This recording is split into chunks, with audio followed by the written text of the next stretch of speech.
Scotland *****, transcribed from the 1775 edition with the corrections noted in the 1785 errata by David Price.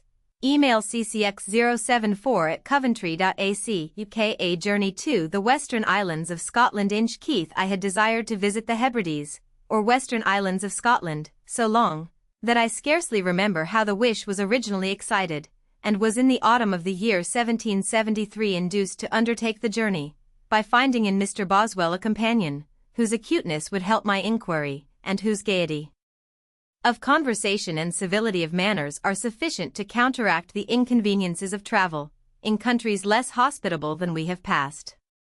On the 18th of August we left Edinburgh, a city too well known to admit description, and directed our course northward, along the eastern coast of Scotland, accompanied the first day by another gentleman, who could stay with us only long enough to shew us how much we lost at separation.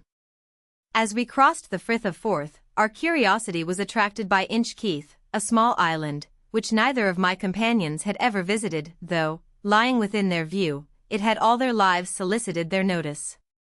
Here, by climbing with some difficulty over shattered crags, we made the first experiment of unfrequented coasts.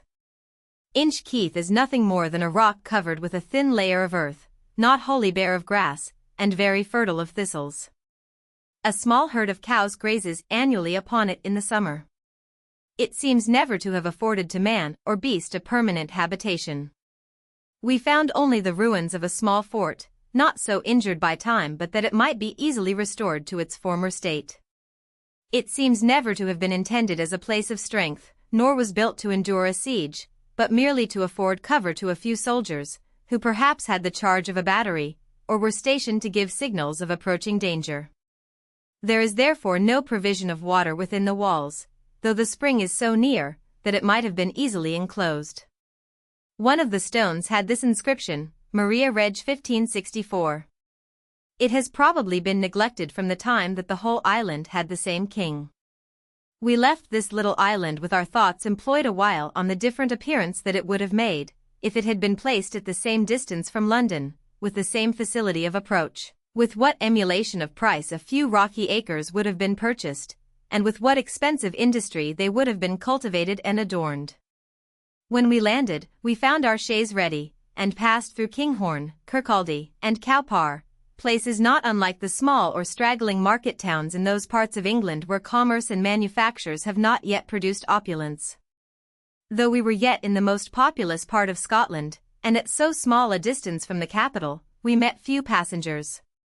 The roads are neither rough nor dirty, and it affords a southern stranger a new kind of pleasure to travel so commodiously without the interruption of toll gates.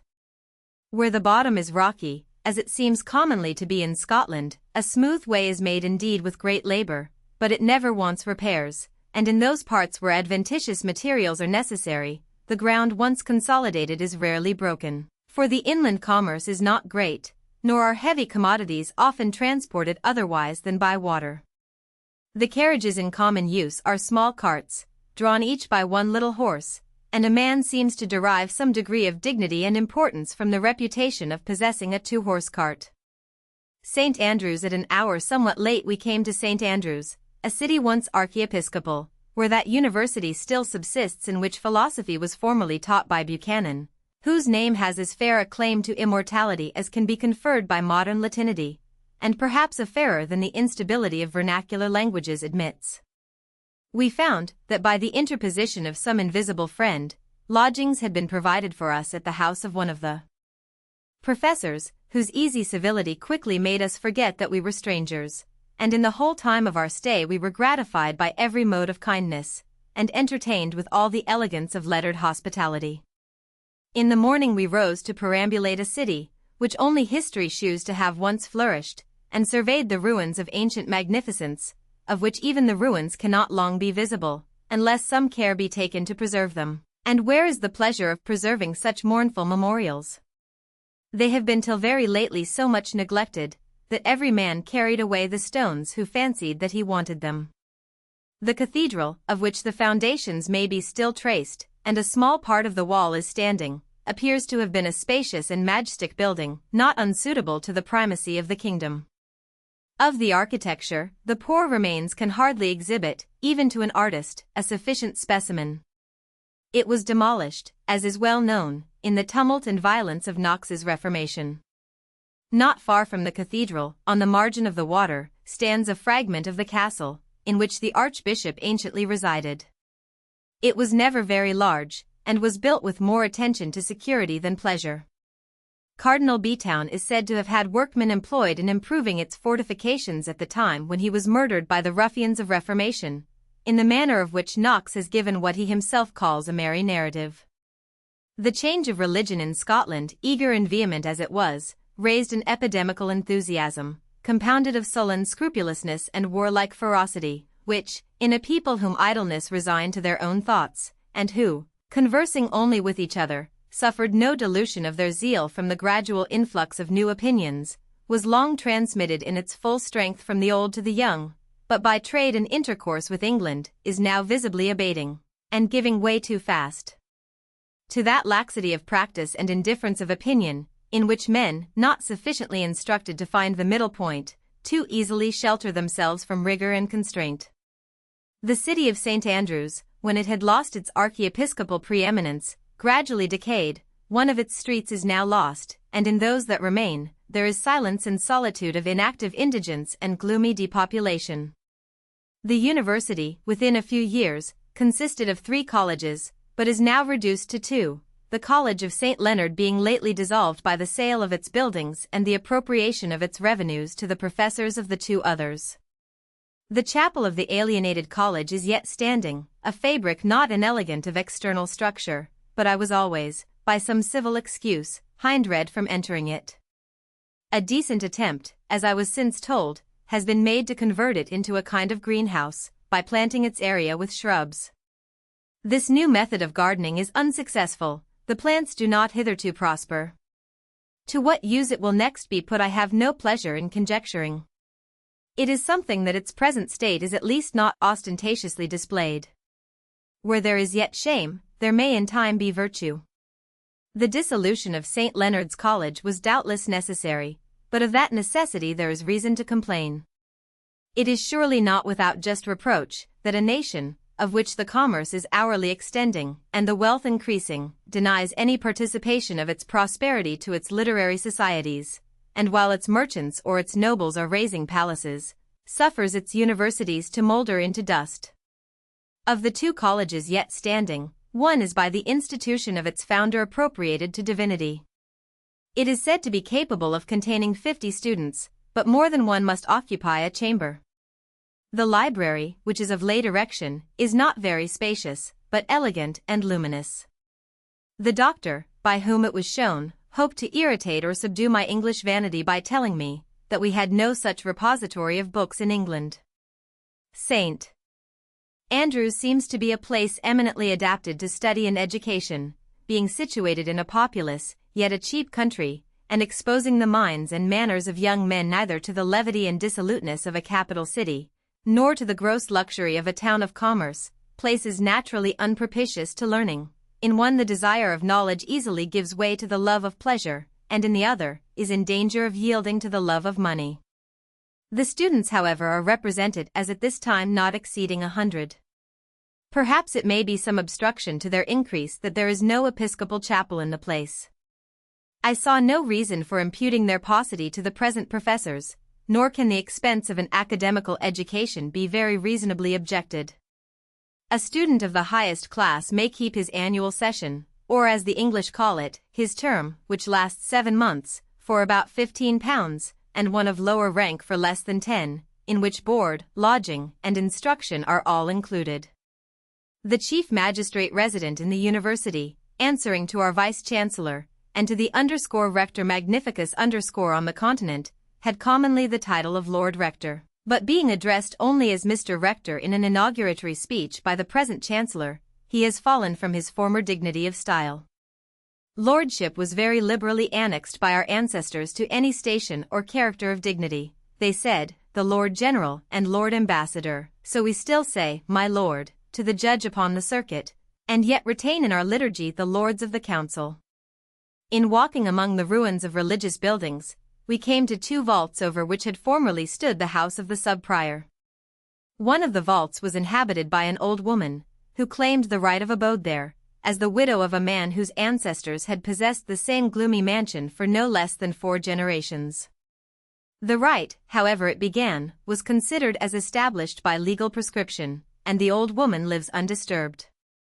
She thinks, however, that she has a claim to something more than sufferance, for as her husband's name was Bruce, she is allied to royalty, and told Mr. Boswell that when there were persons of quality in the place, she was distinguished by some notice. That indeed she is now neglected, but she spins a thread, has the company of her cat, and is troublesome to nobody.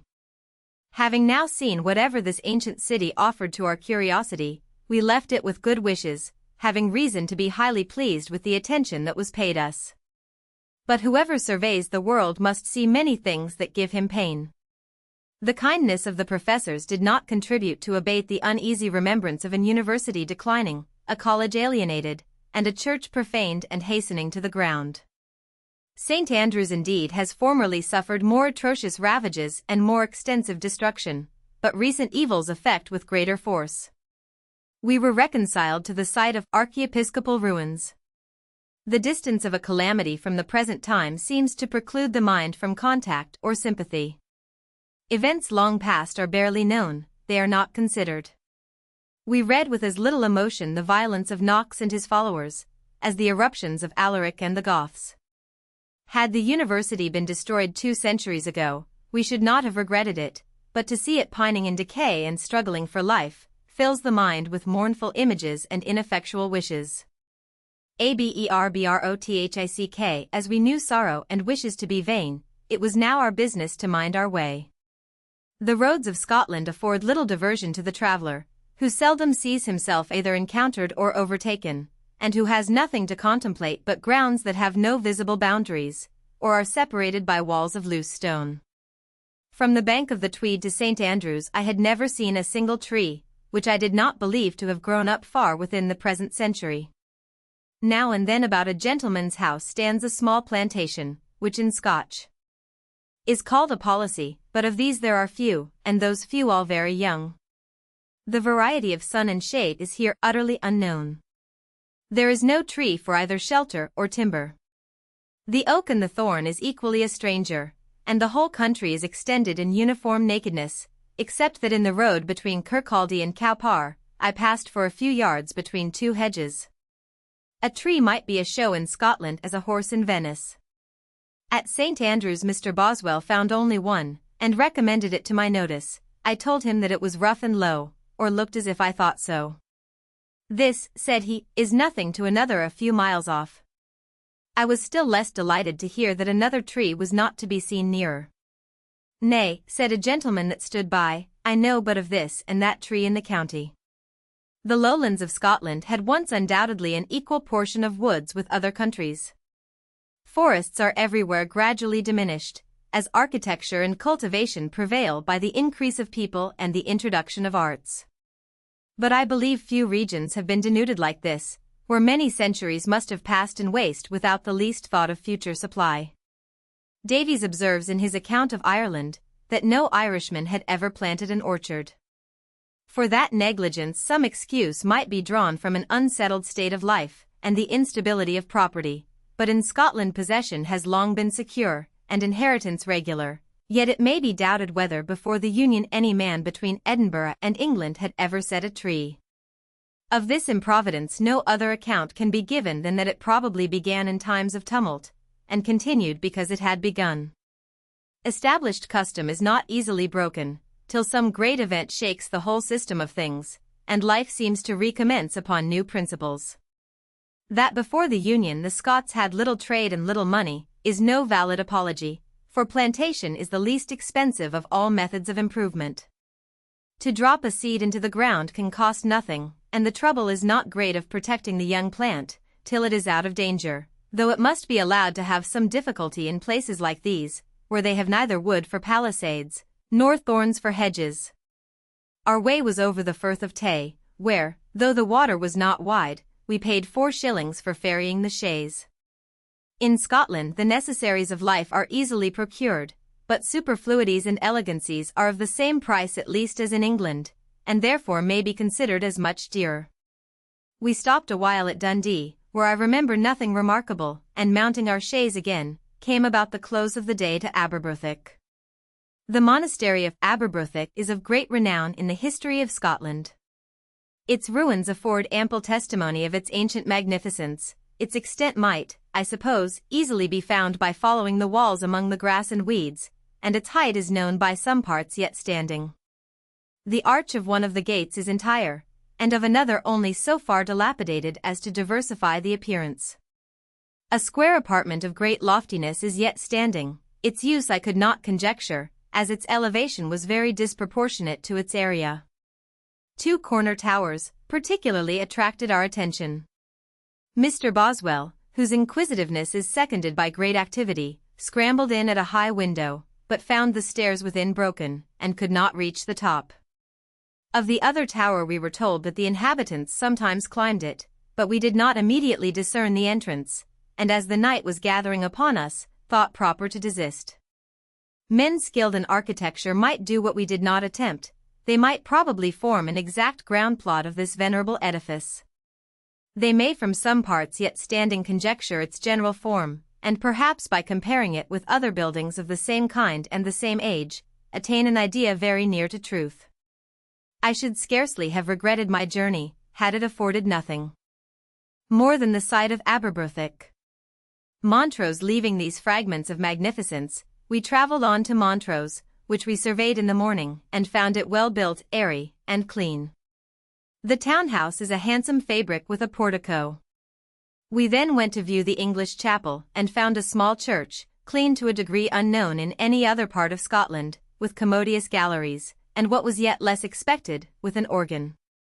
At our inn we did not find a reception such as we thought proportionate to the commercial opulence of the place, but Mr. Boswell desired me to observe that the innkeeper was an Englishman, and I then defended him as well as I could. When I had proceeded thus far, I had opportunities of observing what I had never heard, that there are many beggars in Scotland. In Edinburgh the proportion is, I think, not less than in London, and in the smaller places it is far greater than in English towns of the same extent. It must, however, be allowed that they are not importunate, nor clamorous. They solicit silently, or very modestly, and therefore though their behavior may strike with more force the heart of a stranger, they are certainly in danger of missing the attention of their countrymen. Novelty has always some power. An unaccustomed mode of begging excites an unaccustomed degree of pity. But the force of novelty is by its own nature soon at an end. The efficacy of outcry and perseverance is permanent and certain. The road from Montrose exhibited a continuation of the same appearances. The country is still naked, the hedges are of stone, and the fields so generally ploughed that it is hard to imagine where grass is found for the horses that till them. The harvest, which was almost ripe, appeared very plentiful. Early in the afternoon Mr. Boswell observed that we were at no great distance from the house of Lord Monboddo. The magnetism of his conversation easily drew us out of our way, and the entertainment which we received would have been a sufficient recompense for a much greater deviation. The roads beyond Edinburgh, as they are less frequented, must be expected to grow gradually rougher, but they were hitherto by no means incommodious. We travelled on with the gentle pace of a Scotch driver, who having no rivals in expedition, neither gives himself nor his horses unnecessary trouble. We did not affect the impatience we did not feel, but were satisfied with the company of each other as well riding in the chaise, as sitting at an inn. The night and the day are equally solitary and equally safe, for where there are so few travellers, why should there be robbers? Aberdeen. We came somewhat late to Aberdeen, and found the inn so full, that we had some difficulty in obtaining admission, till Mr. Boswell made himself known. His name overpowered all objection, and we found a very good house and civil treatment. I received the next day a very kind letter from Sir Alexander Gordon, whom I had formerly known in London, and after a cessation of all intercourse for near 20 years met here Professor of Physic in the King's College. Such unexpected renewals of acquaintance may be numbered among the most pleasing incidents of life. The knowledge of one professor soon procured me the notice of the rest, and I did not want any token of regard, being conducted wherever there was anything which I desired to see, and entertained at once with the novelty of the place, and the kindness of communication. To write of the cities of our own island with the solemnity of geographical description, as if we had been cast upon a newly discovered coast, has the appearance of very frivolous ostentation. Yet as Scotland is little known to the greater part of those who may read these observations, it is not superfluous to relate that under the name of Aberdeen are comprised two towns standing about a mile distant from each other, but governed, I think, by the same magistrates. Old Aberdeen is the ancient episcopal city, in which are still to be seen the remains of the cathedral. It has the appearance of a town in decay, having been situated in times when commerce was yet unstudied, with very little attention to the commodities of the harbour. New Aberdeen has all the bustle of prosperous trade, and all the shew of increasing opulence. It is built by the waterside. The houses are large and lofty, and the streets spacious and clean. They build almost wholly with the granite used in the new pavement of the streets of London, which is well known not to want hardness, yet they shape it easily. It is beautiful and must be very lasting. What particular parts of commerce are chiefly exercised by the merchants of Aberdeen, I have not inquired. The manufacture which forces itself upon a stranger's eye is that of knit stockings, on which the women of the lower class are visibly employed. In each of these towns there is a college, or in stricter language, an university, for in both there are professors of the same parts of learning, and the colleges hold their sessions and confer degrees separately, with total independence of one on the other. In Old Aberdeen stands the King's College, of which the first president was Hector Beese, or Boethius, who may be justly reverenced as one of the revivers of elegant learning. When he studied at Paris, he was acquainted with Erasmus, who afterwards gave him a public testimony of his esteem, by inscribing to him a catalogue of his works. The style of Boethius, though, perhaps, not always rigorously pure, is formed with great diligence upon ancient models, and wholly uninfected with monastic barbarity. His history is written with elegance and vigor, but his fabulousness and credulity are justly blamed. His fabulousness, if he was the author of the fictions, is a fault for which no apology can be made, but his credulity may be excused in an age when all men were credulous. Learning was then rising on the world, but ages so long accustomed to darkness were too much dazzled with its light to see anything distinctly. The first race of scholars, in the 15th century, and some time after, were, for the most part, learning to speak, rather than to think, and were therefore more studious of elegance than of truth. The contemporaries of Boethius thought it sufficient to know what the ancients had delivered. The examination of tenets and of facts was reserved for another generation. Boethius, as president of the university, enjoyed a revenue of 40 Scottish marks, about £2 4 shillings and 6 pence of sterling money. In the present age of trade and taxes, it is difficult even for the imagination so to raise the value of money, or so to diminish the demands of life, as to suppose 44 shillings a year an honourable stipend, yet it was probably equal, not only to the needs, but to the rank of Boethius. The wealth of England was undoubtedly to that of Scotland more than 5 to 1, and it is known that Henry VIII, among whose faults avarice was never reckoned, granted to Roger Ascham, as a reward of his learning, a pension of £10 a year. The other, called the Marischal College, is in the New Town. The hall is large and well lighted. One of its ornaments is the picture of Arthur Johnston, who was principal of the college, and who holds among the Latin poets of Scotland the next place to the elegant Buchanan. In the library I was shown some curiosities, a Hebrew manuscript of exquisite penmanship, and a Latin translation of Aristotle's Politics by Leonardus Aretinus, written in the Roman character with nicety and beauty, which, as the art of printing has made them no longer necessary, are not now to be found. This was one of the latest performances of the transcribers, for Aretinus died but about 20 years before typography was invented. This version has been printed, and may be found in libraries, but is little read, for the same books have been since translated both by Victorius and Lambinas, who lived in an age more cultivated, but perhaps owed in part to Aretinus that they were able to excel him. Much is due to those who first broke the way to knowledge, and left only to their successors the task of smoothing it. In both these colleges the methods of instruction are nearly the same, the lectures differing only by the accidental difference of diligence, or ability in the professors.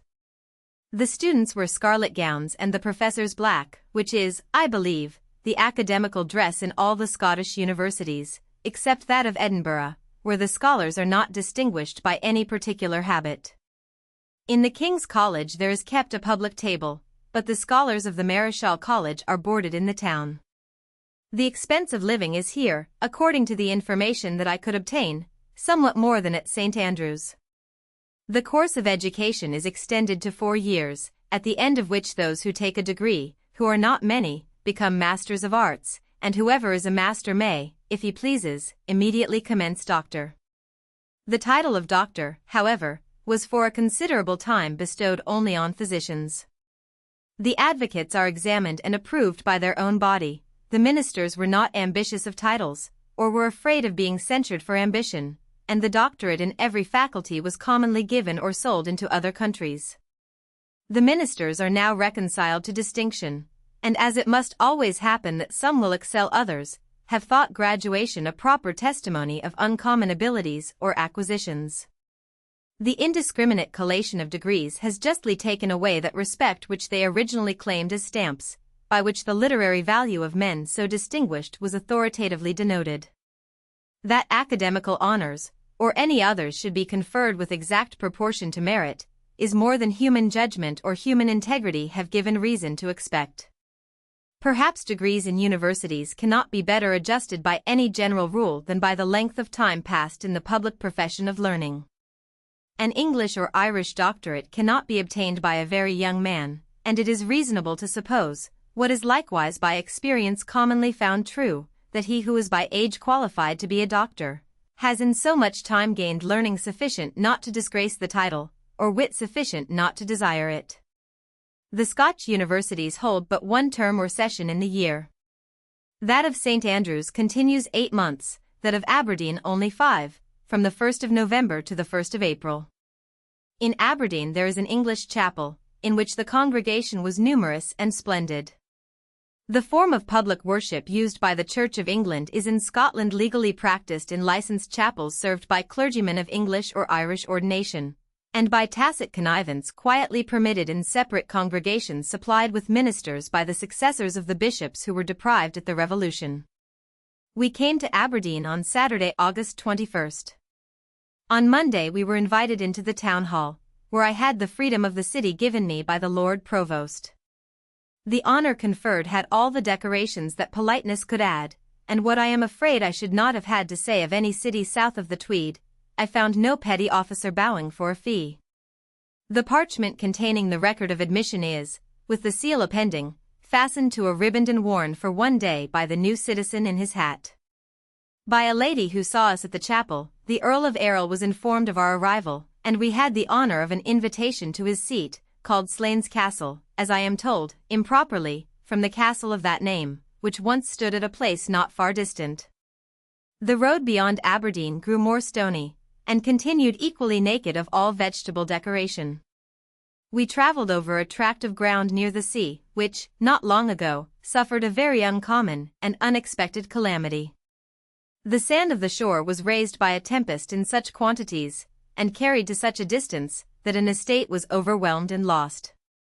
Such and so hopeless was the barrenness superinduced, that the owner, when he was required to pay the usual tax, desired rather to resign the ground.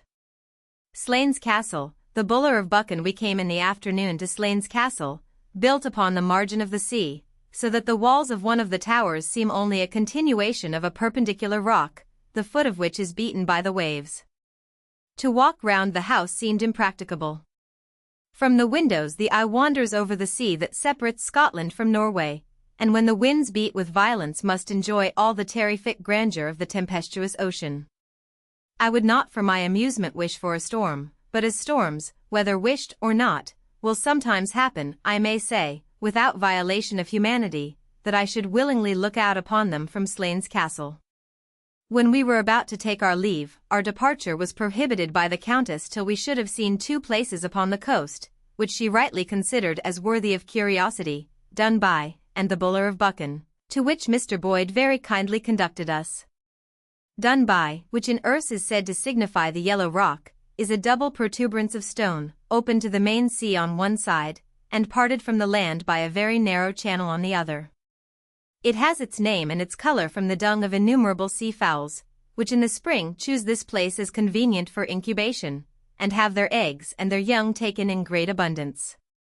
One of the birds that frequent this rock has, as we were told, its body not larger than a duck's, and yet lays eggs as large as those of a goose. This bird is by the inhabitants named a coot. That which is called coot in England is here a cooter. Upon these rocks there was nothing that could long detain attention, and we soon turned our eyes to the Buller, or Bewar of Buchan, which no man can see with indifference, who has either sense of danger or delight in rarity. It is a rock perpendicularly tubulated, united on one side with a high shore, and on the other rising steep to a great height, above the main sea.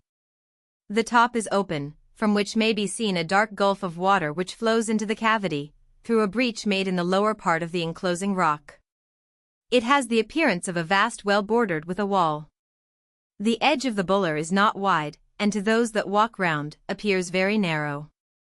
He that ventures to look downward sees, that if his foot should slip, he must fall from his dreadful elevation upon stones on one side, or into water on the other. We however went round, and were glad when the circuit was completed. When we came down to the sea, we saw some boats, and rowers, and resolved to explore the Buller at the bottom. We entered the arch, which the water had made, and found ourselves in a place, which, though we could not think ourselves in danger, we could scarcely survey without some recoil of the mind. The basin in which we floated was nearly circular, perhaps 30 yards in diameter. We were enclosed by a natural wall, rising steep on every side to a height which produced the idea of insurmountable confinement. The interception of all lateral light caused a dismal gloom. Round us was a perpendicular rock, above us the distant sky, and below an unknown profundity of water.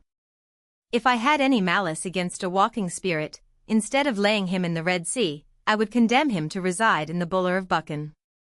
But terror without danger is only one of the sports of fancy, a voluntary agitation of the mind that is permitted no longer than it pleases.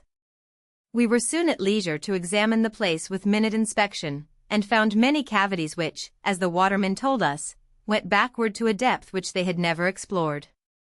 Their extent we had not time to try, they are said to serve different purposes.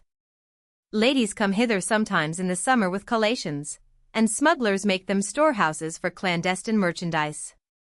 It is hardly to be doubted but the pirates of ancient times often used them as magazines of arms, or repositories of plunder.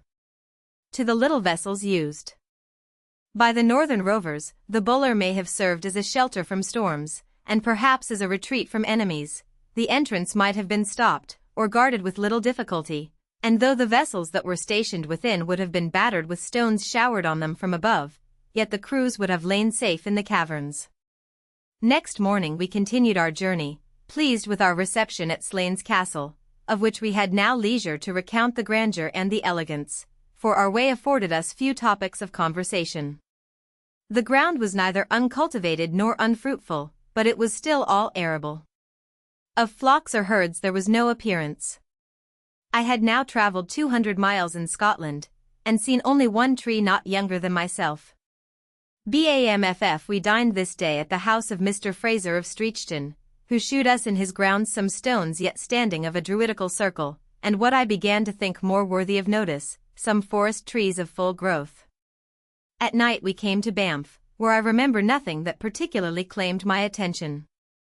The ancient towns of Scotland have generally an appearance unusual to Englishmen. The houses, whether great or small, are for the most part built of stones. Their ends are now and then next the streets, and the entrance into them is very often by a flight of steps, which reaches up to the second story, the floor which is level with the ground being entered only by stairs descending within the house. The art of joining squares of glass with lead is little used in Scotland, and in some places is totally forgotten. The frames of their windows are all of wood. They are more frugal of their glass than the English, and will often, in houses not otherwise mean, compose a square of 2 pieces, not joining like cracked glass, but with one edge laid perhaps half an inch over the other. Their windows do not move upon hinges, but are pushed up and drawn down in grooves, yet they are seldom accommodated with weights and pulleys. He that would have his window open must hold it with his hand, unless what may be sometimes found among good contrivers, there be a nail which he may stick into a hole, to keep it from falling.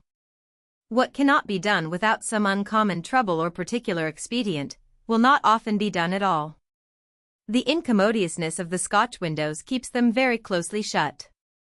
The necessity of ventilating human habitations has not yet been found by our northern neighbors, and even in houses well built and elegantly furnished, a stranger may be sometimes forgiven, if he allows himself to wish for fresher air.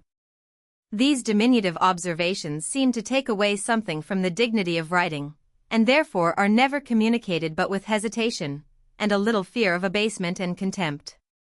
But it must be remembered that life consists not of a series of illustrious actions or elegant enjoyments. The greater part of our time passes in compliance with necessities, in the performance of daily duties, in the removal of small inconveniences, in the procurement of petty pleasures, and we are well or ill at ease, as the main stream of life glides on smoothly, or is ruffled by small obstacles and frequent interruption. The true state of every nation is the state of common life. The manners of a people are not to be found in the schools of learning, or the palaces of greatness, where the national character is obscured or obliterated by travel or instruction, by philosophy or vanity. Nor is public happiness to be estimated by the assemblies of the gay, or the banquets of the rich.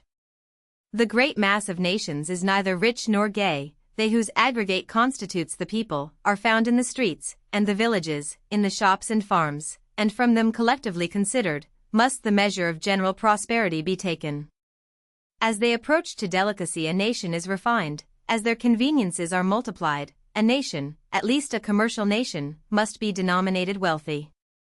Elgin finding nothing to detain us. At Banff, we set out in the morning, and having breakfasted at Cullen, about noon came to Elgin, where in the inn, that we supposed the best, a dinner was set before us, which we could not eat. This was the first time, and except one, the last, that I found any reason to complain of a Scottish table, and such disappointments, I suppose, must be expected in every country, where there is no great frequency of travellers. The ruins of the Cathedral of Elgin afforded us another proof of the waste of Reformation. There is enough yet remaining to shew that it was once magnificent. Its whole plot is easily traced.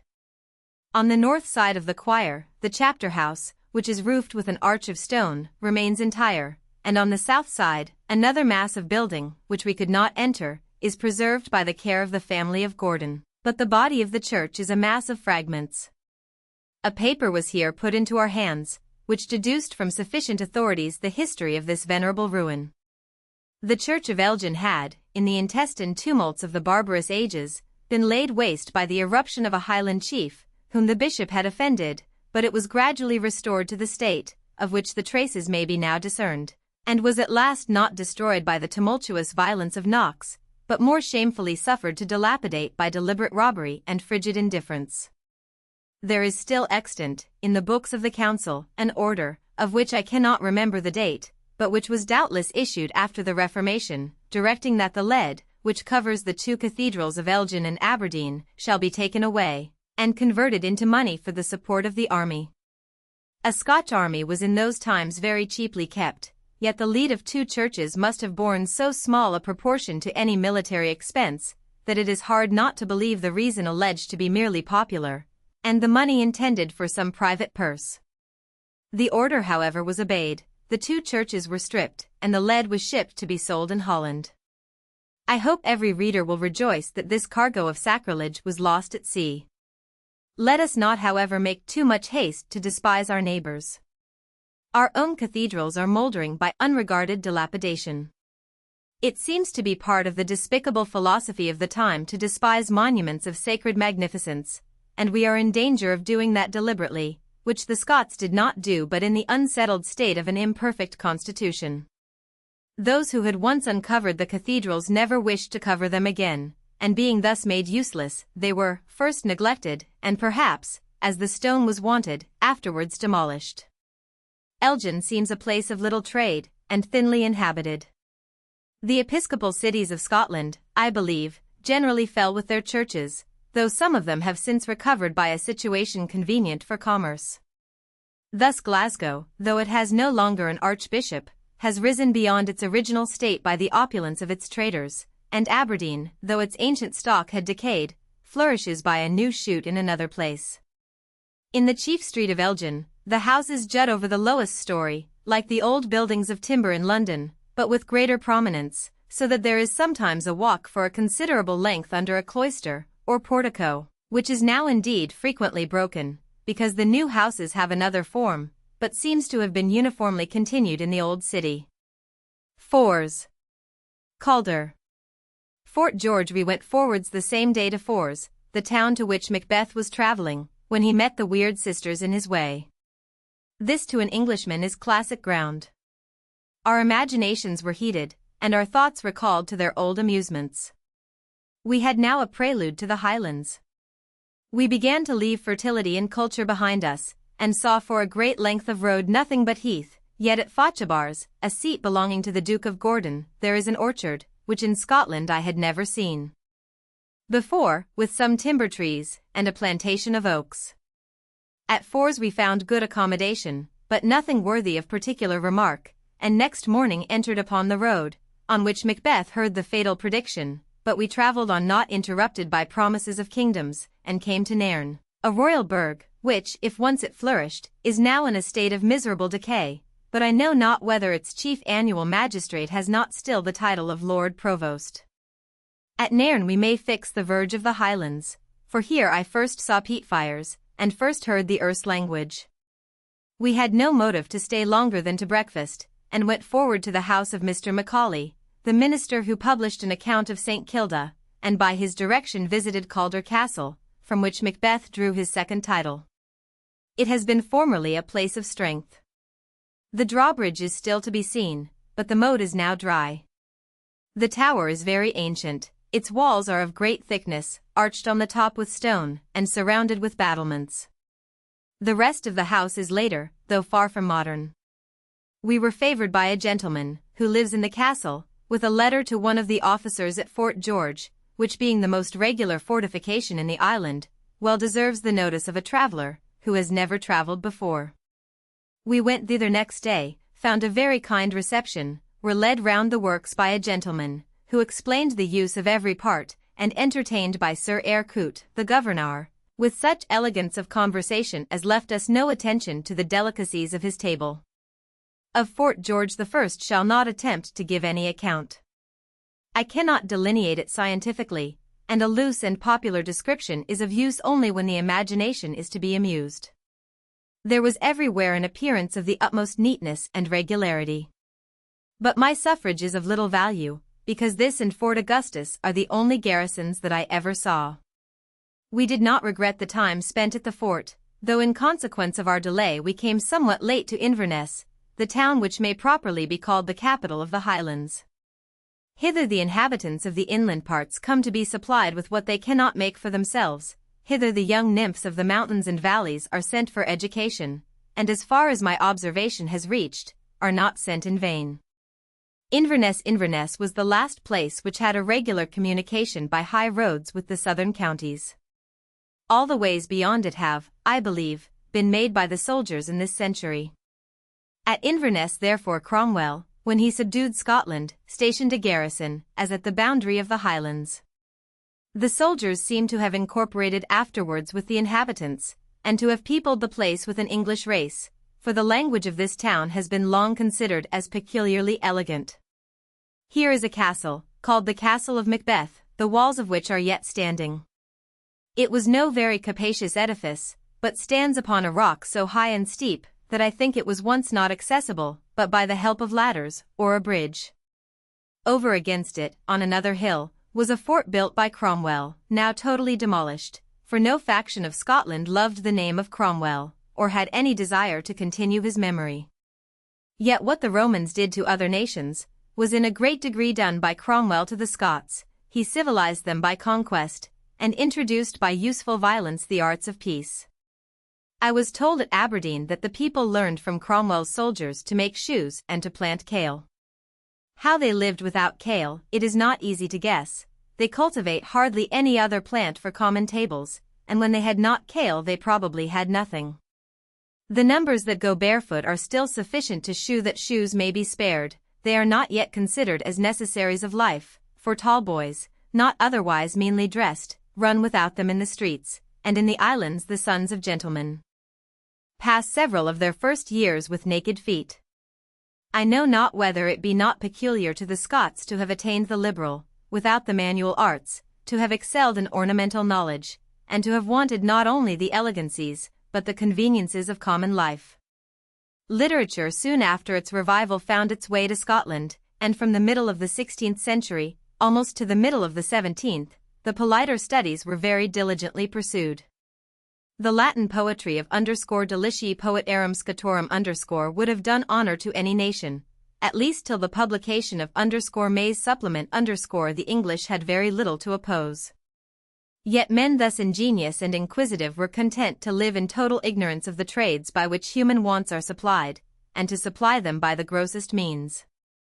Till the Union made them acquainted with English manners, the culture of their lands was unskilful, and their domestic life unformed. Their tables were coarse as the feasts of Eskimos, and their houses filthy as the cottages of Hottentots. Since they have known that their condition was capable of improvement, their progress in useful knowledge has been rapid and uniform. What remains to be done they will quickly do, and then wonder, like me, why that which was so necessary and so easy was so long delayed. But they must be for ever content to owe to the English that elegance and culture, which, if they had been vigilant and active, perhaps the English might have owed to them. Here the appearance of life began to alter. I had seen a few women with plaids at Aberdeen, but at Inverness the Highland manners are common. There is, I think, a kirk, in which only the Erse language is used. There is likewise an English chapel, but meanly built, where on Sunday we saw a very decent congregation. We were now to bid farewell to the luxury of travelling, and to enter a country upon which perhaps no will has ever rolled. We could indeed have used our post-chaise one day longer, along the military road to Fort Augustus, but we could have hired no horses beyond Inverness, and we were not so sparing of ourselves as to lead them, merely that we might have one day longer the indulgence of a carriage. At Inverness therefore we procured 3 horses for ourselves and a servant, and one more for our baggage, which was no very heavy load.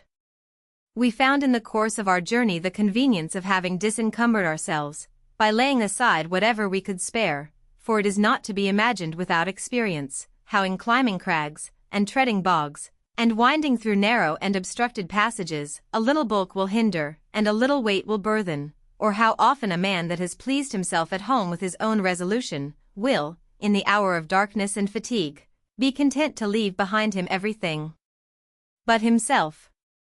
Loch Ness we took 2 Highlanders to run beside us, partly to shew us the way, and partly to take back from the seaside the horses, of which they were the owners.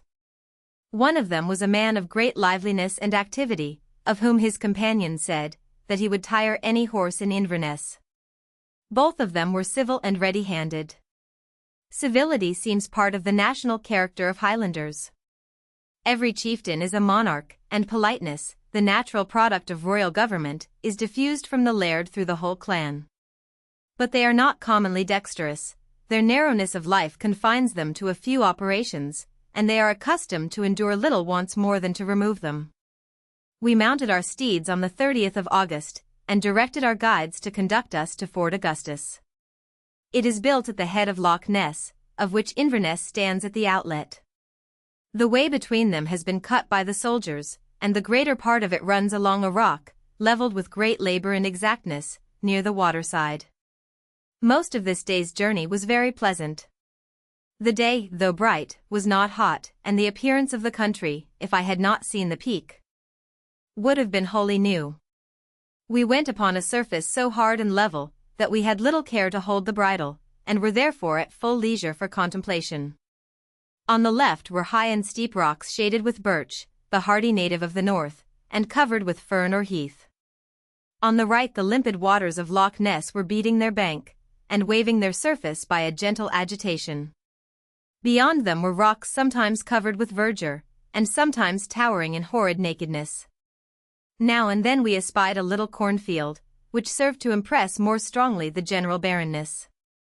Loch Ness is about 24 miles long, and from 1 mile to 2 miles broad. It is remarkable that Boethius, in his description of Scotland, gives it 12 miles of breadth. When historians or geographers exhibit false accounts of places far distant, they may be forgiven, because they can tell but what they are told, and that their accounts exceed the truth may be justly supposed, because most men exaggerate to others, if not to themselves. But Boethius lived at no great distance. If he never saw the lake, he must have been very incurious, and if he had seen it, his veracity yielded to very slight temptations. Loch Ness, though not 12 miles broad, is a very remarkable diffusion of water without islands. It fills a large hollow between two ridges of high rocks, being supplied partly by the torrents which fall into it on either side, and partly, as is supposed, by springs at the bottom. Its water is remarkably clear and pleasant, and is imagined by the natives to be medicinal. We were told that it is in some places 140 fathoms deep, a profundity scarcely credible, and which probably those that relate it have never sounded. Its fish are salmon, trout, and pike. It was said at Fort Augustus that Loch Ness is open in the hardest winters, though a lake not far from it is covered with ice. In discussing these exceptions from the course of nature, the first question is, whether the fact be justly stated.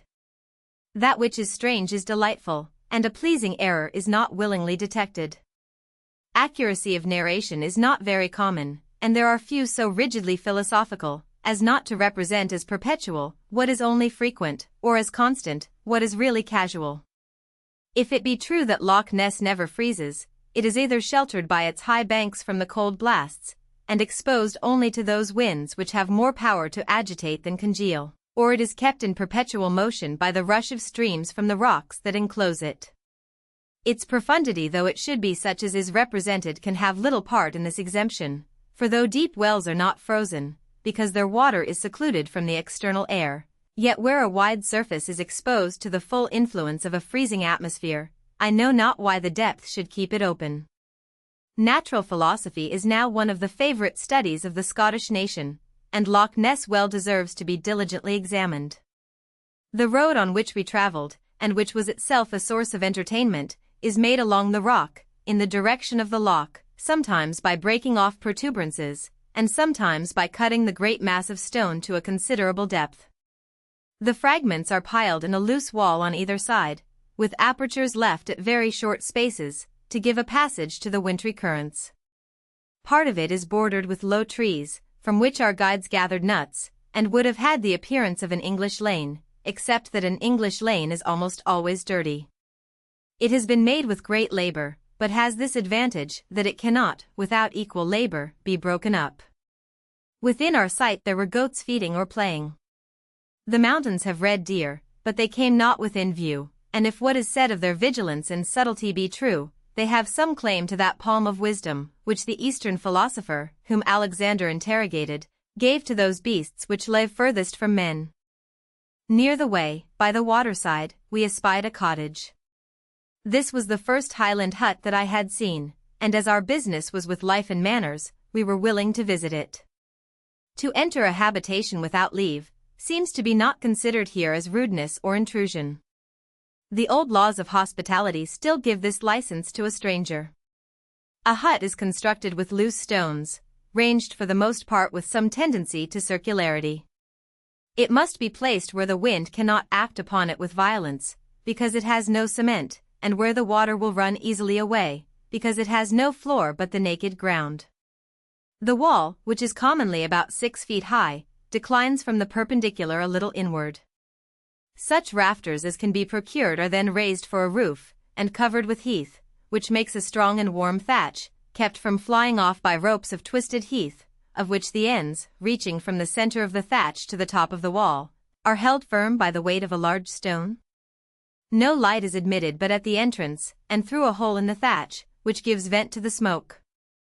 This hole is not directly over the fire, lest the rain should extinguish it, and the smoke therefore naturally fills the place before it escapes. Such is the general structure of the houses in which one of the nations of this opulent and powerful island has been hitherto content to live. Huts, however, are not more uniform than palaces, and this which we were inspecting was very far from one of the meanest, for it was divided into several apartments, and its inhabitants possessed such property as a pastoral poet might exalt into riches. When we entered, we found an old woman boiling goat's flesh in a kettle. She spoke little English, but we had interpreters at hand, and she was willing enough to display her whole system of economy. She has 5 children, of which none are yet gone from her. The eldest, a boy of 13, and her husband, who is 80 years old, were at work in the wood. Her 2 next sons were gone to Inverness to buy meal, by which oatmeal is always meant. Meal she considered as expensive food, and told us that in spring, when the goats gave milk, the children could live without it. She is mistress of 60 goats, and I saw many kids in an enclosure at the end of her house. She had also some poultry. By the lake we saw a potato garden, and a small spot of ground on which stood 4 shucks, containing each 12 sheaves of barley. She has all this from the labor of their own hands, and for what is necessary to be bought, her kids and her chickens are sent to market. With the true pastoral hospitality, she asked us to sit down and drink whiskey. She is religious, and though the kirk is 4 miles off, probably 8 English miles, she goes thither every Sunday. We gave her a shilling, and she begged snuff, for snuff is the luxury of a Highland cottage. Soon afterwards we came to the General's hut, so called because it was the temporary abode of Wade, while he superintended the works upon the road. It is now a house of entertainment for passengers, and we found it not ill-stocked with provisions. Fall of Fears towards evening we crossed, by a bridge, the river which makes the celebrated Fall of Fears. The country at the bridge strikes the imagination with all the gloom and grandeur of Siberian solitude. The way makes a flexure, and the mountains, covered with trees, rise at once on the left hand and in the front. We desired our guides to shew us the fall, and dismounting, clambered over very rugged crags, till I began to wish that our curiosity might have been gratified with less trouble and danger. We came at last to a place where we could overlook the river, and saw a channel torn, as it seems, through black piles of stone, by which the stream is obstructed and broken, till it comes to a very steep descent, of such dreadful depth, that we were naturally inclined to turn aside our eyes. But we visited the place at an unseasonable time, and found it divested of its dignity and terror. Nature never gives everything at once. A long continuance of dry weather, which made the rest of the way easy and delightful, deprived us of the pleasure expected from the Fall of Fears. The river, having now no water but what the springs supply, showed us only a swift current, clear and shallow, fretting over the asperities of the rocky bottom, and we were left to exercise our thoughts, by endeavoring to conceive the effect of 1,000 streams poured from the mountains into one channel, struggling for expansion in a narrow passage, exasperated by rocks rising in their way, and at last discharging all their violence of waters by a sudden fall through the horrid chasm. The way now grew less easy, descending by an uneven declivity, but without either dirt or danger. We did not arrive at Fort Augustus till it was late. Mr. Boswell, who, between his father's merit and his own, is sure of reception wherever he comes, sent a servant before to beg admission and entertainment for that night. Mr. Tripod, the governor, treated us with that courtesy which is so closely connected with the military character. He came out to meet us beyond the gates, and apologized that, at so late an hour, the rules of a garrison suffered him to give us entrance only at the postern. Fort Augustus. In the morning we viewed the fort, which is much less than that of St. George, and is said to be commanded by the neighboring hills. It was not long ago taken by the Highlanders. But its situation seems well chosen for pleasure, if not for strength. It stands at the head of the lake, and, by a sloop of 60 tons, is supplied from Inverness with great convenience. We were now to cross the highlands towards the western coast, and to content ourselves with such accommodations, as a way so little frequented could afford. The journey was not formidable, for it was but of 2 days, very unequally divided, because the only house, where we could be entertained, was not further off than a third of the way. We soon came to a high hill, which we mounted by a military road, cut in traverses, so that as we went upon a higher stage, we saw the baggage following us below in a contrary direction. To make this way, the rock has been hewn to a level with labor that might have broken the perseverance of a Roman legion. The country is totally denuded of its wood, but the stumps both of oaks and firs, which are still found, shew that it has been once a forest of large timber. I do not remember that we saw any animals, but we were told that, in the mountains, there are stags, roebucks, goats and rabbits. We did not perceive that this tract was possessed by human beings, except that once we saw a cornfield, in which a lady was walking with some gentlemen. Their house was certainly at no great distance, but so situated that we could not descry it. Passing on through the dreariness of solitude, we found a party of soldiers from the fort, working on the road, under the superintendence of a sergeant. We told them how kindly we had been treated at the garrison, and as we were enjoying the benefit of their labors, begged leave to shew our gratitude by a small present. Early in the afternoon we came to Anoch, a village in Glenmollison of 3 huts, one of which is distinguished by a chimney. Here we were to dine and lodge, and were conducted through the first room, that had the chimney, into another lighted by a small glass window. The landlord attended us with great civility, and told us what he could give us to eat and drink. I found some books on a shelf, among which were a volume or more of Prideaux's Connection. This I mentioned as something unexpected, and perceived that I did not please him. I praised the propriety of his language, and was answered that I need not wonder, for he had learned it by grammar. By subsequent opportunities of observation, I found that my host's diction had nothing peculiar. Those Highlanders that can speak English, commonly speak it well, with few of the words, and little of the tone by which a Scotchman is distinguished. Their language seems to have been learned in the army or the navy, or by some communication with those who could give them good examples of accent and pronunciation. By their lowland neighbors they would not willingly be taught, for they have long considered them as a mean and degenerate race.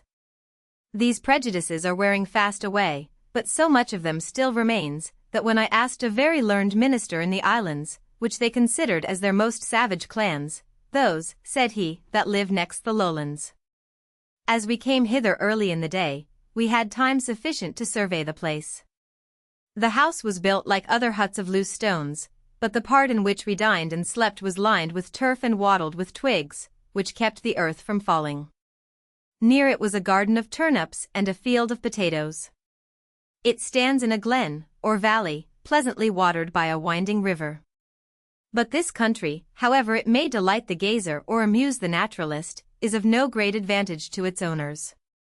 Our landlord told us of a gentleman, who possesses lands, 18 Scotch miles in length, and 3 in breadth, a space containing at least 100 square English miles. He has raised his rents, to the danger of depopulating his farms, and he fells his timber, and by exerting every art of augmentation, has obtained an yearly revenue of £400, which for 100 square miles is 3 halfpence an acre. Some time after dinner we were surprised by the entrance of a young woman, not inelegant either in mien or dress, who asked us whether we would have tea. We found that she was the daughter of our host, and desired her to make it. Her conversation, like her appearance, was gentle and pleasing. We knew that the girls of the Highlands are all gentlewomen, and treated her with great respect, which she received as customary and due, and was neither elated by it, nor confused, but repaid my civilities without embarrassment, and told me how much I honored her country by coming to survey it. She had been at Inverness to gain the common female qualifications, and had, like her father, the English pronunciation. I presented her with a book, which I happened to have about me, and should not be pleased to think that she forgets me. In the evening the soldiers, whom we had passed on the road, came to spend at our inn the little money that we had given them. They had the true military impatience of coin in their pockets, and had marched at least 6 miles to find the first place where liquor could be bought. Having never been before in a place so wild and unfrequented, I was glad of their arrival, because I knew that we had made them friends, and to gain still more of their goodwill, we went to them, where they were carousing in the barn, and added something to our former gift. All that we gave was not much, but it detained them in the barn either merry or quarreling, the whole night, and in the morning they went back to their work, with great indignation at the bad qualities of whiskey. We had gained so much the favor of our host, that, when we left his house in the morning, he walked by us a great way, and entertained us with conversation both on his own condition and that of the country. His life seemed to be merely pastoral, except that he differed from some of the ancient nomads in having a settled dwelling. His wealth consists of 100 sheep, as many goats, 12 milk cows, and 28 beeves ready for the drover. From him we first heard of the general dissatisfaction, which is now driving the Highlanders into the other hemisphere, and when I asked him whether they would stay at home, if they were well treated, he answered with indignation, that no man willingly left his native country. Of the farm, which he himself occupied, the rent had, in 25 years, been advanced from 5 to 20 pounds, which he found himself so little able to pay, that he would be glad to try his fortune in some other place. Yet he owned the reasonableness of raising the Highland rents in a certain degree, and declared himself willing to pay 10 pounds for the ground which he had formerly had for 5. Our host, having amused us for a time, resigned us to our guides. The journey of this day was long, not that the distance was great, but that the way was difficult. We were now in the bosom of the Highlands, with full leisure to contemplate the appearance and properties of mountainous regions, such as have been, in many countries, the last shelters of national distress, and are everywhere the scenes of adventures, stratagems, surprises and escapes. Mountainous countries are not passed but with difficulty, not merely from the labor of climbing, for to climb is not always necessary, but because that which is not mountain is commonly bog, through which the way must be picked with caution. Where there are hills, there is much rain, and the torrents pouring down into the intermediate spaces seldom find so ready an outlet as not to stagnate, till they have broken the texture of the ground. Of the hills, which our journey offered to the view on either side, we did not take the height, nor did we see any that astonished us with their loftiness. Towards the summit of one there was a white spot, which I should have called a naked rock, but the guides, who had better eyes, and were acquainted with the phenomena of the country, declared it to be snow. It had already lasted to the end of August, and was likely to maintain its contest with the sun, till it should be reinforced by winter. The height of mountains philosophically considered is properly computed from the surface of the next sea, but as it affects the eye or imagination of the passenger, as it makes either a spectacle or an obstruction, it must be reckoned from the place where the rise begins to make a considerable angle with the plain. In extensive continents the land may, by gradual elevation, attain great height, without any other appearance than that of a plain gently inclined, and if a hill placed upon such raised ground be described as having its altitude equal to the whole space above the sea, the representation will be fallacious. These mountains may be properly enough measured from the inland base, for it is not much above the sea. As we advanced at evening towards the western coast, I did not observe the declivity to be greater than is necessary for the discharge of the inland waters. We passed many rivers and rivulets, which commonly ran with a clear shallow stream over a hard pebbly bottom. These channels, which seem so much wider than the water that they convey would naturally require, are formed by the violence of wintry floods, produced by the accumulation of innumerable streams that fall in rainy weather from the hills, and bursting away with resistless impetuosity, make themselves a passage proportionate to their mass. Such capricious and temporary waters cannot be expected to produce many fish. The rapidity of the wintry deluge sweeps them away, and the scantiness of the summer stream would hardly sustain them above the ground. This is the reason why in fording the northern rivers, no fishes are seen, as in England, wandering in the water. Of the hills many may be called with Homer's Ida abundant in springs, but few can deserve the epithet which he bestows upon Pelion by waving their leaves. They exhibit very little variety, being almost wholly covered with dark heath, and even that seems to be checked in its growth. What is not heath is nakedness, a little diversified by now and then a stream rushing down the steep. An eye accustomed to flowery pastures and waving harvests is astonished and repelled by this wide extent of hopeless sterility. The appearance is that of matter incapable of form or usefulness, dismissed by nature from her care and disinherited of her favors, left in its original elemental state, or quickened only with one sullen power of useless vegetation. It will very readily occur that this uniformity of barrenness can afford very little amusement to the traveler, that it is easy to sit at home and conceive rocks and heath, and waterfalls, and that these journeys are useless labors, which neither impregnate the imagination, nor enlarge the understanding. It is true that of far the greater part of things, we must content ourselves with such knowledge as description may exhibit, or analogy supply, but it is true likewise, that these ideas are always incomplete, and that at least, till we have compared them with realities, we do not know them to be just.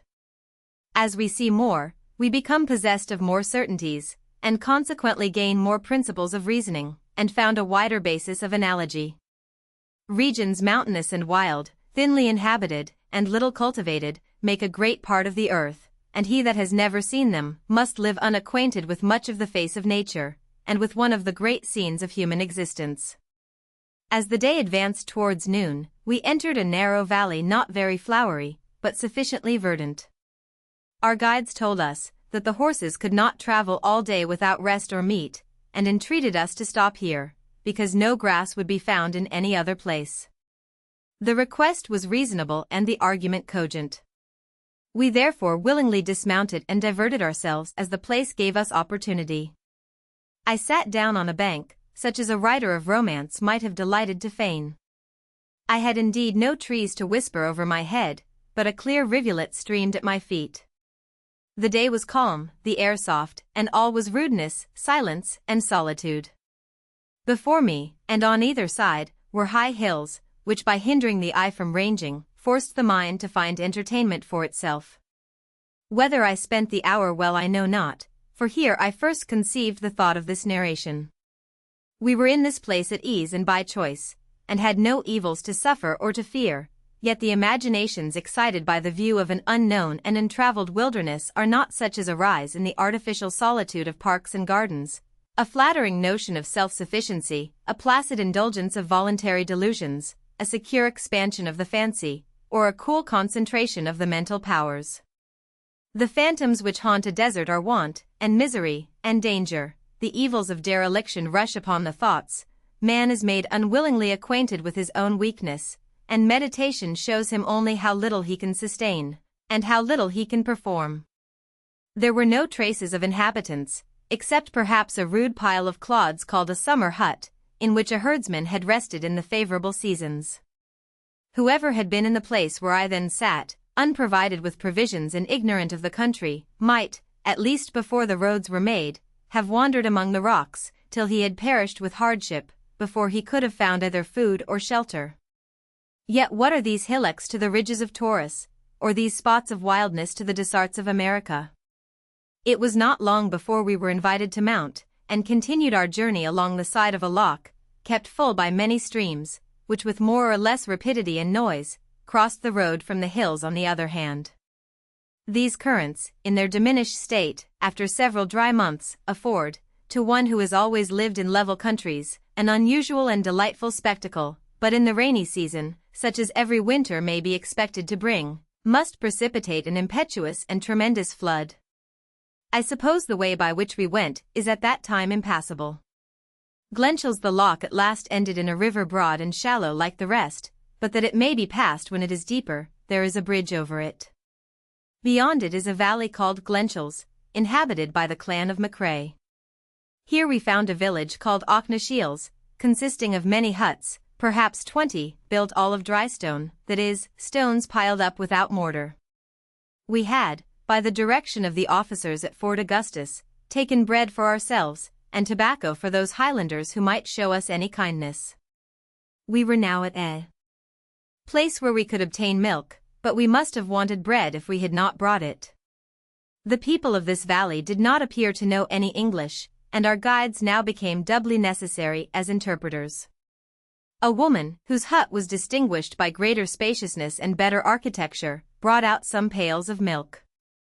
The villagers gathered about us in considerable numbers, I believe without any evil intention, but with a very savage wildness of aspect and manner. When our meal was over, Mr. Boswell sliced the bread, and divided it amongst them, as he supposed them never to have tasted a wheaten loaf before. He then gave them little pieces of twisted tobacco, and among the children we distributed a small handful of halfpence, which they received with great eagerness.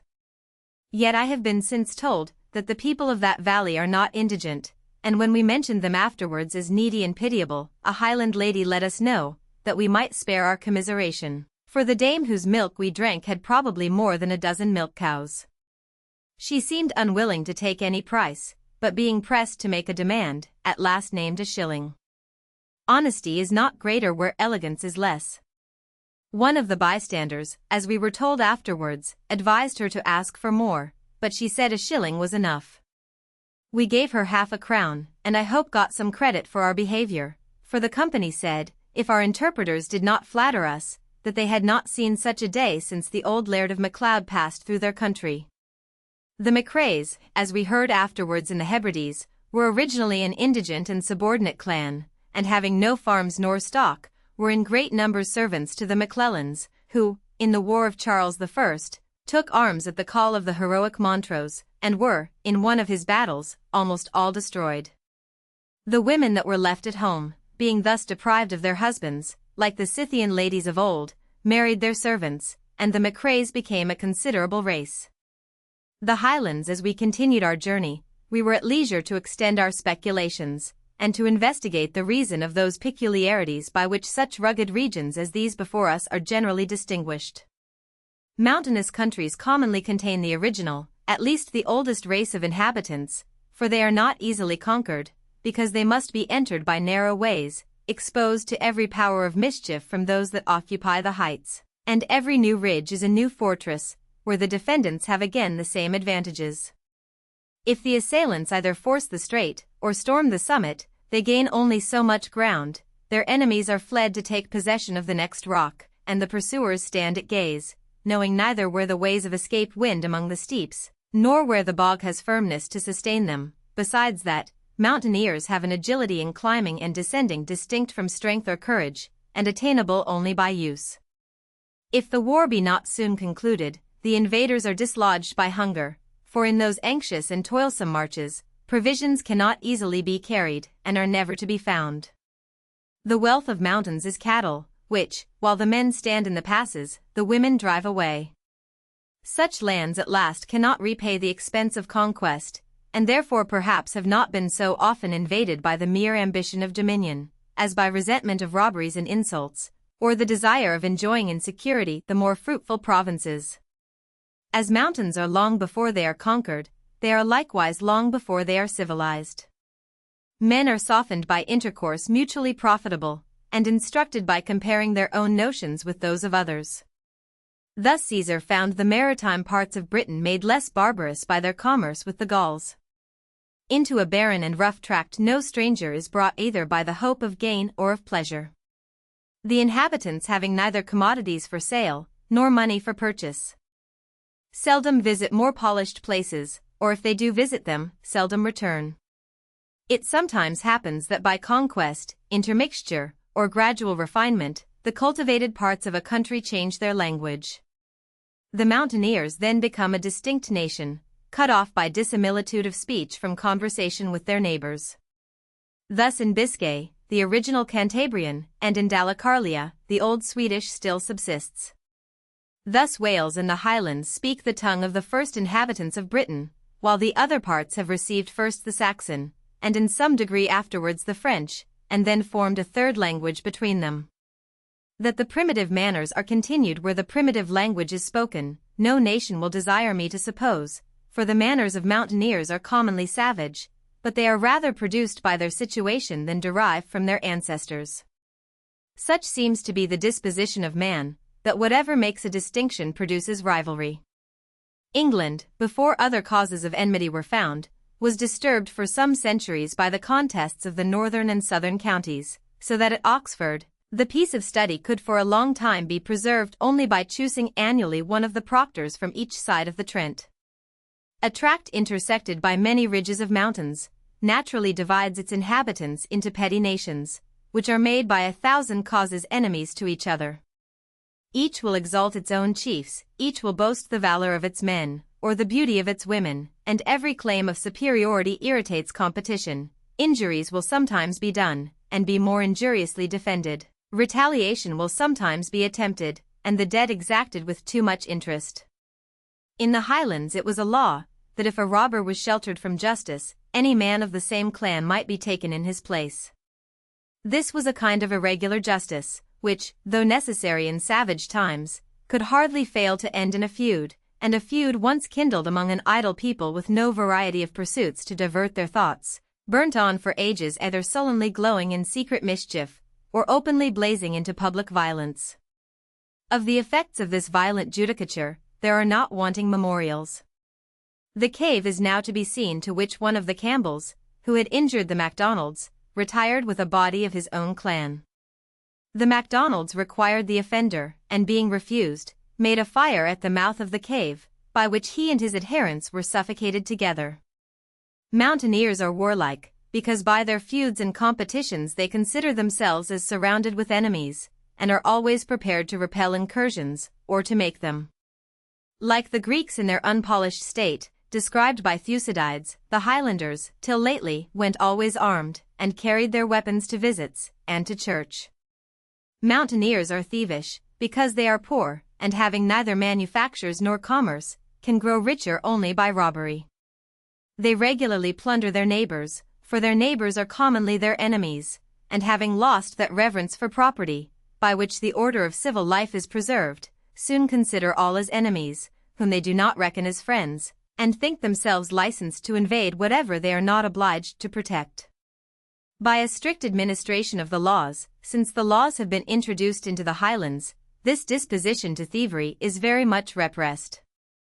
30 years ago no herd had ever been conducted through the mountains, without paying tribute in the night, to some of the clans, but cattle are now driven, and passengers travel without danger, fear, or molestation. Among a warlike people, the quality of highest esteem is personal courage, and with the ostentatious display of courage are closely connected promptitude of offense and quickness of resentment. The Highlanders, before they were disarmed, were so addicted to quarrels, that the boys used to follow any public procession or ceremony, however festive, or however solemn, in expectation of the battle, which was sure to happen before the company dispersed. Mountainous regions are sometimes so remote from the seat of government, and so difficult of access, that they are very little under the influence of the sovereign, or within the reach of national justice.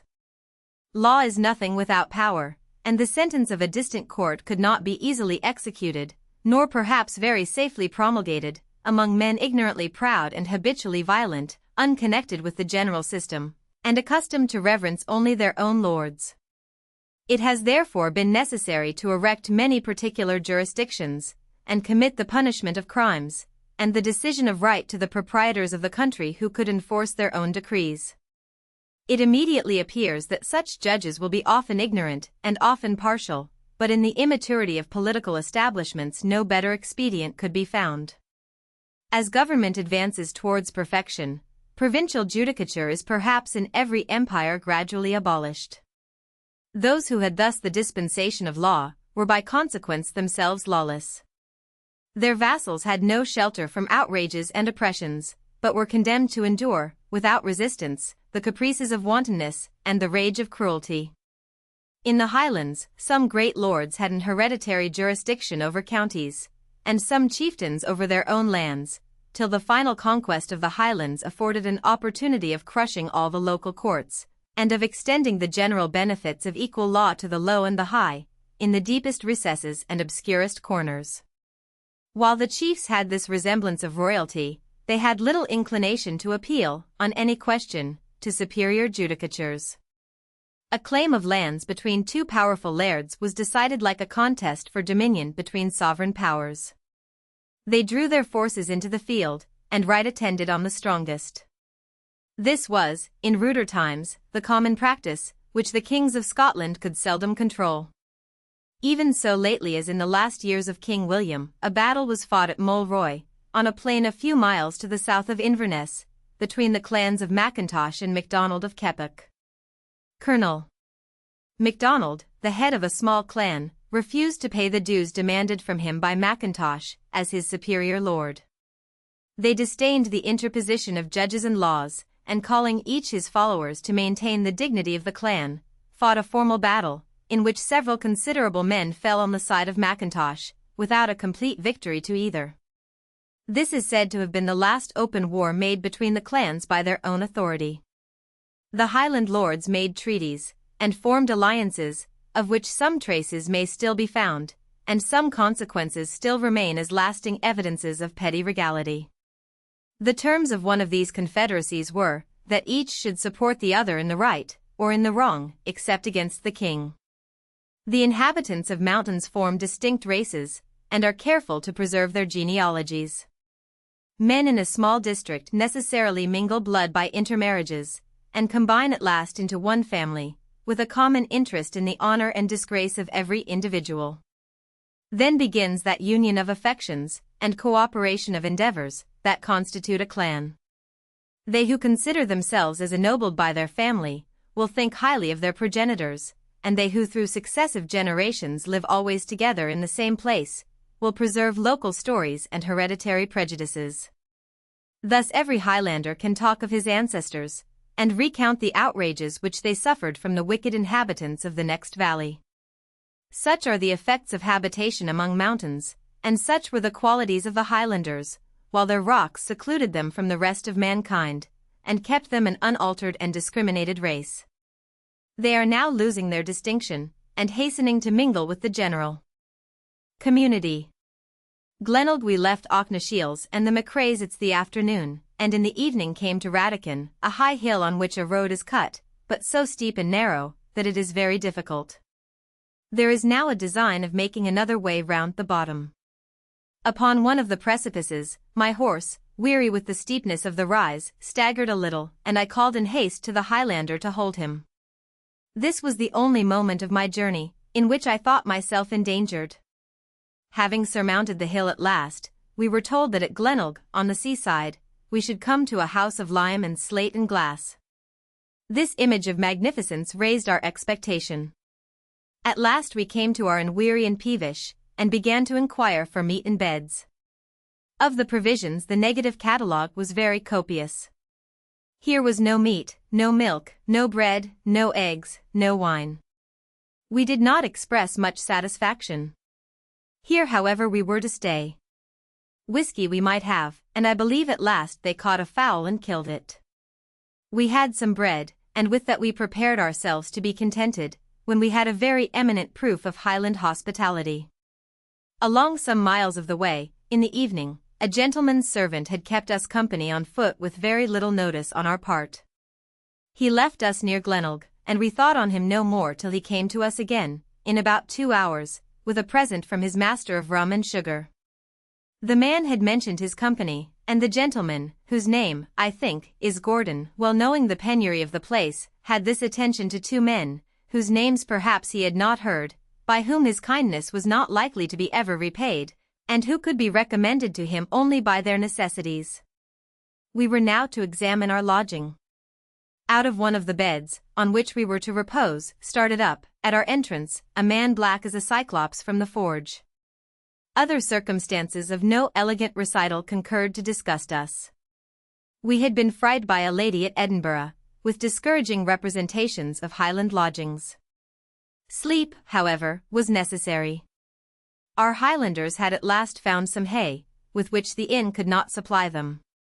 I directed them to bring a bundle into the room, and slept upon it in my riding coat. Mr. Boswell, being more delicate, laid himself sheets with hay over and under him, and lay in linen like a gentleman. Skye.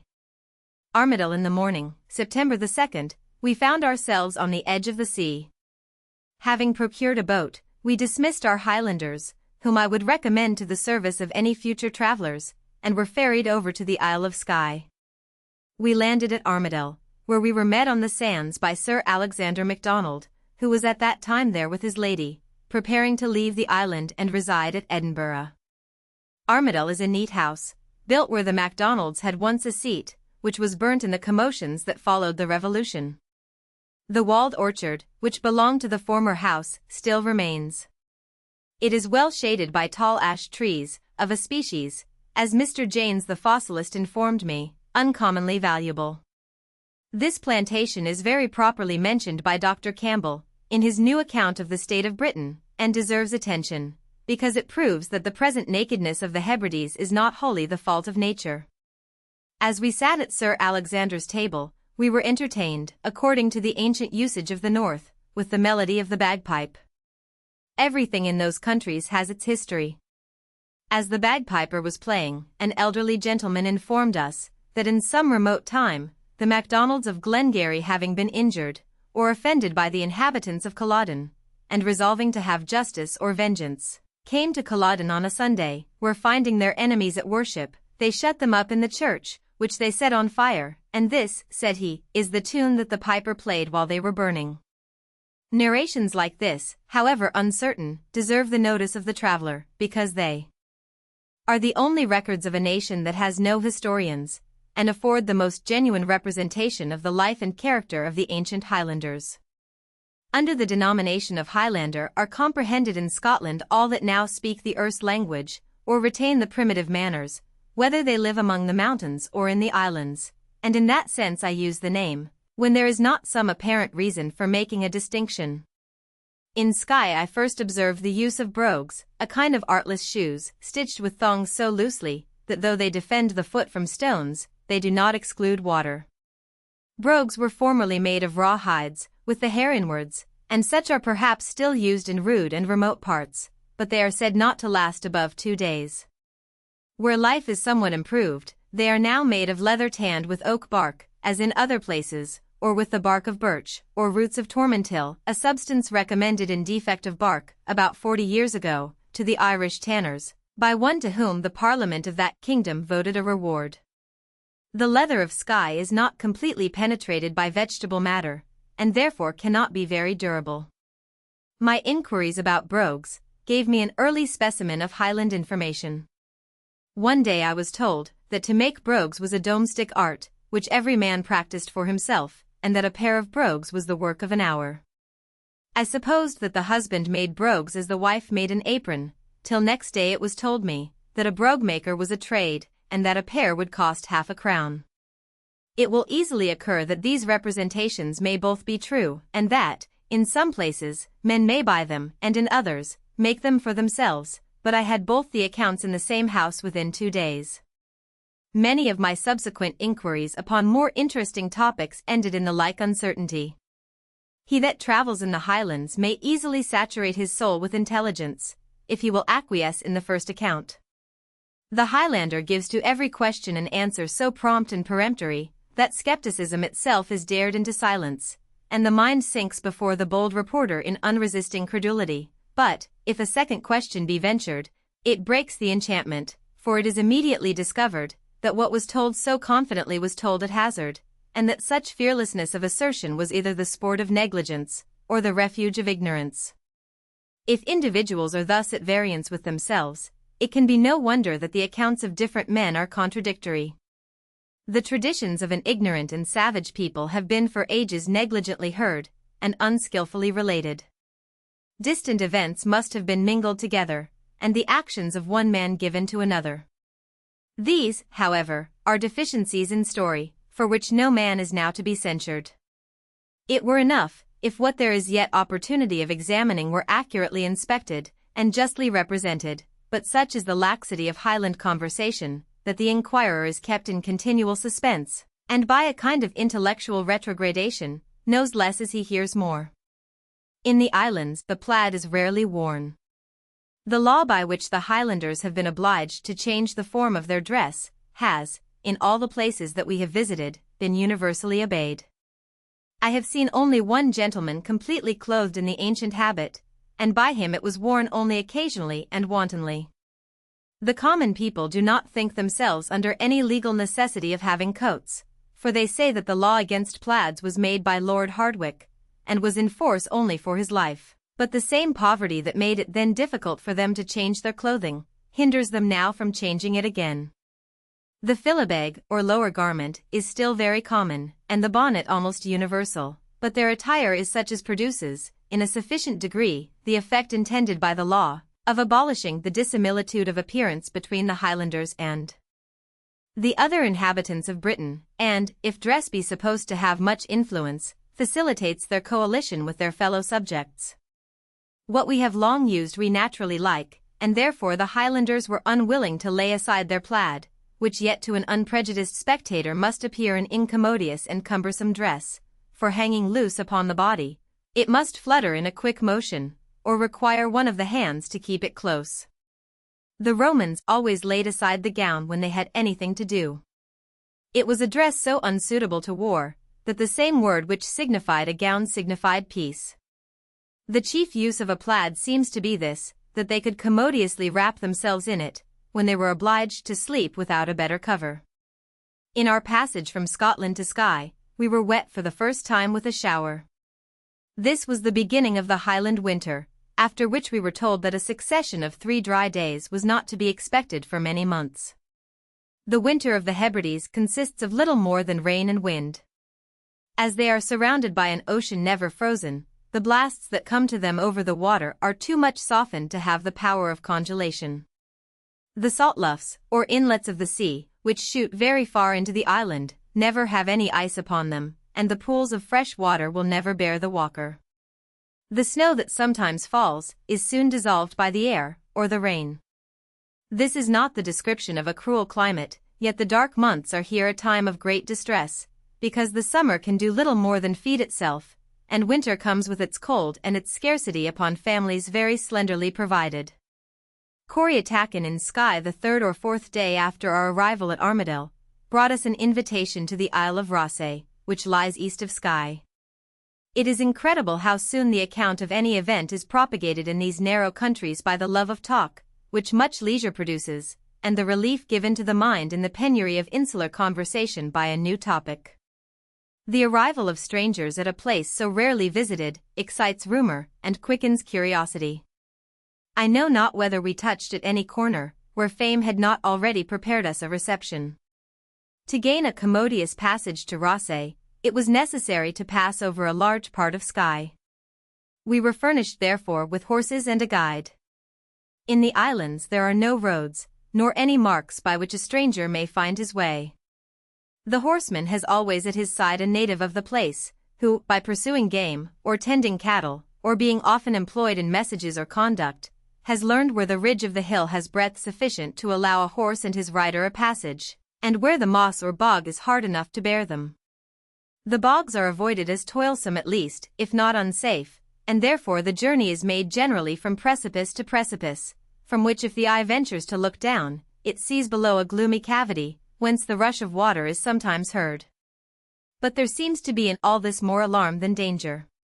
The Highlander walks carefully before, and the horse, accustomed to the ground, follows him with little deviation.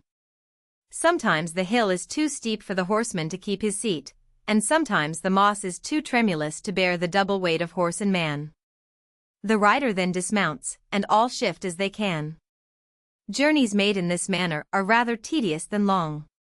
A very few miles require several hours.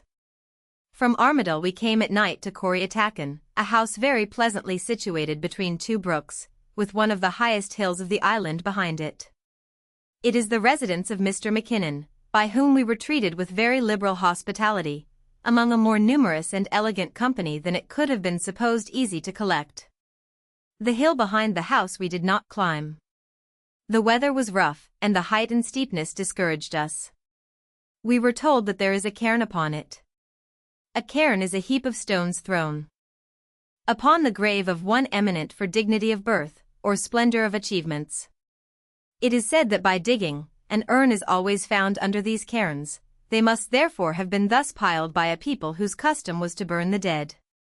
To pile stones is, I believe, a northern custom, and to burn the body was the Roman practice, nor do I know when it was that these 2 acts of sepulture were united. The weather was next day too violent for the continuation of our journey, but we had no reason to complain of the interruption. We saw in every place, what we chiefly desired to know, the manners of the people.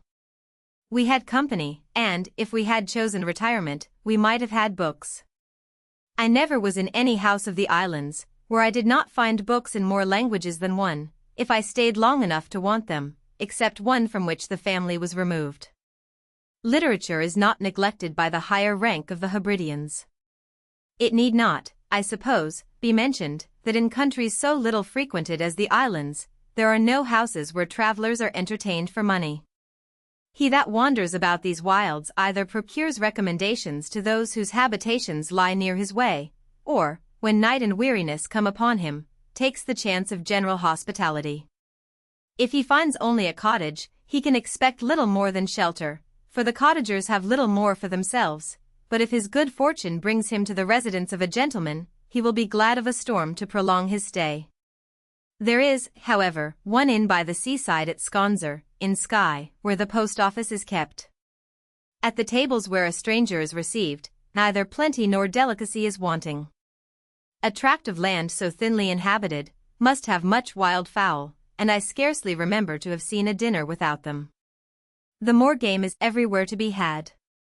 That the sea abounds with fish needs not be told, for it supplies a great part of Europe. The Isle of Skye has stags and roebucks, but no hares. They sell very numerous droves of oxen yearly to England, and therefore cannot be supposed to want beef at home. Sheep and goats are in great numbers, and they have the common domestic fowls. But as here is nothing to be bought, every family must kill its own meat, and roast part of it somewhat sooner than Apicius would prescribe. Every kind of flesh is undoubtedly excelled by the variety and emulation of English markets, but that which is not best may be yet very far from bad, and he that shall complain of his fare in the Hebrides, has improved his delicacy more than his manhood. Their fowls are not like those plumped for sale by the poulterers of London, but they are as good as other places commonly afford, except that the geese, by feeding in the sea, have universally a fishy rankness. These geese seem to be of a middle race, between the wild and domestic kinds. They are so tame as to own a home, and so wild as sometimes to fly quite away. Their native bread is made of oats, or barley. Of oatmeal they spread very thin cakes, coarse and hard, to which unaccustomed palates are not easily reconciled. The barley cakes are thicker and softer. I began to eat them without unwillingness. The blackness of their color raises some dislike, but the taste is not disagreeable. In most houses there is wheat flour, with which we were sure to be treated, if we stayed long enough to have it kneaded and baked. As neither yeast nor leaven are used among them, their bread of every kind is unfermented. They make only cakes, and never mold a loaf. A man of the Hebrides, for of the women's diet I can give no account, as soon as he appears in the morning, swallows a glass of whiskey, yet they are not a drunken race, at least I never was present at much intemperance, but no man is so abstemious as to refuse the morning dram, which they call a scock. The word whiskey signifies water, and is applied by way of eminence to strong water, or distilled liquor. The spirit drunk in the north is drawn from barley. I never tasted it, except once for experiment at the inn in Inverary, when I thought it preferable to any English malt brandy. It was strong, but not pungent, and was free from the empyreumatic taste or smell. What was the process I had no opportunity of inquiring, nor do I wish to improve the art of making poison pleasant. Not long after the dram, may be expected the breakfast, a meal in which the Scots, whether of the lowlands or mountains, must be confessed to excel us. The tea and coffee are accompanied not only with butter, but with honey, conserves, and marmalades. If an epicure could remove by a wish, in quest of sensual gratifications, wherever he had supped he would breakfast in Scotland. In the islands, however, they do what I found it not very easy to endure. They pollute the tea table by plates piled with large slices of Cheshire cheese, which mingles its less grateful odors with the fragrance of the tea. Where many questions are to be asked, some will be omitted. I forgot to inquire how they were supplied with so much exotic luxury. Perhaps the French may bring them wine for wool, and the Dutch give them tea and coffee at the fishing season, in exchange for fresh provision. Their trade is unconstrained, they pay no customs, for there is no officer to demand them, whatever therefore is made dear only by impost, is obtained here at an easy rate. A dinner in the Western Islands differs very little from a dinner in England, except that in the place of tarts, there are always set different preparations of milk. This part of their diet will admit some improvement. Though they have milk, and eggs, and sugar, few of them know how to compound them in a custard. Their gardens afford them no great variety, but they have always some vegetables on the table. Potatoes at least are never wanting, which, though they have not known them long, are now one of the principal parts of their food. They are not of the mealy, but the viscous kind.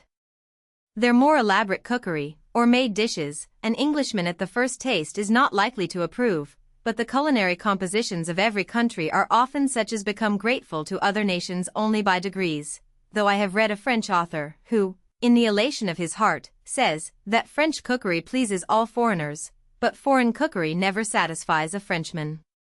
Their suppers are, like their dinners, various and plentiful. The table is always covered with elegant linen.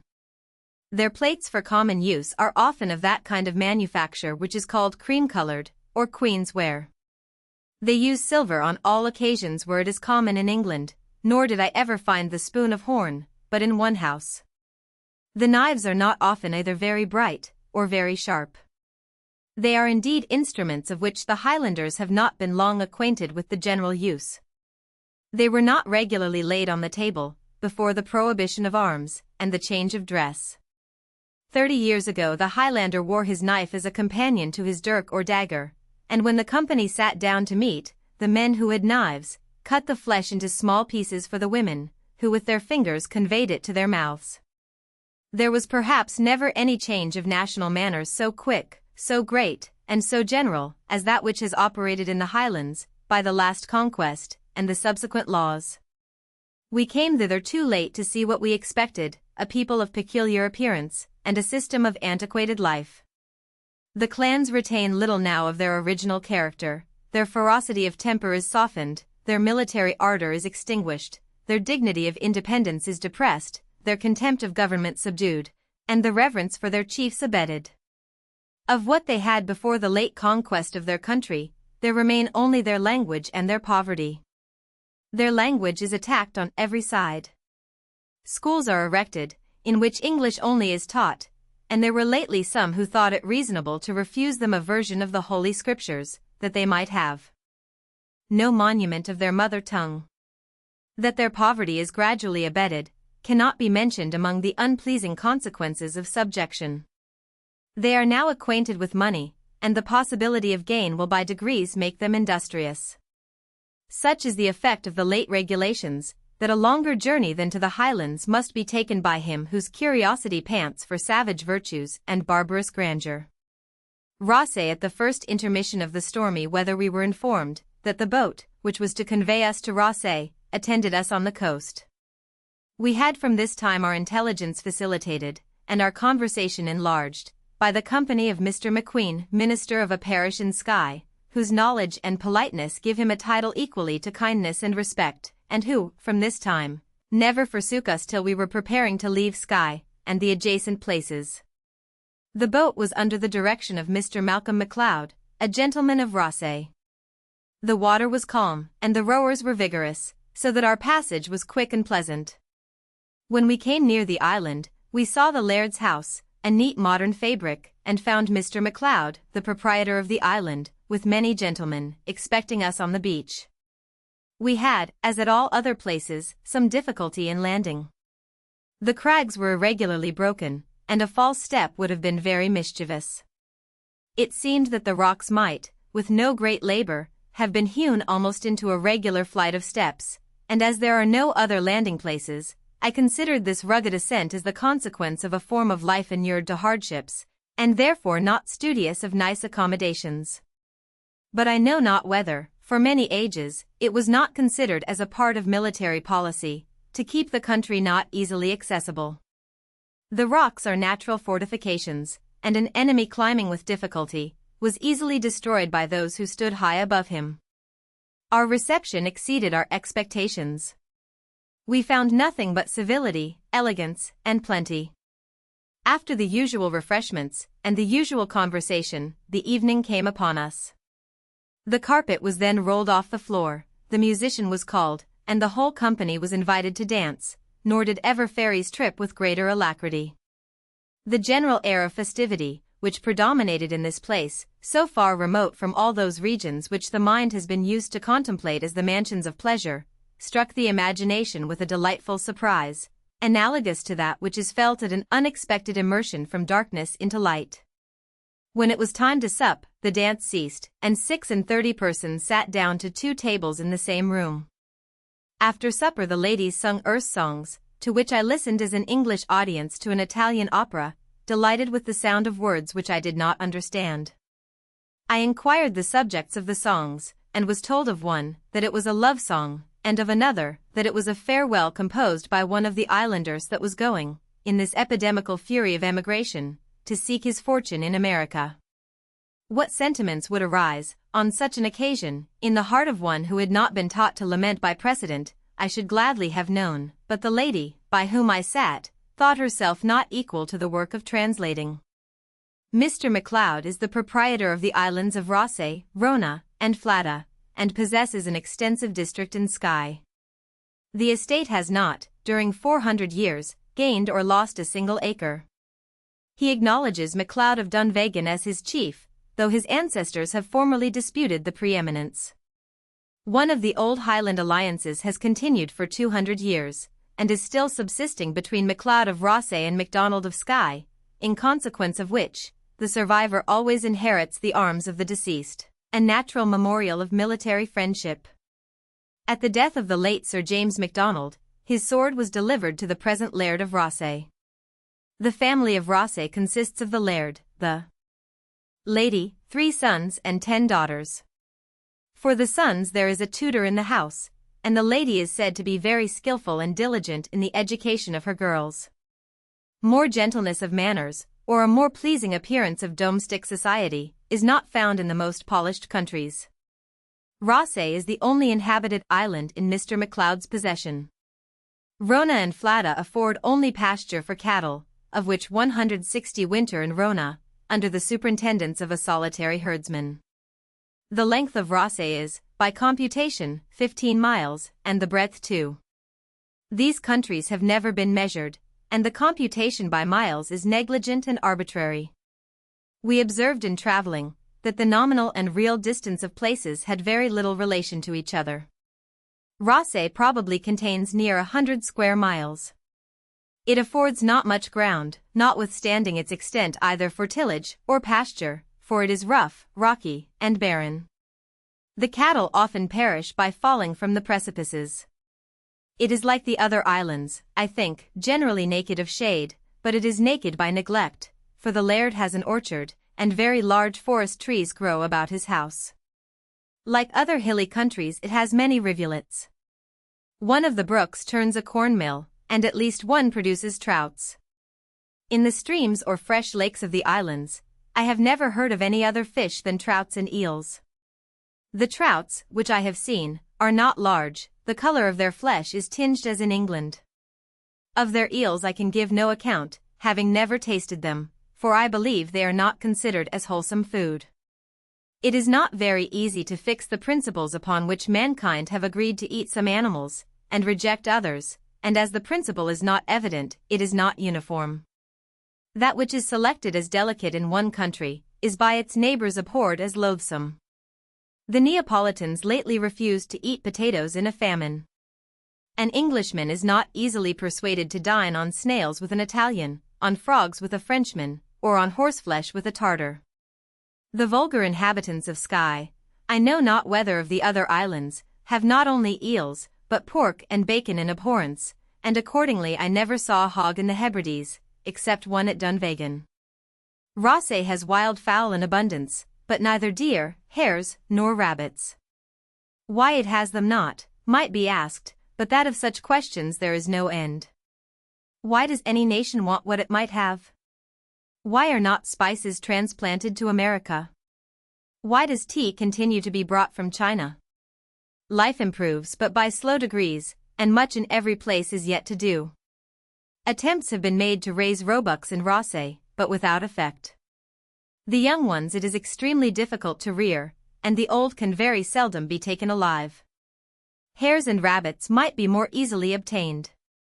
That they have few or none of either in Skye, they impute to the ravage of the foxes, and have therefore set, for some years past, a price upon their heads, which, as the number was diminished, has been gradually raised, from 3 and 6 to a guinea, a sum so great in this part of the world, that, in a short time, Skye may be as free from foxes as England from wolves. The fund for these rewards is a tax of 6p in the pound, imposed by the farmers on themselves, and said to be paid with great willingness. The beasts of prey in the islands are foxes, otters, and weasels. The foxes are bigger than those of England, but the otters exceed ours in a far greater proportion. I saw one at Armadale of a size much beyond that which I supposed them ever to attain, and Mr. McLean, the heir of Call, a man of middle stature, informed me that he once shot an otter, of which the tail reached the ground, when he held up the head to a level with his own. I expected the otter to have a foot particularly formed for the art of swimming, but upon examination, I did not find it differing much from that of a spaniel. As he preys in the sea, he does little visible mischief, and is killed only for his fur. White otters are sometimes seen. In Rosse they might have hares and rabbits, for they have no foxes. Some depredations, such as were never made before, have caused a suspicion that a fox has been lately landed in the island by spite or wantonness. This imaginary stranger has never yet been seen, and therefore, perhaps, the mischief was done by some other animal. It is not likely that a creature so ungentle, whose head could have been sold in Skye for a guinea, should be kept alive only to gratify the malice of sending him to prey upon a neighbor, and the passage from Skye is wider than a fox would venture to swim, unless he were chased by dogs into the sea, and perhaps then his strength would enable him to cross. How beasts of prey came into any islands is not easy to guess. In cold countries they take advantage of hard winters, and travel over the ice, but this is a very scanty solution, for they are found where they have no discoverable means of coming. The corn of this island is but little. I saw the harvest of a small field. The women reaped the corn, and the men bound up the sheaves. The strokes of the sickle were timed by the modulation of the harvest song, in which all their voices were united. They accompany in the Highlands every action, which can be done in equal time, with an appropriated strain, which has, they say, not much meaning, but its effects are regularity and cheerfulness. The ancient Perselusmanic song, by which the rowers of galleys were animated, may be supposed to have been of this kind. There is now an oar-song used by the Hebrideans. The ground of Rosse seems fitter for cattle than for corn, and of black cattle I suppose the number is very great. The laird himself keeps a herd of 400, 100 of which are annually sold. Of an extensive domain, which he holds in his own hands, he considers the sale of cattle as repaying him the rent, and supports the plenty of a very liberal table with the remaining product. Rosse is supposed to have been very long inhabited. On one side of it they show caves, into which the rude nations of the first ages retreated from the weather. These dreary vaults might have had other uses. There is still a cavity near the house called the Oar Cave, in which the seamen, after one of those piratical expeditions, which in rougher times were very frequent, used, as tradition tells, to hide their oars. This hollow was near the sea, that nothing so necessary might be far to be fetched, and it was secret that enemies, if they landed, could find nothing. Yet it is not very evident of what use it was to hide their oars from those, who, if they were masters of the coast, could take away their boats. A proof much stronger of the distance at which the first possessors of this island lived from the present time, is afforded by the stone heads of arrows which are very frequently picked up. The people call them elf bolts, and believe that the fairies shoot them at the cattle. They nearly resemble those which Mr. Banks has lately brought from the savage countries in the Pacific Ocean, and must have been made by a nation to which the use of metals was unknown. The number of this little community has never been counted by its ruler, nor have I obtained any positive account, consistent with the result of political computation. Not many years ago, the late laird led out 100 men upon a military expedition. The sixth part of a people is supposed capable of bearing arms. Rosse had therefore 600 inhabitants. But because it is not likely that every man able to serve in the field would follow the summons, or that the chief would leave his lands totally defenseless, or take away all the hands qualified for labor, let it be supposed that half as many might be permitted to stay at home.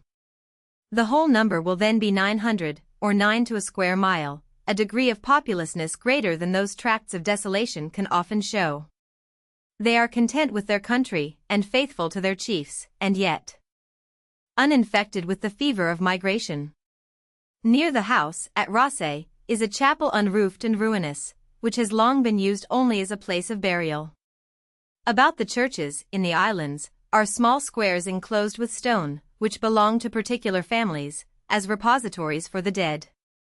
At Rosse there is one, I think, for the proprietor, and one for some collateral house. It is told by Martin, that at the death of the lady of the island, it has been here the custom to erect a cross. This we found not to be true. The stones that stand about the chapel at a small distance, some of which perhaps have crosses cut upon them, are believed to have been not funeral monuments, but the ancient boundaries of the sanctuary or consecrated ground. Martin was a man not illiterate, he was an inhabitant of Skye, and therefore was within reach of intelligence, and with no great difficulty might have visited the places which he undertakes to describe, yet with all his opportunities, he has often suffered himself to be deceived. He lived in the last century, when the chiefs of the clans had lost little of their original influence. The mountains were yet unpenetrated, no inlet was open to foreign novelties, and the feudal institution operated upon life with their full force. He might therefore have displayed a series of subordination and a form of government, which, in more luminous and improved regions, have been long forgotten, and have delighted his readers with many uncouth customs that are now disused, and wild opinions that prevail no longer. But he probably had not knowledge of the world sufficient to qualify him for judging what would deserve or gain the attention of mankind. The mode of life which was familiar to himself, he did not suppose unknown to others, nor imagined that he could give pleasure by telling that of which it was, in his little country, impossible to be ignorant. What he has neglected cannot now be performed. In nations, where there is hardly the use of letters, what is once out of sight is lost forever. They think but little, and of their few thoughts, none are wasted on the past, in which they are neither interested by fear nor hope. Their only registers are stated observances and practical representations. For this reason an age of ignorance is an age of ceremony. Pageants, and processions, and commemorations, gradually shrink away, as better methods come into use of recording events, and preserving rites. It is not only in Rosse that the chapel is unroofed and useless. Through the few islands which we visited, we neither saw nor heard of any house of prayer, except in Skye, that was not in ruins. The malignant influence of Calvinism has blasted ceremony and decency together, and if the remembrance of papal superstition is obliterated, the monuments of papal piety are likewise effaced. It has been, for many years, popular to talk of the lazy devotion of the Romish clergy. Over the sleepy laziness of men that erected churches, we may indulge our superiority with a new triumph, by comparing it with the fervid activity of those who suffer them to fall. Of the destruction of churches, the decay of religion must in time be the consequence, for while the public acts of the ministry are now performed in houses, a very small number can be present, and as the greater part of the islanders make no use of books, all must necessarily live in total ignorance who want the opportunity of vocal instruction. From these remains of ancient sanctity, which are everywhere to be found, it has been conjectured that, for the last 2 centuries, the inhabitants of the islands have decreased in number. This argument, which supposes that the churches have been suffered to fall only because they were no longer necessary, would have some force, if the houses of worship still remaining were sufficient for the people. But since they have now no churches at all, these venerable fragments do not prove the people of former times to have been more numerous, but to have been more devout. If the inhabitants were doubled with their present principles, it appears not that any provision for public worship would be made. Where the religion of a country enforces consecrated buildings, the number of those buildings may be supposed to afford some indication, however uncertain, of the populousness of the place. But whereby a change of manners a nation is contented to live without them, their decay implies no diminution of inhabitants. Some of these dilapidations are said to be found in islands now uninhabited, but I doubt whether we can thence infer that they were ever peopled. The religion of the Middle Age is well known to have placed too much hope in lonely austerities. Voluntary solitude was the great act of propitiation, by which crimes were effaced, and conscience was appeased. It is therefore not unlikely that oratories were often built in places where retirement was sure to have no disturbance. Rosse has little that can detain a traveler, except the laird and his family, but their power wants no auxiliaries. Such a seat of hospitality, amidst the winds and waters, fills the imagination with a delightful contrariety of images. Without is the rough ocean and the rocky land, the beating billows and the howling storm. Within is plenty and elegance, beauty and gaiety, the song and the dance. In Rosse, if I could have found an Ulysses, I had fancied a Phaeacia.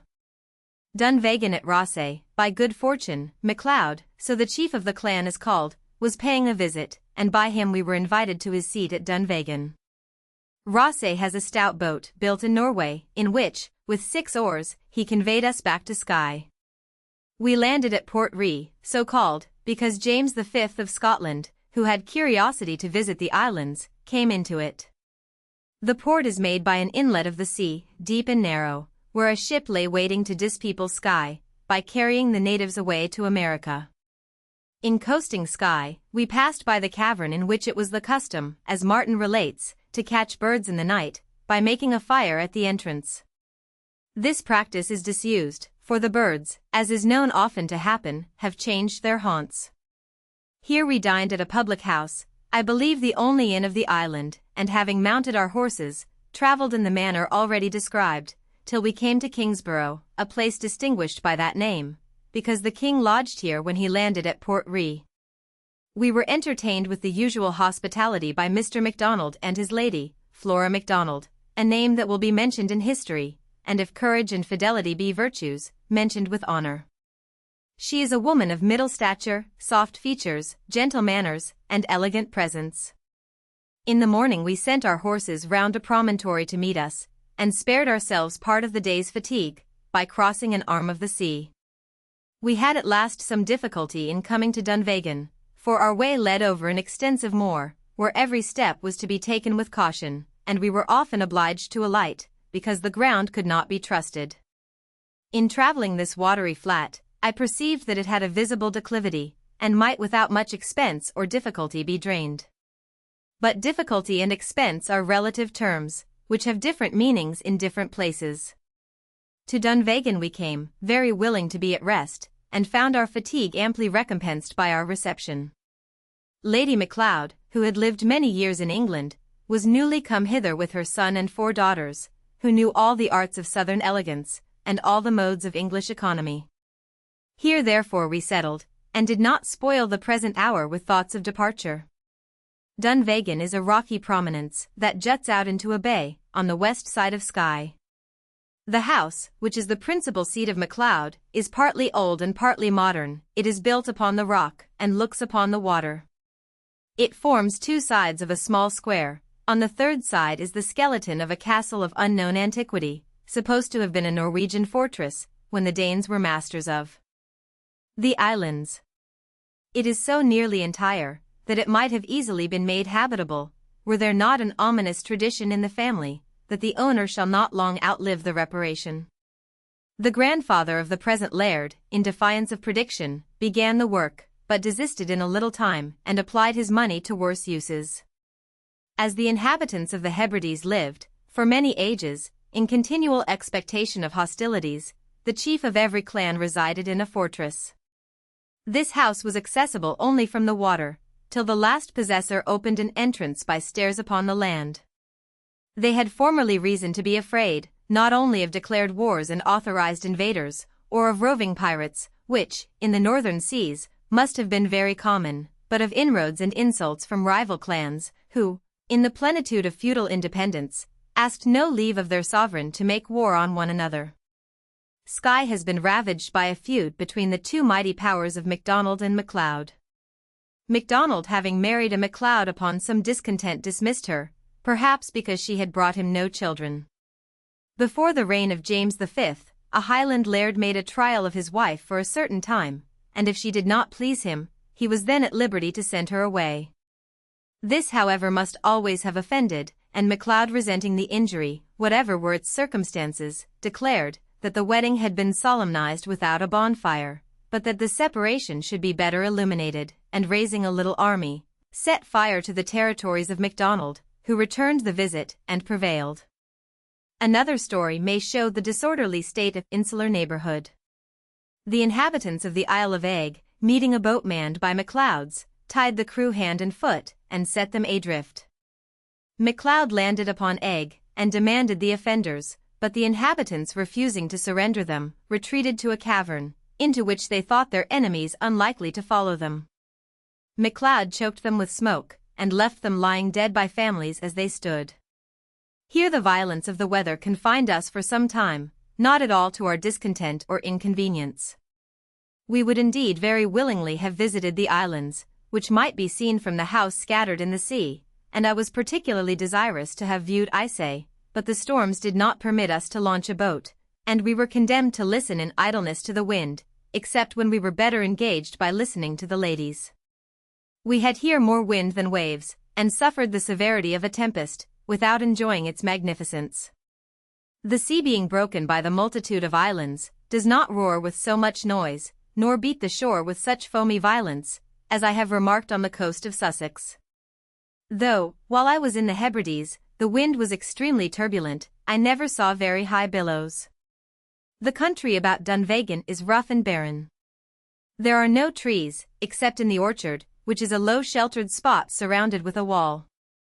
When this house was intended to sustain a siege, a well was made in the court, by boring the rock downwards, till water was found, which though so near to the sea, I have not heard mentioned as brackish, though it has some hardness, or other qualities, which make it less fit for use, and the family is now better supplied from a stream, which runs by the rock, from two pleasing waterfalls. Here we saw some traces of former manners, and heard some standing traditions. In the house is kept an ox's horn, hollowed so as to hold perhaps 2 quarts, which the heir of MacLeod was expected to swallow at one draught, as a test of his manhood, before he was permitted to bear arms, or could claim a seat among the men. It is held that the return of the laird to Dunvegan, after any considerable absence, produces a plentiful capture of herrings, and that, if any woman crosses the water to the opposite island, the herrings will desert the coast. Boetius tells the same of some other place. This tradition is not uniform. Some hold that no woman may pass, and others that none may pass but a MacLeod. Among other guests, which the hospitality of Dunvegan brought to the table, a visit was paid by the laird and lady of a small island south of Skye, of which the proper name is Mwack, which signifies swine. It is commonly called Muck, which the proprietor not liking, has endeavoured, without effect, to change to Monk. It is usual to call gentlemen in Scotland by the name of their possessions, as Rosse, Bernera, Lochby, a practice necessary in countries inhabited by clans, where all that live in the same territory have one name, and must be therefore discriminated by some addition. This gentleman, whose name, I think, is MacLean, should be regularly called Muck, but the appellation, which he thinks too coarse for his island, he would like still less for himself, and he is therefore addressed by the title of Isle of Muck. This little island, however it be named, is of considerable value. It is 2 English miles long, and 3/4 of a mile broad, and consequently contains only 960 English acres. It is chiefly arable. Half of this little dominion the laird retains in his own hand, and on the other half live 160 persons, who pay their rent by exported corn. What rent they pay, we were not told, and could not decently inquire. The proportion of the people to the land is such, as the most fertile countries do not commonly maintain. The laird, having all his people under his immediate view, seems to be very attentive to their happiness. The devastation of the smallpox, when it visits places where it comes seldom, is well known. He has disarmed it of its terror at Mwack, by inoculating 80 of his people. The expense was 2 shillings and 6 a head. Many trades they cannot have among them, but upon occasion, he fetches a smith from the Isle of Egg, and has a tailor from the main land, 6 times a year. This island well deserved to be seen, but the laird's absence left us no opportunity. Every inhabited island has its appendant and subordinate islets. Muck, however small, has yet others smaller about it, one of which has only ground sufficient to afford pasture for 3 weathers. At Dunvegan I had tasted lotus, and was in danger of forgetting that I was ever to depart, till Mr. Boswell sagely reproached me with my sluggishness and softness. I had no very forcible defence to make, and we agreed to pursue our journey.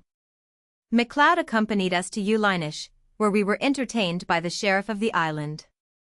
Ulinaish Mr. McQueen traveled with us, and directed our attention to all that was worthy of observation. With him we went to see an ancient building, called a dun or burrow. It was a circular enclosure, about 42 feet in diameter, walled round with loose stones, perhaps to the height of 9 feet. The walls were very thick, diminishing a little toward the top, and though in these countries, stone is not brought far, must have been raised with much labor. Within the great circle were several smaller rounds of wall, which formed distinct apartments. Its date and its use are unknown. Some suppose it the original seat of the chiefs of the MacLeods. Mr. McQueen thought it a Danish fort.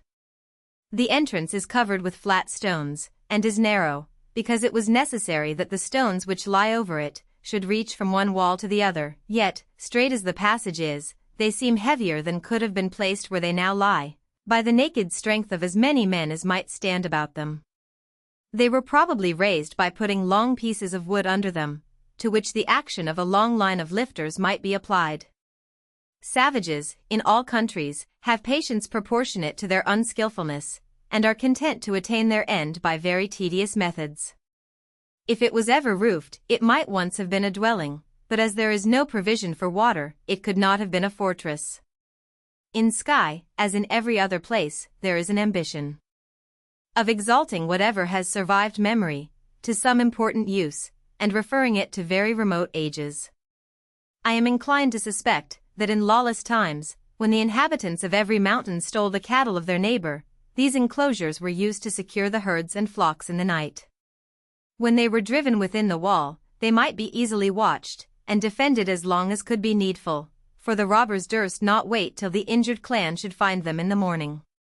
The interior enclosures, if the whole building were once a house, were the chambers of the chief inhabitants. If it was a place of security for cattle, they were probably the shelters of the keepers.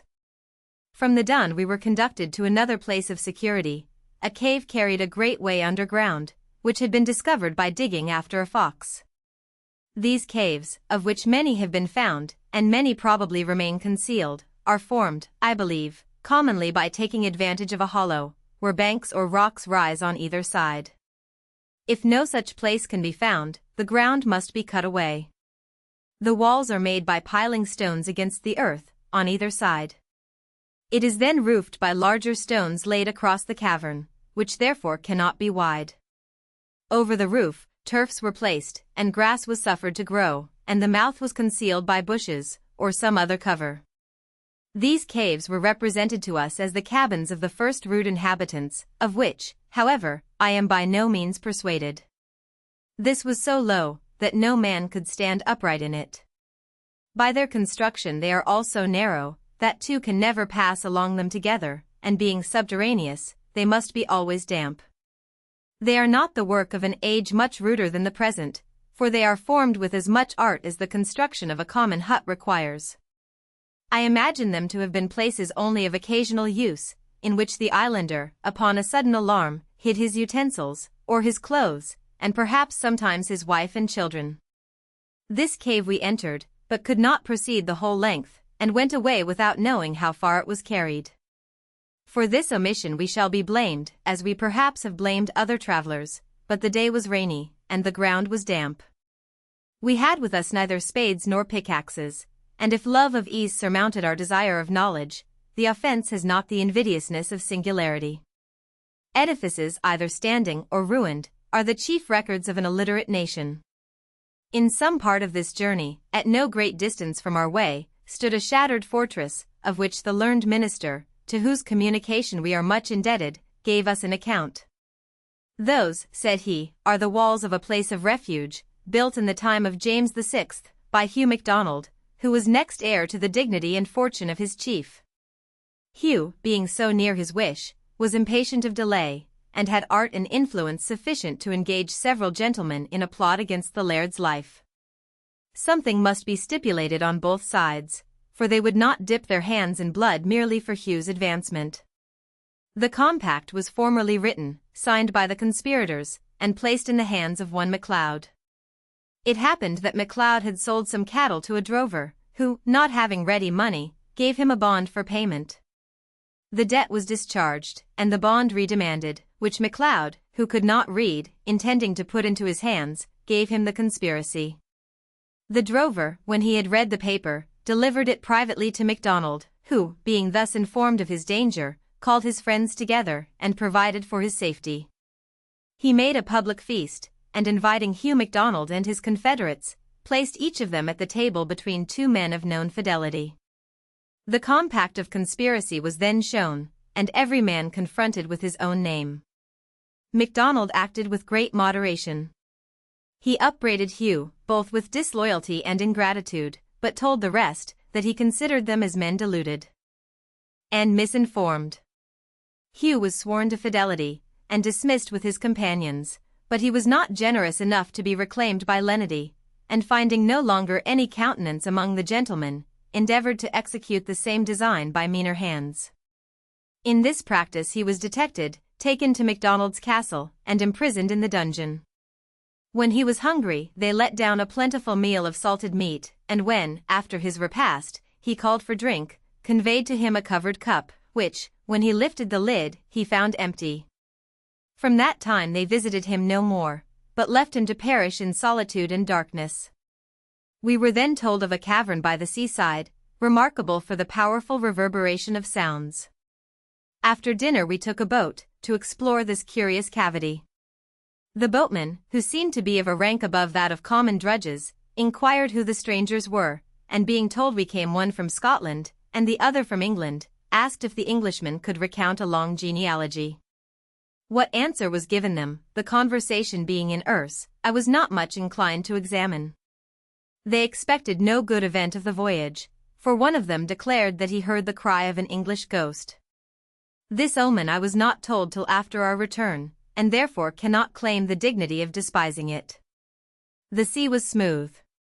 We never left the shore, and came without any disaster to the cavern, which we found rugged and misshapen, about 180 feet long, 30 wide in the broadest part, and in the loftiest, as we guessed, about 30 high. It was now dry, but at high water the sea rises in it near 6 feet. Here I saw what I had never seen before, limpets and mussels in their natural state. But, as a new testimony to the veracity of common fame, here was no echo to be heard. We then walked through a natural arch in the rock, which might have pleased us by its novelty, had the stones, which encumbered our feet, given us leisure to consider it. We were shown the gummy seed of the kelp, that fastens itself to a stone, from which it grows into a strong stalk. In our return, we found a little boy upon the point of rock, catching with his angle a supper for the family. We rode up to him, and borrowed his rod, with which Mr. Boswell caught a cuddy. The cuddy is a fish of which I know not the philosophical name. It is not much bigger than a gudgeon, but is of great use in these islands, as it affords the lower people both food and oil for their lamps. Cuddies are so abundant, at some times of the year, that they are caught like whitebait in the Thames, only by dipping a basket and drawing it back. If it were always practicable to fish, these islands could never be in much danger from famine, but unhappily in the winter, when other provision fails, the seas are commonly too rough for nets, or boats. Talisker and Skye from Ullinish, our next stage was to Talisker, the house of Colonel MacLeod, an officer in the Dutch service, who, in this time of universal peace, has for several years been permitted to be absent from his regiment. Having been bred to physique, he is consequently a scholar, and his lady, by accompanying him in his different places of residence, is become skillful in several languages. Talisker is the place beyond all that I have seen, from which the gay and the jovial seem utterly excluded, and where the hermit might expect to grow old in meditation, without possibility of disturbance or interruption. It is situated very near the sea, but upon a coast where no vessel lands but when it is driven by a tempest on the rocks.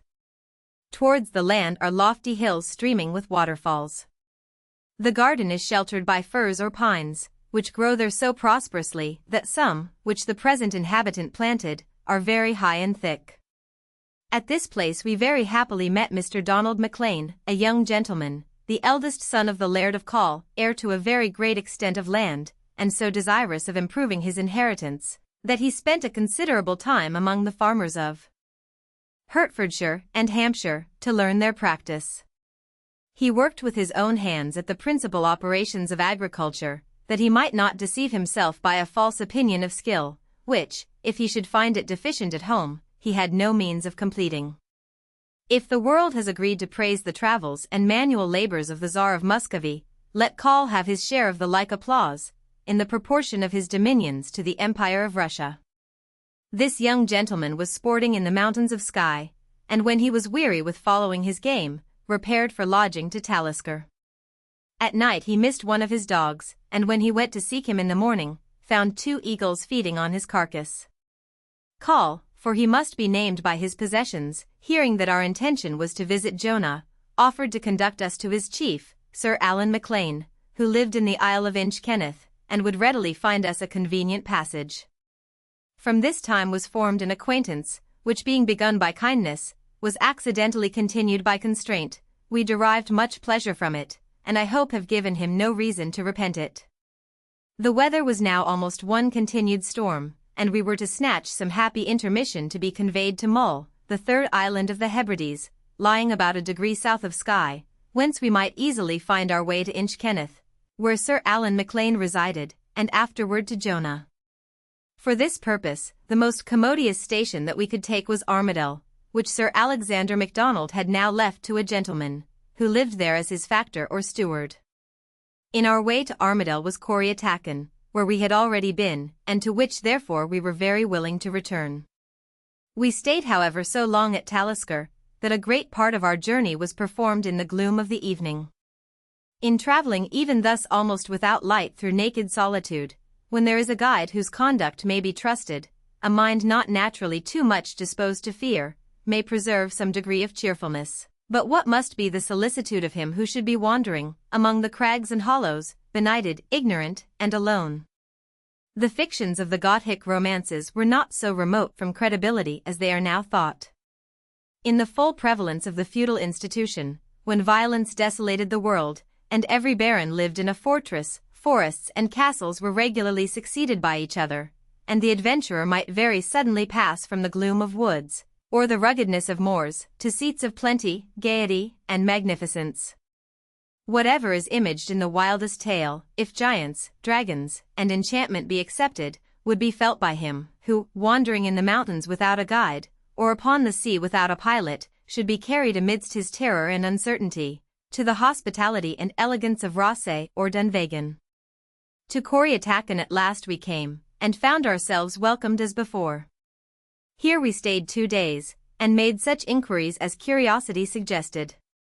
The house was filled with company, among whom Mr. Macpherson and his sister distinguished themselves by their politeness and accomplishments. By him we were invited to Ostig, a house not far from Armadale, where we might easily hear of a boat, when the weather would suffer us to leave the island. Ostig in Skye at Ostig, of which Mr. Macpherson is minister, we were entertained for some days, then removed to Armadale, where we finished our observations on the island of Skye. As this island lies in the 57th degree, the air cannot be supposed to have much warmth.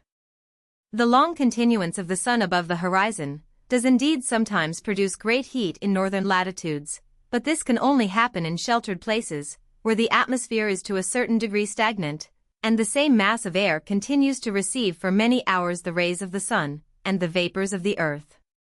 Skye lies open on the west and north to a vast extent of ocean, and is cooled in the summer by perpetual ventilation, but by the same blasts is kept warm in winter. Their weather is not pleasing. Half the year is deluged with rain. From the autumnal to the vernal equinox, a dry day is hardly known, except when the showers are suspended by a tempest. Under such skies can be expected no great exuberance of vegetation. Their winter overtakes their summer, and their harvest lies upon the ground drenched with rain. The autumn struggles hard to produce some of our early fruits. I gathered gooseberries in September, but they were small and the husk was thick. Their winter is seldom such as puts a full stop to the growth of plants, or reduces the cattle to live wholly on the surplusage of the summer. In the year 71 they had a severe season, remembered by the name of the Black Spring, from which the island has not yet recovered. The snow lay long upon the ground, a calamity hardly known before. Part of their cattle died for want, part were unseasonably sold to buy sustenance for the owners, and, what I have not read or heard of before, the kind that survived were so emaciated and dispirited, that they did not require the mail at the usual time. Many of the roebucks perished. The soil, as in other countries, has its diversities. In some parts there is only a thin layer of earth spread upon a rock, which bears nothing but short brown heath, and perhaps is not generally capable of any better product. There are many bogs or mosses of greater or less extent, where the soil cannot be supposed to want depth, though it is too wet for the plough. But we did not observe in these any aquatic plants. The valleys and the mountains are alike darkened with heath. Some grass, however, grows here and there, and some happier spots of earth are capable of tillage. Their agriculture is laborious, and perhaps rather feeble than unskilful. Their chief manure is seaweed, which, when they lay it to rot upon the field, gives them a better crop than those of the highlands. They heap sea-shells upon the dunghill, which in time moulder into a fertilizing substance. When they find a vein of earth where they cannot use it, they dig it up, and add it to the mold of a more commodious place. Their corn grounds often lie in such intricacies among the crags, that there is no room for the action of a team and plough. The soil is then turned up by manual labor, with an instrument called a crooked spade, of a form and weight which to me appeared very incommodious, and would perhaps be soon improved in a country where workmen could be easily found and easily paid. It has a narrow blade of iron fixed to a long and heavy piece of wood, which must have, about 1.5 feet above the iron, a knee or flexure with the angle downwards. When the farmer encounters a stone which is the great impediment of his operations, he drives the blade under it, and bringing the knee or angle to the ground, has in the long handle a very forcible lever. According to the different mode of tillage, farms are distinguished into long land and short land. Long land is that which affords room for a plough, and short land is turned up by the spade. The grain which they commit to the furrows thus tediously formed, is either oats or barley. They do not sow barley without very copious manure, and then they expect from it 10 for 1, an increase equal to that of better countries, but the culture is so operose that they content themselves commonly with oats, and who can relate without compassion, that after all their diligence they are to expect only a triple increase? It is in vain to hope for plenty, when a third part of the harvest must be reserved for seed. When their grain is arrived at the state which they must consider as ripeness, they do not cut, but pull the barley, to the oats they apply the sickle. Wheel carriages they have none, but make a frame of timber, which is drawn by one horse with the 2 points behind pressing on the ground. On this they sometimes drag home their sheaves, but often convey them home in a kind of open pannier, or frame of sticks. Upon the horse's back. Of that which is obtained with so much difficulty, nothing surely ought to be wasted, yet their method of clearing their oats from the husk is by parching them in the straw. Thus with the genuine improvidence of savages, they destroy that fodder for want of which their cattle may perish. From this practice they have 2 petty conveniences. They dry the grain so that it is easily reduced to meal, and they escape the theft of the thresher. The taste contracted from the fire by the oats, as by every other scorched substance, use must long ago have made grateful. The oats that are not parched must be dried in a kiln. The barns of Skye I never saw.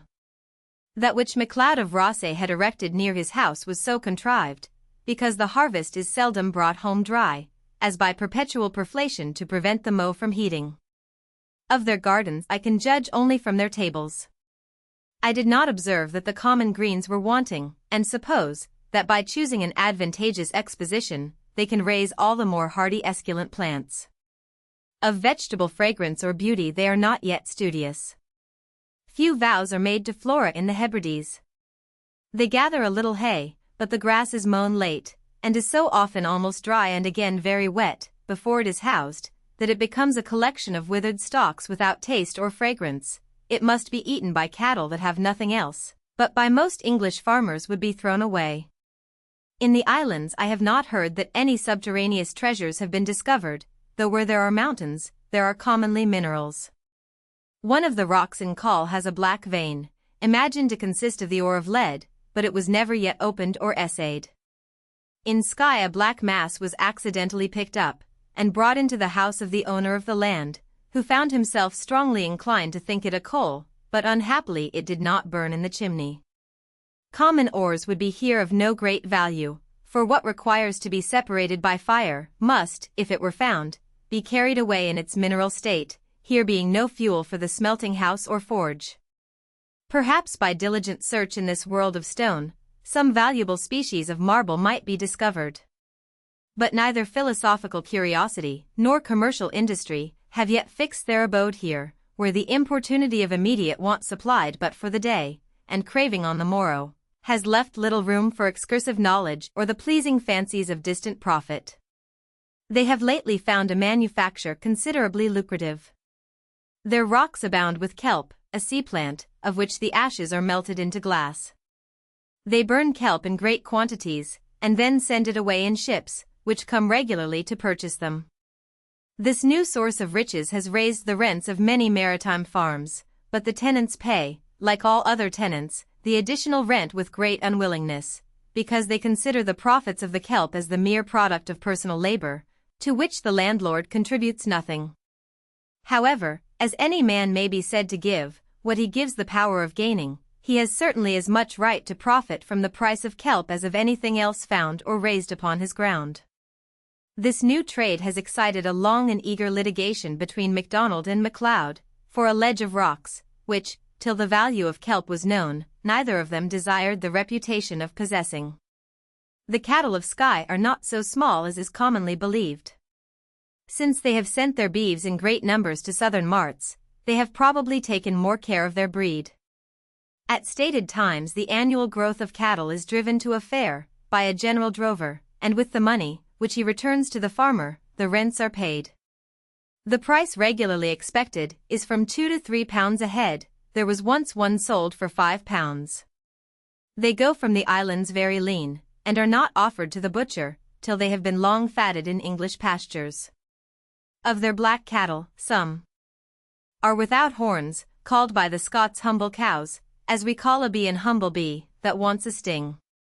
Whether this difference be specific or accidental, though we inquired with great diligence, we could not be informed. We are not very sure that the bull is ever without horns, though we have been told that such bulls there are. What is produced by putting a horned and unhorned male and female together, no man has ever tried, that thought the result worthy of observation. Their horses are, like their cows, of a moderate size. I had no difficulty to mount myself commodiously by the favor of the gentleman. I heard of very little cows in Barra, and very little horses in Rum, where perhaps no care is taken to prevent that diminution of size, which must always happen, where the greater and the less copulate promiscuously, and the young animal is restrained from growth by penury of sustenance. The goat is the general inhabitant of the earth, complying with every difference of climate and of soil. The goats of the Hebrides are like others, nor did I hear anything of their sheep, to be particularly remarked. In the penury of these malignant regions, nothing is left that can be converted to food. The goats and the sheep are milked like the cows. A single meal of a goat is a quart, and of a sheep a pint. Such at least was the account, which I could extract from those of whom I am not sure that they ever had inquired. The milk of goats is much thinner than that of cows, and that of sheep is much thicker.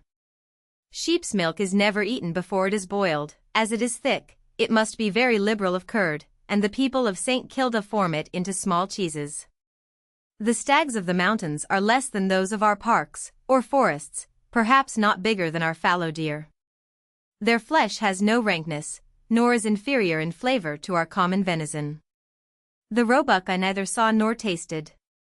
These are not countries for a regular chase. The deer are not driven with horns and hounds. A sportsman, with his gun in his hand, watches the animal, and when he has wounded him, traces him by the blood. They have a race of brined greyhounds, larger and stronger than those with which we course hares, and those are the only dogs used by them for the chase. Man is by the use of firearms made so much an overmatch for other animals, that in all countries, where they are in use, the wild part of the creation sensibly diminishes. There will probably not be long either stags or roebucks in the islands. All the beasts of chase would have been lost long ago in countries well inhabited, had they not been preserved by laws for the pleasure of the rich. There are in Skye neither rats nor mice, but the weasel is so frequent that he is heard in houses rattling behind chests or beds, as rats in England. They probably owe to his predominance that they have no other vermin, for since the great rat took possession of this part of the world, scarce a ship can touch at any port, but some of his race are left behind. They have within these few years began to infest the Isle of Coll, where being left by some trading vessel, they have increased for want of weasels to oppose them. The inhabitants of Skye, and of the other islands, which I have seen, are commonly of the middle stature, with fewer among them very tall or very short, than are seen in England, or perhaps, as their numbers are small, the chances of any deviation from the common measure are necessarily few. The tallest men that I saw are among those of higher rank. In regions of barrenness and scarcity, the human race is hindered in its growth by the same causes as other animals. The ladies have as much beauty here as in other places, but bloom and softness are not to be expected among the lower classes, whose faces are exposed to the rudeness of the climate, and whose features are sometimes contracted by want, and sometimes hardened by the blasts. Supreme beauty is seldom found in cottages or workshops, even where no real hardships are suffered. To expand the human face to its full perfection, it seems necessary that the mind should cooperate by placidness of content, or consciousness of superiority. Their strength is proportionate to their size, but they are accustomed to run upon rough ground, and therefore can with great agility skip over the bog, or clamber the mountain. For a campaign in the wastes of America, soldiers better qualified could not have been found. Having little work to do, they are not willing, nor perhaps able to endure a long continuance of manual labor, and are therefore considered as habitually idle. Having never been supplied with those accommodations, which life extensively diversified with trades affords, they supply their wants by very insufficient shifts, and endure many inconveniences, which a little attention would easily relieve. I have seen a horse carrying home the harvest on a crate. Under his tail was a stick for a crupper, held at the two ends by twists of straw.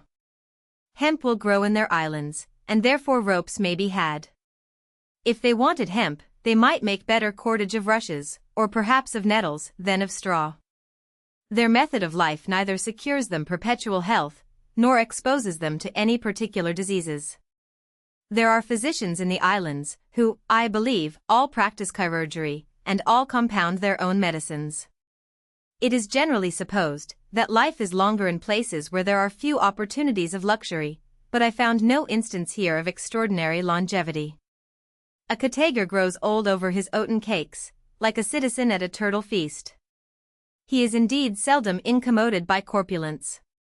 Poverty preserves him from sinking under the burden of himself, but he escapes no other injury of time. Instances of long life are often related, which those who hear them are more willing to credit than examine. To be told that any man has attained 100 years, gives hope and comfort to him who stands trembling on the brink of his own climacteric.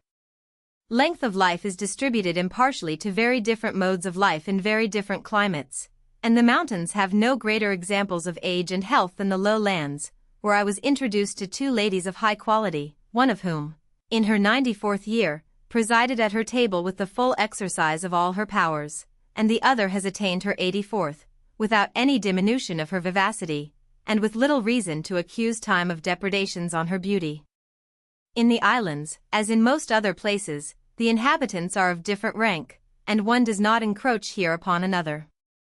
Where there is no commerce nor manufacture, he that is born poor can scarcely become rich, and if none are able to buy estates, he that is born to land cannot annihilate his family by selling it. This was once the state of these countries.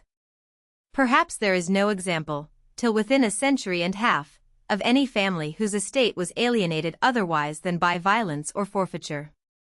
Since money has been brought amongst them, they have found, like others, the art of spending more than they receive, and I saw with grief the chief of a very ancient clan, whose island was condemned by law to be sold for the satisfaction of his creditors. The name of highest dignity is laird, of which there are in the extensive Isle of Skye only 3, MacDonald, MacLeod, and McKinnon. The laird is the original owner of the land, whose natural power must be very great, where no man lives but by agriculture, and where the produce of the land is not conveyed through the labyrinths of traffic, but passes directly from the hand that gathers it to the mouth that eats it. The laird has all those in his power that live upon his farms. Kings can, for the most part, only exalt or degrade.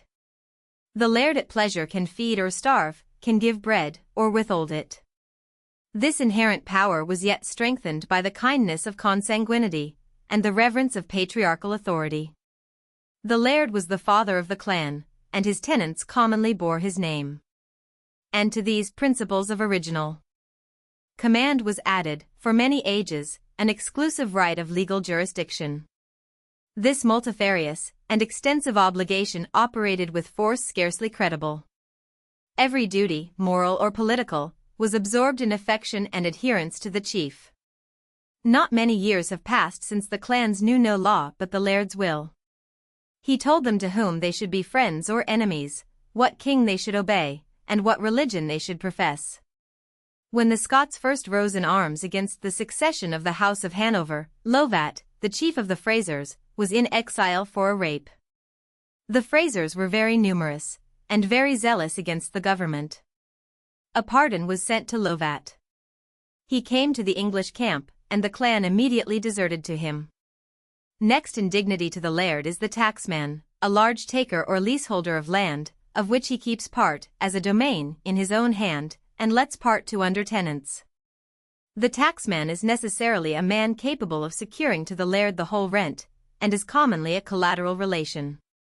These tax, or subordinate possessions, were long considered as hereditary, and the occupant was distinguished by the name of the place at which he resided. He held a middle station, by which the highest and the lowest orders were connected. He paid rent and reverence to the laird, and received them from the tenants. This tenure still subsists, with its original operation, but not with the primitive stability. Since the islanders, no longer content to live, have learned the desire of growing rich, an ancient dependent is in danger of giving way to a higher bidder, at the expense of domestic dignity and hereditary power. The stranger, whose money buys him preference, considers himself as paying for all that he has, and is indifferent about the laird's honor or safety. The commodiousness of money is indeed great, but there are some advantages which money cannot buy, and which therefore no wise man will by the love of money be tempted to forego. I have found in the hither parts of Scotland, men not defective in judgment or general experience, who consider the taxman as a useless burden of the ground, as a drone who lives upon the product of an estate, without the right of property, or the merit of labor, and who impoverishes at once the landlord and the tenant. The land, say they, is let to the taxman at 6d. an acre, and by him to the tenant at 10d. Let the owner be the immediate landlord to all the tenants. If he sets the ground at 8d, he will increase his revenue by a fourth part, and the tenant's burthen will be diminished by a fifth. Those who pursue this train of reasoning, see not sufficiently to inquire whither it will lead them, nor to know that it will equally shew the propriety of suppressing all wholesale trade, of shutting up the shops of every man who sells what he does not make, and of extruding all whose agency and profit intervene between the manufacturer and the consumer. They may, by stretching their understandings a little wider, comprehend that all those who by undertaking large quantities of manufacture, and affording employment to many laborers, make themselves considered as benefactors to the public, have only been robbing their workmen with one hand, and their customers with the other.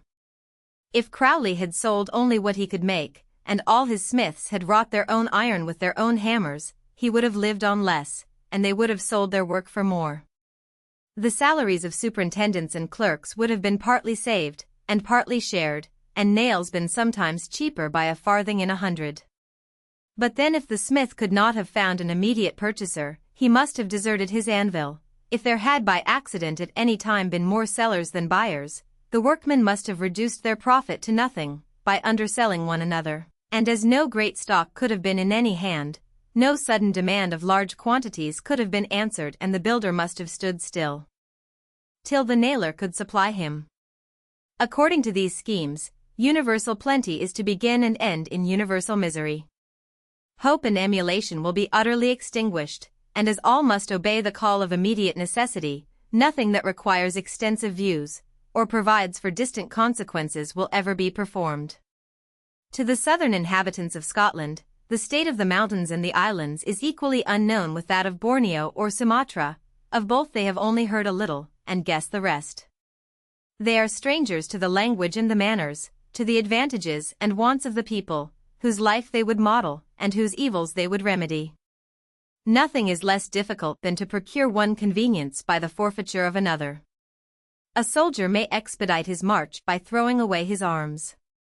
To banish the taxman is easy, to make a country plentiful by diminishing the people, is an expeditious mode of husbandry, but little abundance, which there is nobody to enjoy, contributes little to human happiness. As the mind must govern the hands, so in every society the man of intelligence must direct the man of labor. If the taxmen be taken away, the Hebrides must in their present state be given up to grossness and ignorance, the tenant, for want of instruction, will be unskilful, and for want of admonition will be negligent. The laird in these wide estates, which often consist of islands remote from one another, cannot extend his personal influence to all his tenants, and the steward having no dignity annexed to his character, can have little authority among men taught to pay reverence only to birth, and who regard the taxman as their hereditary superior, nor can the steward have equal zeal for the prosperity of an estate profitable only to the laird, with the taxman, who has the laird's income involved in his own. The only gentlemen in the islands are the lairds, the taxmen, and the ministers, who frequently improve their livings by becoming farmers. If the taxmen be banished, who will be left to impart knowledge or impress civility? The laird must always be at a distance from the greater part of his lands, and if he resides at all upon them, must drag his days in solitude, having no longer either a friend or a companion. He will therefore depart to some more comfortable residence, and leave the tenants to the wisdom and mercy of a factor. Of tenants there are different orders, as they have greater or less stock. Land is sometimes leased to a small fellowship, who live in a cluster of huts, called a tenant's town, and are bound jointly and separately for the payment of their rent. These, I believe, employ in the care of their cattle and the labor of tillage, a kind of tenants yet lower, who having a hut with grass for a certain number of cows and sheep, pay their rent by a stipulated quantity of labor. The condition of domestic servants, or the price of occasional labor, I do not know with certainty. I was told that the maids have sheep, and are allowed to spin for their own clothing. Perhaps they have no pecuniary wages, or none but in very wealthy families. The state of life, which has hitherto been purely pastoral, begins now to be a little variegated with commerce, but novelties enter by degrees, until one mode has fully prevailed over the other, no settled notion can be formed. Such is the system of insular subordination, which, having little variety, cannot afford much delight in the view, nor long detain the mind in contemplation. The inhabitants were for a long time perhaps not unhappy, but their content was a muddy mixture of pride and ignorance, an indifference for pleasures which they did not know, a blind veneration for their chiefs, and a strong conviction of their own importance. Their pride has been crushed by the heavy hand of a vindictive conqueror, whose 70s have been followed by laws, which, though they cannot be called cruel, have produced much discontent, because they operate upon the surface of life, and make every eye bear witness to. Subjection. To be compelled to a new dress has always been found painful. Their chiefs being now deprived of their jurisdiction, have already lost much of their influence, and as they gradually degenerate from patriarchal rulers to rapacious landlords, they will divest themselves of the little that remains. That dignity which they derive from an opinion of their military importance, the law, which disarmed them, has abated. An old gentleman, delighting himself with the recollection of better days, related that 40 years ago, a chieftain walked out attended by 10 or 12 followers, with their arms rattling. That animating rabble has now ceased. The chief has lost his formidable retinue, and the Highlander walks his heath unarmed and defenseless, with the peaceable submission of a French peasant or English cottager. Their ignorance grows every day less, but their knowledge is yet of little other use than to shew them their wants. They are now in the period of education, and feel the uneasiness of discipline, without yet perceiving the benefit of instruction. The last law, by which the Highlanders are deprived of their arms, has operated with efficacy beyond expectation. Of former statutes made with the same design, the execution had been feeble, and the effect inconsiderable. Concealment was undoubtedly practiced, and perhaps often with connivance. There was tenderness, or partiality, on one side, and obstinacy on the other. But the law, which followed the victory of Culloden, found the whole nation dejected and intimidated. Informations were given without danger, and without fear, and the arms were collected with such rigor, that every house was despoiled of its defense. To disarm part of the Highlands could give no reasonable occasion of complaint. Every government must be allowed the power of taking away the weapon that is lifted against it. But the loyal clans murmured, with some appearance of justice, that after having defended the king, they were forbidden for the future to defend themselves, and that the sword should be forfeited, which had been legally employed. Their case is undoubtedly hard, but in political regulations, good cannot be complete, it can only be predominant. Whether by disarming a people thus broken into several tribes, and thus remote from the seat of power, more good than evil has been produced, may deserve inquiry. The supreme power in every community has the right of debarring every individual, and every subordinate society from self-defense, only because the supreme power is able to defend them, and therefore where the governor cannot act, he must trust the subject to act for himself. These islands might be wasted with fire and sword before their sovereign would know their distress. A gang of robbers, such as has been lately found confederating themselves in the Highlands, might lay a wide region under contribution. The crew of a petty privateer might land on the largest and most wealthy of the islands, and riot without control in cruelty and waste. It was observed by one of the chiefs of Skye, that 50 armed men might, without resistance, ravage the country. Laws that place the subjects in such a state contravene the first principles of the compact of authority. They exact obedience, and yield no protection. It affords a generous and manly pleasure to conceive a little nation gathering its fruits and tending its herds with fearless confidence, though it lies open on every side to invasion, where, in contempt of walls and trenches, every man sleeps securely with his sword beside him, where all on the first approach of hostility came together at the call to battle, as at a summons to a festal show, and committing their cattle to the care of those whom age or nature has disabled, engage the enemy with that competition for hazard and for glory, which operate in men that fight under the eye of those, whose dislike or kindness they have always considered as the greatest evil or the greatest good. This was, in the beginning of the present century, the state of the Highlands. Every man was a soldier, who partook of national confidence, and interested himself in national honor. To lose this spirit is to lose what no small advantage will compensate. It may likewise deserve to be inquired, whether a great nation ought to be totally commercial? Whether amidst the uncertainty of human affairs, too much attention to one mode of happiness may not endanger others? Whether the pride of riches must not sometimes have recourse to the protection of courage? And whether, if it be necessary to preserve in some part of the empire the military spirit, it can subsist more commodiously in any place than in remote and unprofitable provinces, where it can commonly do little harm, and whence it may be called forth at any sudden exigence? It must however be confessed that a man, who places honor only in successful violence, is a very troublesome and pernicious animal in time of peace, and that the martial character cannot prevail in a whole people, but by the diminution of all other virtues. He that is accustomed to resolve all right into conquest, will have very little tenderness or equity. All the friendship in such a life can be only a confederacy of invasion, or alliance of defense. The strong must flourish by force, and the weak subsist by stratagem. Till the Highlanders lost their ferocity with their arms, they suffered from each other all that malignity could dictate, or precipitance could act. Every provocation was revenged with blood, and no man that ventured into a numerous company, by whatever occasion brought together, was sure of returning without a wound. If they are now exposed to foreign hostilities, they may talk of the danger, but can seldom feel it. If they are no longer martial, they are no longer quarrelsome. Misery is caused for the most part, not by a heavy crush of disaster, but by the corrosion of less visible evils, which canker enjoyment and undermine security.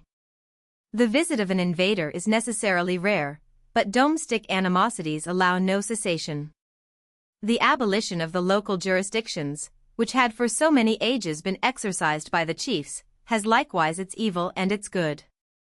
The feudal constitution naturally diffused itself into long ramifications of subordinate authority.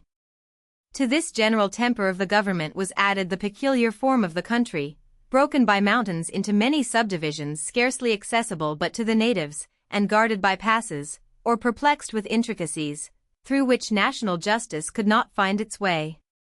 The power of deciding controversies, and of punishing offences, as some such power there must always be, was entrusted to the lairds of the country, to those whom the people considered as their natural judges. It cannot be supposed that a rugged proprietor of the rocks, unprincipled and unenlightened, was a nice resolver of entangled claims, or very exact in proportioning punishment to offences.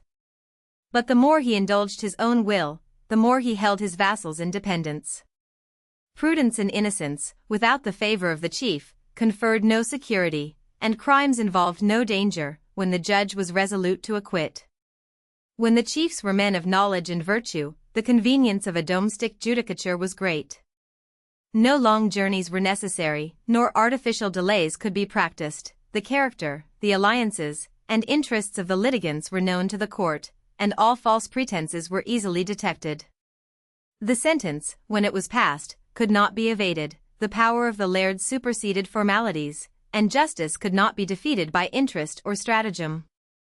I doubt not but that since the regular judges have made their circuits through the whole country, right has been everywhere more wisely, and more equally distributed. The complaint is, that litigation is grown troublesome, and that the magistrates are too few, and therefore often too remote for general convenience. Many of the smaller islands have no legal officer within them. I once asked, if a crime should be committed, by what authority the offender could be seized, and was told that the laird would exert his right, a right which he must now usurp, but which surely necessity must vindicate, and which is therefore yet exercised in lower degrees, by some of the proprietors, when legal processes cannot be obtained. In all greater questions, however, there is now happily an end to all fear or hope from malice or from favor. The roads are secure in those places through which, 40 years ago, no traveler could pass without a convoy. All trials of right by the sword are forgotten, and the mean are in as little danger from the powerful as in other places. No scheme of policy has, in any country, yet brought the rich and poor on equal terms into courts of judicature. Perhaps experience, improving on experience, may in time effect it.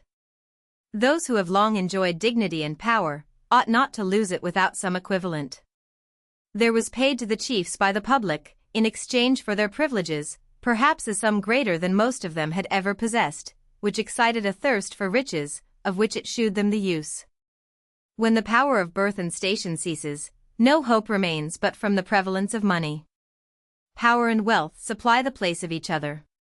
Power confers the ability of gratifying our desire without the consent of others. Wealth enables us to obtain the consent of others to our gratification. Power, simply considered, whatever it confers on one, must take from another. Wealth enables its owner to give to others, by taking only from himself. Power pleases the violent and proud, wealth delights the placid and the timorous. Youth therefore flies at power, and age grovels after riches. The chiefs, divested of their prerogatives, necessarily turned their thoughts to the improvement of their revenues, and expect more rent, as they have less homage. The tenant, who is far from perceiving that his condition is made better in the same proportion as that of his landlord is made worse, does not immediately see why his industry is to be taxed more heavily than before. He refuses to pay the demand, and is ejected. The ground is then let to a stranger, who perhaps brings a larger stock, but who, taking the land at its full price, treats with the laird upon equal terms, and considers him not as a chief, but as a trafficker in land. Thus the estate perhaps is improved, but the clan is broken. It seems to be the general opinion, that the rents have been raised with too much eagerness. Some regard must be paid to prejudice. Those who have hitherto paid but little, will not suddenly be persuaded to pay much. though they can afford it. As ground is gradually improved, and the value of money decreases, the rent may be raised without any diminution of the farmer's profits, yet it is necessary in these countries, where the ejection of a tenant is a greater evil, than in more populous places, to consider not merely what the land will produce, but with what ability the inhabitant can cultivate it. A certain stock can allow but a certain payment, for if the land be doubled, and the stock remains the same, the tenant becomes no richer. The proprietors of the highlands might perhaps often increase their income, by subdividing the farms, and allotting to every occupier only so many acres as he can profitably employ, but that they want people. There seems now, whatever be the cause, to be through a great part of the highlands a general discontent. That adherence, which was lately professed by every man to the chief of his name, has now little prevalence, and he that cannot live as he desires at home, listens to the tale of fortunate islands, and happy regions, where every man may have land of his own, and eat the product of his labor without a superior. Those who have obtained grants of American lands have, as is well known, invited settlers from all quarters of the globe, and among other places, where oppression might produce a wish for new habitations, their emissaries would not fail to try their persuasions in the Isles of Scotland, where at the time when the clans were newly disunited from their chiefs, and exasperated by unprecedented exactions, it is no wonder that they prevailed. Whether the mischiefs of emigration were immediately perceived, may be justly questioned. They who went first were probably such as could best be spared, but the accounts sent by the earliest adventurers, whether true or false, inclined many to follow them, and whole neighborhoods formed parties for removal, so that departure from their native country is no longer exile. He that goes thus accompanied, carries with him all that makes life pleasant. He sits down in a better climate, surrounded by his kindred and his friends. They carry with them their language, their opinions, their popular songs, and hereditary merriment. They change nothing but the place of their abode, and of that change they perceive the benefit. This is the real effect of emigration, if those that go away together settle on the same spot, and preserve their ancient union. But some relate that these adventurous visitants of unknown regions, after a voyage passed in dreams of plenty and felicity, are dispersed at last upon a sylvan wilderness, where their first years must be spent in toil, to clear the ground which is afterwards to be tilled, and that the whole effect of their undertakings is only more fatigue and equal scarcity. Both accounts may be suspected. Those who are gone will endeavor by every art to draw others after them, for as their numbers are greater, they will provide better for themselves. When Nova Scotia was first peopled, I remember a letter, published under the character of a new planter, who related how much the climate put him in mind of Italy. Such intelligence the Hebrideans probably receive from their transmarine correspondents. But with equal temptations of interest, and perhaps with no greater niceness of veracity, the owners of the islands spread stories of American hardships to keep their people content at home. Some method to stop this epidemic desire of wandering, which spreads its contagion from valley to valley, deserves to be sought with great diligence. In more fruitful countries, the removal of one only makes room for the succession of another, but in the Hebrides, the loss of an inhabitant leaves a lasting vacuity, for nobody born in any other parts of the world will choose this country for his residence, and an island once depopulated will remain a desert, as long as the present facility of travel gives every one, who is discontented and unsettled, the choice of his abode. Let it be inquired, whether the first intention of those who are fluttering on the wing, and collecting a flock that they may take their flight, be to attain good, or to avoid evil. If they are dissatisfied with that part of the globe, which their birth has allotted them, and resolve not to live without the pleasures of happier climates, if they long for bright suns, and calm skies, and flowery fields, and fragrant gardens, I know not by what eloquence they can be persuaded, or by what offers they can be hired to stay. But if they are driven from their native country by positive evils, and disgusted by ill treatment, real or imaginary, it were fit to remove their grievances, and quiet their resentment, since, if they have been hitherto undutiful subjects, they will not much mend their principles by American conversation. To allure them into the army, it was thought proper to indulge them in the continuance of their national dress. If this concession could have any effect, it might easily be made. That dissimilitude of appearance, which was supposed to keep them distinct from the rest of the nation, might disincline them from coalescing with the Pennsylvanians, or people of Connecticut. If the restitution of their arms will reconcile them to their country, let them have again those weapons, which will not be more mischievous at home than in the colonies. That they may not fly from the increase of rent, I know not whether the general good does not require that the landlords be, for a time, restrained in their demands, and kept quiet by pensions proportionate to their loss. To hinder insurrection, by driving away the people, and to govern peaceably, by having no subjects, is an expedient that argues no great profundity of politics. To soften the obdurate, to convince the mistaken, to mollify the resentful, are worthy of a statesman, but it affords a legislator little self-applause to consider, that where there was formerly an insurrection, there is now a wilderness. It has been a question often agitated without solution, why those northern regions are now so thinly peopled, which formerly overwhelmed with their armies the Roman Empire. The question supposes what I believe is not true, that they had once more inhabitants than they could maintain, and overflowed only because they were full. This is to estimate the manners of all countries and ages by our own. Migration, while the state of life was unsettled, and there was little communication of intelligence between distant places, was among the wilder nations of Europe, capricious and casual. An adventurous projector heard of a fertile coast unoccupied, and led out a colony, a chief of renown for bravery, called the young men together, and led them out to try what fortune would present. When Caesar was in Gaul, he found the Helvetians preparing to go they knew not whither, and put a stop to their motions. They settled again in their own country, where they were so far from wanting room, that they had accumulated 3 years' provision for their march. The religion of the North was military. If they could not find enemies, it was their duty to make them. They traveled in quest of danger, and willingly took the chance of empire or death. If their troops were numerous, the countries from which they were collected are of vast extent, and without much exuberance of people great armies may be raised where every man is a soldier. But their true numbers were never known. Those who were conquered by them are their historians, and shame may have excited them to say that they were overwhelmed with multitudes.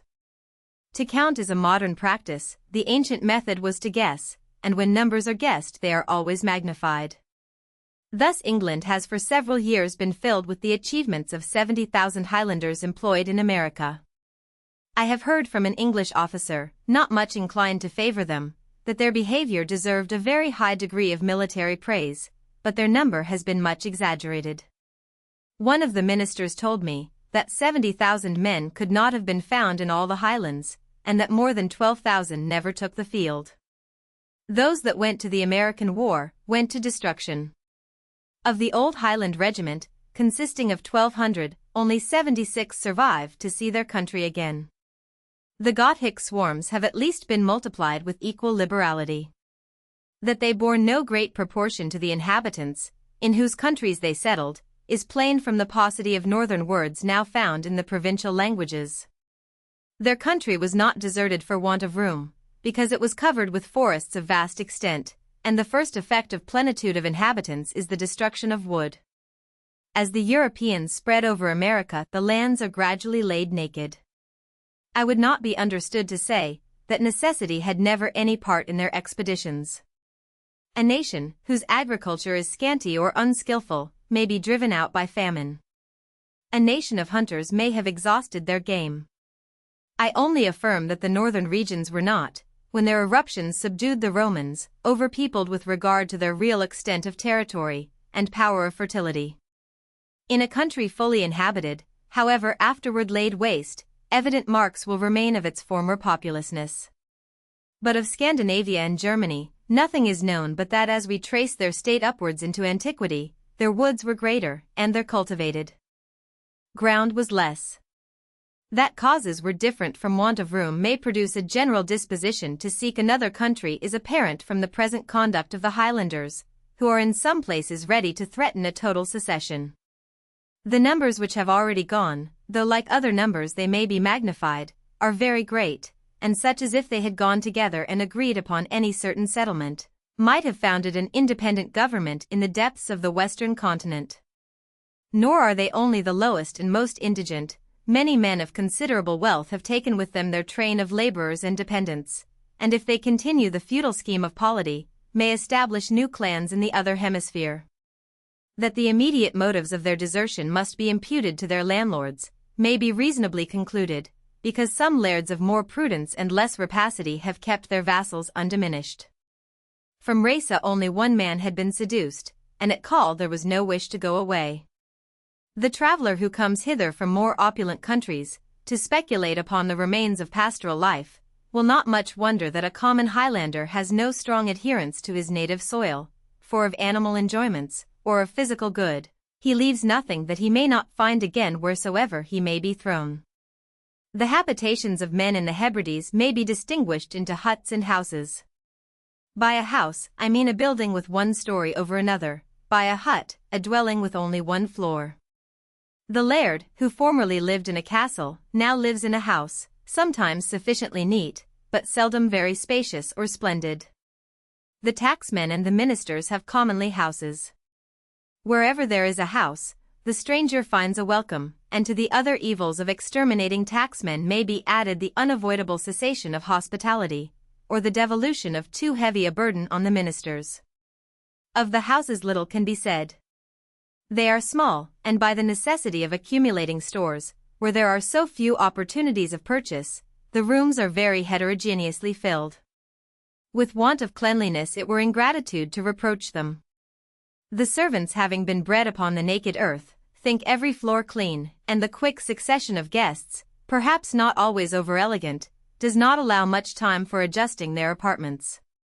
Huts are of many gradations, from murky dens to commodious dwellings. The wall of a common hut is always built without mortar, by a skillful adaptation of loose stones. Sometimes perhaps a double wall of stones is raised, and the intermediate space filled with earth. The air is thus completely excluded. Some walls are, I think, formed of turfs, held together by a wattle or texture of twigs. Of the meanest huts, the first room is lighted by the entrance, and the second by the smoke hole. The fire is usually made in the middle. But there are huts, or dwellings of only one story, inhabited by gentlemen, which have walls cemented with mortar, glass windows, and boarded floors. Of these all have chimneys, and some chimneys have grates. The house and the furniture are not always nicely suited. We were driven once, by missing a passage, to the hut of a gentleman, where, after a very liberal supper, when I was conducted to my chamber, I found an elegant bed of Indian cotton, spread with fine sheets. The accommodation was flattering. I undressed myself, and felt my feet in the mire. The bed stood upon the bare earth, which a long course of rain had softened to a puddle. In pastoral countries the condition of the lowest rank of people is sufficiently wretched. Among manufacturers, men that have no property may have art and industry, which make them necessary, and therefore valuable. But where flocks and corn are the only wealth, there are always more hands than work, and of that work there is little in which skill and dexterity can be much distinguished. He therefore who is born poor never can be rich. The son merely occupies the place of the father, and life knows nothing of progression or advancement. The petty tenants, and laboring peasants, live in miserable cabins, which afford them little more than shelter from the storms. The boor of Norway is said to make all his own utensils. In the Hebrides, whatever might be their ingenuity, the want of wood leaves them no materials. They are probably content with such accommodations as stones of different forms and sizes can afford them. Their food is not better than their lodging. They seldom taste the flesh of land animals, for here are no markets. What each man eats is from his own stock. The great effect of money is to break property into small parts. In towns, he that has a shilling may have a piece of meat, but where there is no commerce, no man can eat mutton but by killing a sheep. Fish in fair weather they need not want, but, I believe, man never lives long on fish, but by constraint, he will rather feed upon roots and berries. The only fuel of the islands is peat. Their wood is all consumed, and coal they have not yet found. Peat is dug out of the marshes, from the depth of 1 foot to that of 6. That is accounted the best which is nearest the surface. It appears to be a mass of black earth held together by vegetable fibers. I know not whether the earth be bituminous, or whether the fibers be not the only combustible part, which, by heating the interposed earth red hot, make a burning mass. The heat is not very strong nor lasting. The ashes are yellowish, and in a large quantity. When they dig peat, they cut it into square pieces, and pile it up to dry beside the house. In some places it has an offensive smell. It is like wood charked for the smith. The common method of making peat fires is by heaping it on the hearth, but it burns well in grates, and in the best houses is so used. The common opinion is that peat grows again where it has been cut, which, as it seems to be chiefly a vegetable substance, is not unlikely to be true, whether known or not to those who relate it. There are water mills in Skye and Rasa, but where they are too far distant, the housewives grind their oats with a quern, or hand mill, which consists of 2 stones, about 1.5 feet in diameter. The lower is a little convex, to which the concavity of the upper must be fitted. In the middle of the upper stone is a round hole, and on one side is a long handle. The grinder sheds the corn gradually into the hole with one hand, and works the handle round with the other. The corn slides down the convexity of the lower stone, and by the motion of the upper is ground in its passage. These stones are found in Lochaber. The islands afford few pleasures, except to the hardy sportsman, who can tread the moor and climb the mountain. The distance of one family from another, in a country where traveling has so much difficulty, makes frequent intercourse impracticable.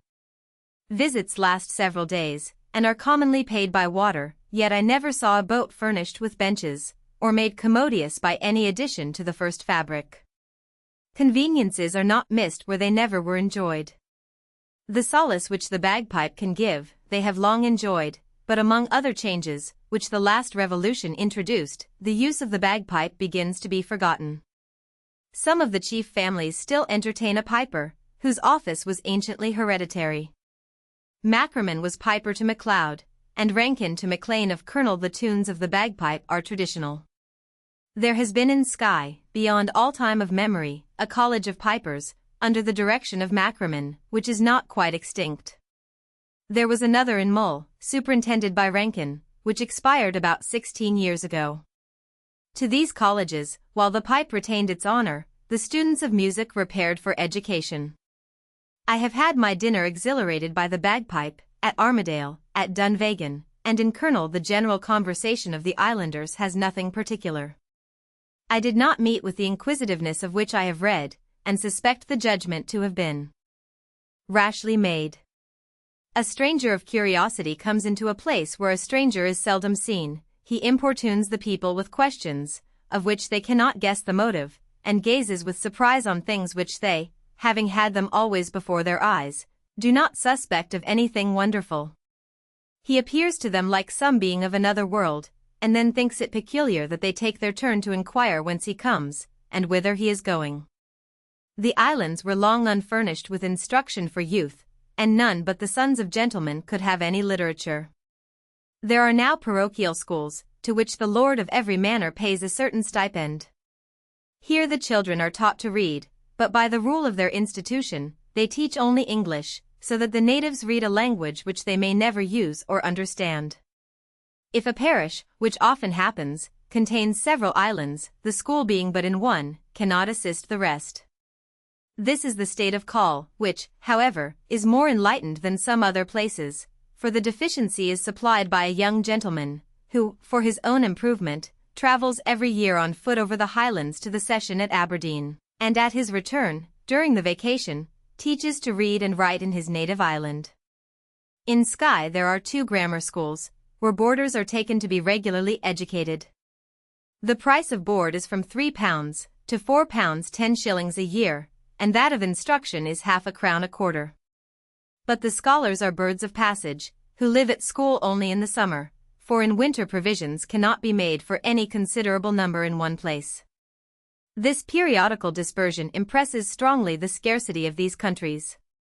Having heard of no boarding school for ladies nearer than Inverness, I suppose their education is generally domestic. The elder daughters of the higher families are sent into the world, and may contribute by their acquisitions to the improvement of the rest. Women must here study to be either pleasing or useful. Their deficiencies are seldom supplied by very liberal fortunes. £100 is a portion beyond the hope of any but the laird's daughter. They do not indeed often give money with their daughters. The question is, how many cows a young lady will bring her husband? A rich maiden has from 10 to 40, but 2 cows are a decent fortune for one who pretends to no distinction. The religion of the islands is that of the Kirk of Scotland. The gentlemen with whom I conversed are all inclined to the English liturgy, but they are obliged to maintain the established minister, and the country is too poor to afford payment to another, who must live wholly on the contribution of his audience. They therefore all attend the worship of the Kirk, as often as a visit from their minister, or the practicability of travelling gives them opportunity, nor have they any reason to complain of insufficient pastors, for I saw not one in the islands, whom I had reason to think either deficient in learning, or irregular in life, but found several with whom I could not converse without wishing, as my respect increased, that they had not been Presbyterians. The ancient rigor of Puritanism is now very much relaxed, though all are not yet equally enlightened. I sometimes met with prejudices sufficiently malignant, but they were prejudices of ignorance. The ministers in the islands had attained such knowledge as may justly be admired in men, who have no motive to study, but generous curiosity, or, what is still better, desire of usefulness, with such politeness as so narrow a circle of converse could not have supplied, but to minds naturally disposed to elegance. Reason and truth will prevail at last. The most learned of the Scottish doctors would now gladly admit a form of prayer, if the people would endure it. The zeal or rage of congregations has its different degrees. In some parishes the Lord's Prayer is suffered, in others it is still rejected as a form, and he that should make it part of his supplication would be suspected of heretical pravity. The principle upon which extemporary prayer was originally introduced is no longer admitted. The minister formerly, in the effusion of his prayer, expected immediate and perhaps perceptible inspiration, and therefore thought it his duty not to think before what he should say. It is now universally confessed that men pray as they speak on other occasions, according to the general measure of their abilities and attainments. Whatever each may think of a form prescribed by another, he cannot but believe that he can himself compose by study and meditation a better prayer than will rise in his mind at a sudden call, and if he has any hope of supernatural help, why may he not as well receive it when he writes as when he speaks? In the variety of mental powers, some must perform extemporary prayer with much imperfection, and in the eagerness and rashness of contradictory opinions, if public liturgy be left to the private judgment of every minister, the congregation may often be offended or misled. There is in Scotland, as among ourselves, a restless suspicion of popish machinations, and a clamour of numerous converts to the Romish religion. The report is, I believe, in both parts of the island equally false. The Romish religion is professed only in Eigg and Canna, 2 small islands, into which the Reformation never made its way. If any missionaries are busy in the Highlands, their zeal entitles them to respect, even from those who cannot think favourably of their doctrine. The political tenets of the islanders I was not curious to investigate, and they were not eager to obtrude. Their conversation is decent and inoffensive. They disdain to drink for their principles, and there is no disaffection at their tables. I never heard a health offered by a Highlander that might not have circulated with propriety within the precincts of the King's Palace. Legal government has yet something of novelty to which they cannot perfectly conform. The ancient spirit that appealed only to the sword is yet among them. The tenant of Scalpa, an island belonging to MacDonald, took no care to bring his rent. When the landlord talked of exacting payment, he declared his resolution to keep his ground, and drive all intruders from the island, and continued to feed his cattle as on his own land, till it became necessary for the sheriff to dislodge him by violence. The various kinds of superstition which prevailed here, as in all other regions of ignorance, are by the diligence of the ministers almost extirpated. Of Brownie, mentioned by Martin, nothing has been heard for many years. Brownie was a sturdy fairy, who, if he was fed and kindly treated, would, as they said, do a great deal of work. They now pay him no wages, and are content to labor for themselves. In Troda, within these 330 years, milk was put every Saturday for Griagak, or the old man with the long beard. Whether Griagak was courted as kind, or dreaded as terrible, whether they meant, by giving him the milk, to obtain good, or avert evil, I was not informed. The minister is now living by whom the practice was abolished. They have still among them a great number of charms for the cure of different diseases. They are all invocations, perhaps transmitted to them from the times of popery, which increasing knowledge will bring into disuse. They have opinions, which cannot be ranked with superstition, because they regard only natural effects. They expect better crops of grain, by sowing their seed in the moon's increase. The moon has great influence in vulgar philosophy. In my memory it was a precept annually given in one of the English almanacs, to kill hogs when the moon was increasing, and the bacon would prove the better in boiling. We should have had little claim to the praise of curiosity, if we had not endeavored with particular attention to examine the question of the second sight. Of an opinion received for centuries by a whole nation, and supposed to be confirmed through its whole descent. By a series of successive facts, it is desirable that the truth should be established, or the fallacy detected. The second sight is an impression made either by the mind upon the eye, or by the eye upon the mind, by which things distant or future are perceived, and seen as if they were present. A man on a journey far from home falls from his horse, another, who is perhaps at work about the house, sees him bleeding on the ground, commonly with a landscape of the place where the accident befalls him. Another seer, driving home his cattle, or wandering in idleness, or musing in the sunshine, is suddenly surprised by the appearance of a bridal ceremony, or funeral procession, and counts the mourners or attendants, of whom, if he knows them, he relates the names, if he knows them not, he can describe the dresses. Things distant are seen at the instant when they happen. Of things future I know not that there is any rule for determining the time between the sight and the event. This receptive faculty, for power it cannot be called, is neither voluntary nor constant. The appearances have no dependence upon choice, they cannot be summoned, detained, or recalled. The impression is sudden, and the effect often painful. By the term second sight, seems to be meant a mode of seeing, superadded to that which nature generally bestows. In the Erse it is called taish, which signifies likewise a spectre, or a vision. I know not, nor is it likely that the Highlanders ever examined, whether by taish, used for second sight, they mean the power of seeing, or the thing seen. I do not find it to be true, as it is reported, that to the second sight nothing is presented but phantoms of evil. Good seems to have the same proportions in those visionary scenes, as it obtains in real life. Almost all remarkable events have evil for their basis, and are either miseries incurred, or miseries escaped. Our sense is so much stronger of what we suffer, than of what we enjoy, that the ideas of pain predominate in almost every mind. What is recollection but a revival of vexations, or history but a record of wars, treasons, and calamities? Death, which is considered as the greatest evil, happens to all. The greatest good, be it what it will, is the lot but of a part. That they should often see death is to be expected, because death is an event frequent and important. But they see likewise more pleasing incidents. A gentleman told me, that when he had once gone far from his own island, one of his laboring servants predicted his return, and described the livery of his attendant, which he had never worn at home, and which had been, without any previous design, occasionally given him. Our desire of information was keen, and our inquiry frequent. Mr. Boswell's frankness and gaiety made everybody communicative, and we heard many tales of these airy shows, with more or less evidence and distinctness. It is the common talk of the Lowland Scots, that the notion of the second sight is wearing away with other superstitions, and that its reality is no longer supposed, but by the grossest people. How far its prevalence ever extended, or what ground it has lost, I know not.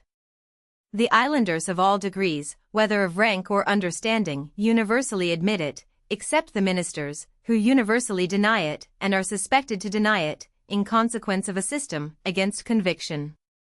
One of them honestly told me, that he came to Skye with a resolution not to believe it. Strong reasons for incredulity will readily occur. This faculty of seeing things out of sight is local and commonly useless. It is a breach of the common order of things, without any visible reason or perceptible benefit. It is ascribed only to a people very little enlightened, and among them, for the most part, to the mean and the ignorant. To the confidence of these objections it may be replied, that by presuming to determine what is fit, and what is beneficial, they presuppose more knowledge of the universal system than man has attained, and therefore depend upon principles too complicated and extensive for our comprehension, and that there can be no security in the consequence, when the premises are not understood, that the second sight is only wonderful because it is rare, for, considered in itself, it involves no more difficulty than dreams, or perhaps than the regular exercise of the cogitative faculty, that a general opinion of communicative impulses, or visionary representations, has prevailed in all ages and all nations, that particular instances have been given, with such evidence, as neither Bacon nor Bell has been able to resist, that sudden impressions, which the event has verified, have been felt by more than own or publish them, that the second sight of the Hebrides implies only the local frequency of a power, which is nowhere totally unknown, and that where we are unable to decide by antecedent reason, we must be content to yield to the force of testimony. By pretension to second sight, no profit was ever sought or gained. It is an involuntary affection, in which neither hope nor fear are known to have any part. Those who profess to feel it, do not boast of it as a privilege, nor are considered by others as advantageously distinguished. They have no temptation to feign, and their hearers have no motive to encourage the imposture. To talk with any of these seers is not easy. There is one living in Skye, with whom we would have gladly conversed, but he was very gross and ignorant, and knew no English. The proportion in these countries of the poor to the rich is such, that if we suppose the quality to be accidental, it can very rarely happen to a man of education, and yet on such men it has sometimes fallen. There is now a second-sighted gentleman in the Highlands, who complains of the terrors to which he is exposed. The foresight of the seers is not always prescience, they are impressed with images, of which the event only shews them the meaning. They tell what they have seen to others, who are at that time not more knowing than themselves, but may become at last very adequate witnesses, by comparing the narrative with its verification. To collect sufficient testimonies for the satisfaction of the public, or of ourselves, would have required more time than we could bestow. There is, against it, the seeming analogy of things confusedly seen, and little understood, and for it, the indistinct cry of national persuasion, which may be perhaps resolved at last into prejudice and tradition. I never could advance my curiosity to conviction, but came away at last only willing to believe.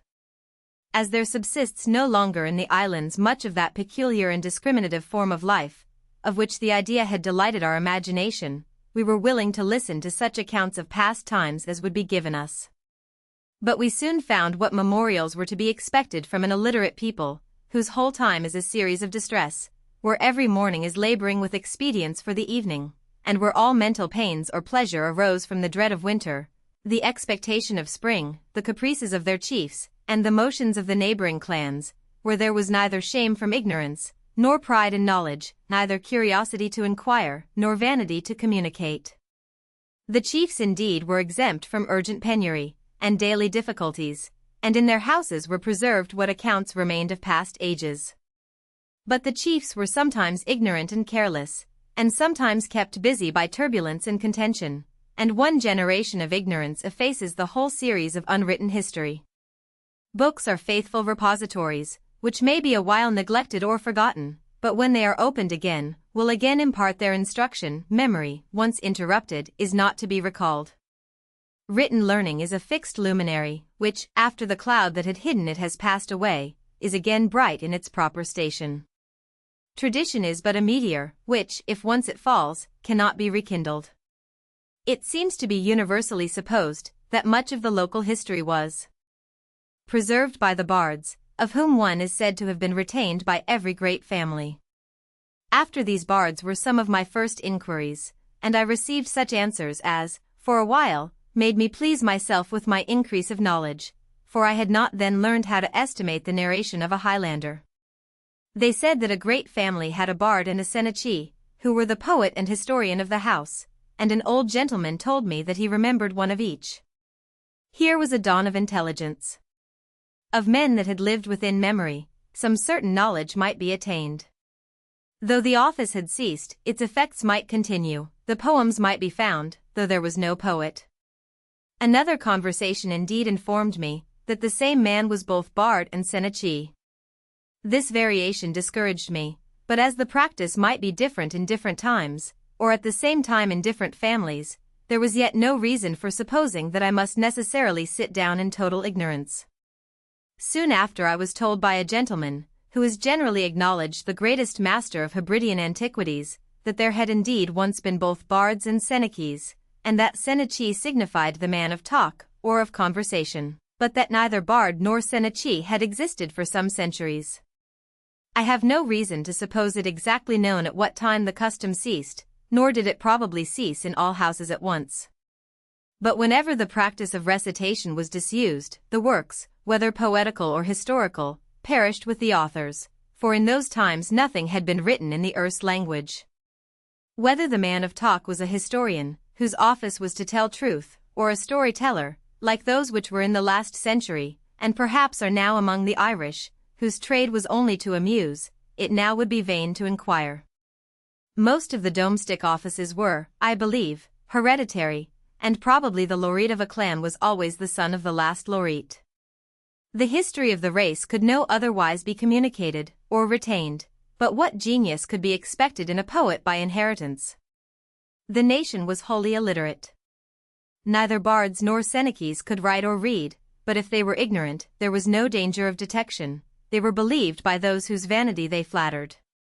The recital of genealogies, which has been considered as very efficacious to the preservation of a true series of ancestry, was anciently made, when the heir of the family came to manly age.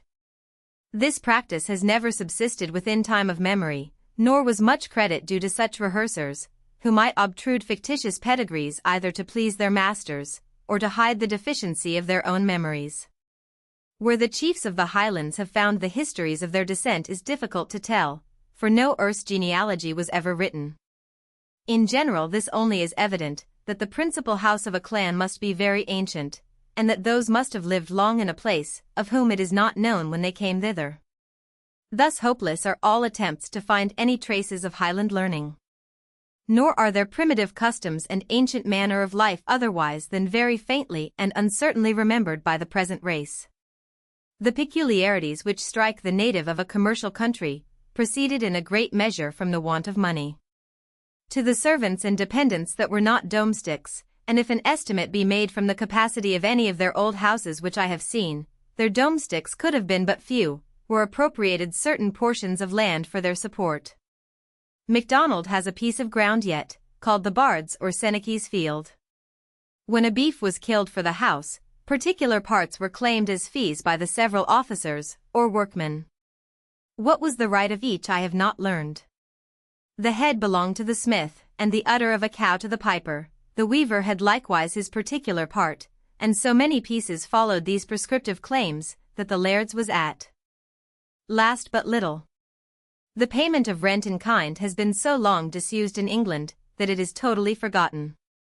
It was practiced very lately in the Hebrides, and probably still continues, not only in St. Kilda, where money is not yet known, but in others of the smaller and remoter islands. It were perhaps to be desired, that no change in this particular should have been made. When the laird could only eat the produce of his lands, he was under the necessity of residing upon them, and when the tenant could not convert his stock into more portable riches, he could never be tempted away from his farm, from the only place where he could be wealthy. Money confounds subordination, by overpowering the distinctions of rank and birth, and weakens authority by supplying power of resistance, or expedients for escape. The feudal system is formed for a nation employed in agriculture, and has never long kept its hold where gold and silver have become common. Their arms were anciently the glamour, or great two-handed sword, and afterwards the two-edged sword and target, or buckler, which was sustained on the left arm. In the midst of the target, which was made of wood, covered with leather, and studded with nails, a slender lance, about 2 feet long, was sometimes fixed. It was heavy and cumbrous, and accordingly has for some time past been gradually laid aside. Very few targets were at Culloden. The dirk, or broad dagger, I am afraid, was of more use in private quarrels than in battles. The lahaber axe is only a slight alteration of the Old English bill. After all that has been said of the force and terror of the Highland sword, I could not find that the art of defence was any part of common education. The gentlemen were perhaps sometimes skilful gladiators, but the common men had no other powers than those of violence and courage. Yet it is well known that the onset of the Highlanders was very formidable. As an army cannot consist of philosophers, a panic is easily excited by any unwanted mode of annoyance. New dangers are naturally magnified, and men accustomed only to exchange bullets at a distance, and rather to hear their enemies than see them, are discouraged and amazed when they find themselves encountered hand to hand, and catch the gleam of steel flashing in their faces. The Highland weapons gave opportunity for many exertions of personal courage, and sometimes for single combats in the field, like those which occur so frequently in fabulous wars. At Falkirk, a gentleman now living was, I suppose after the retreat of the king's troops, engaged at a distance from the rest with an Irish dragoon. They were both skilful swordsmen, and the contest was not easily decided. The dragoon at last had the advantage, and the Highlander called for quarter, but quarter was refused him, and the fight continued till he was reduced to defend himself upon his knee.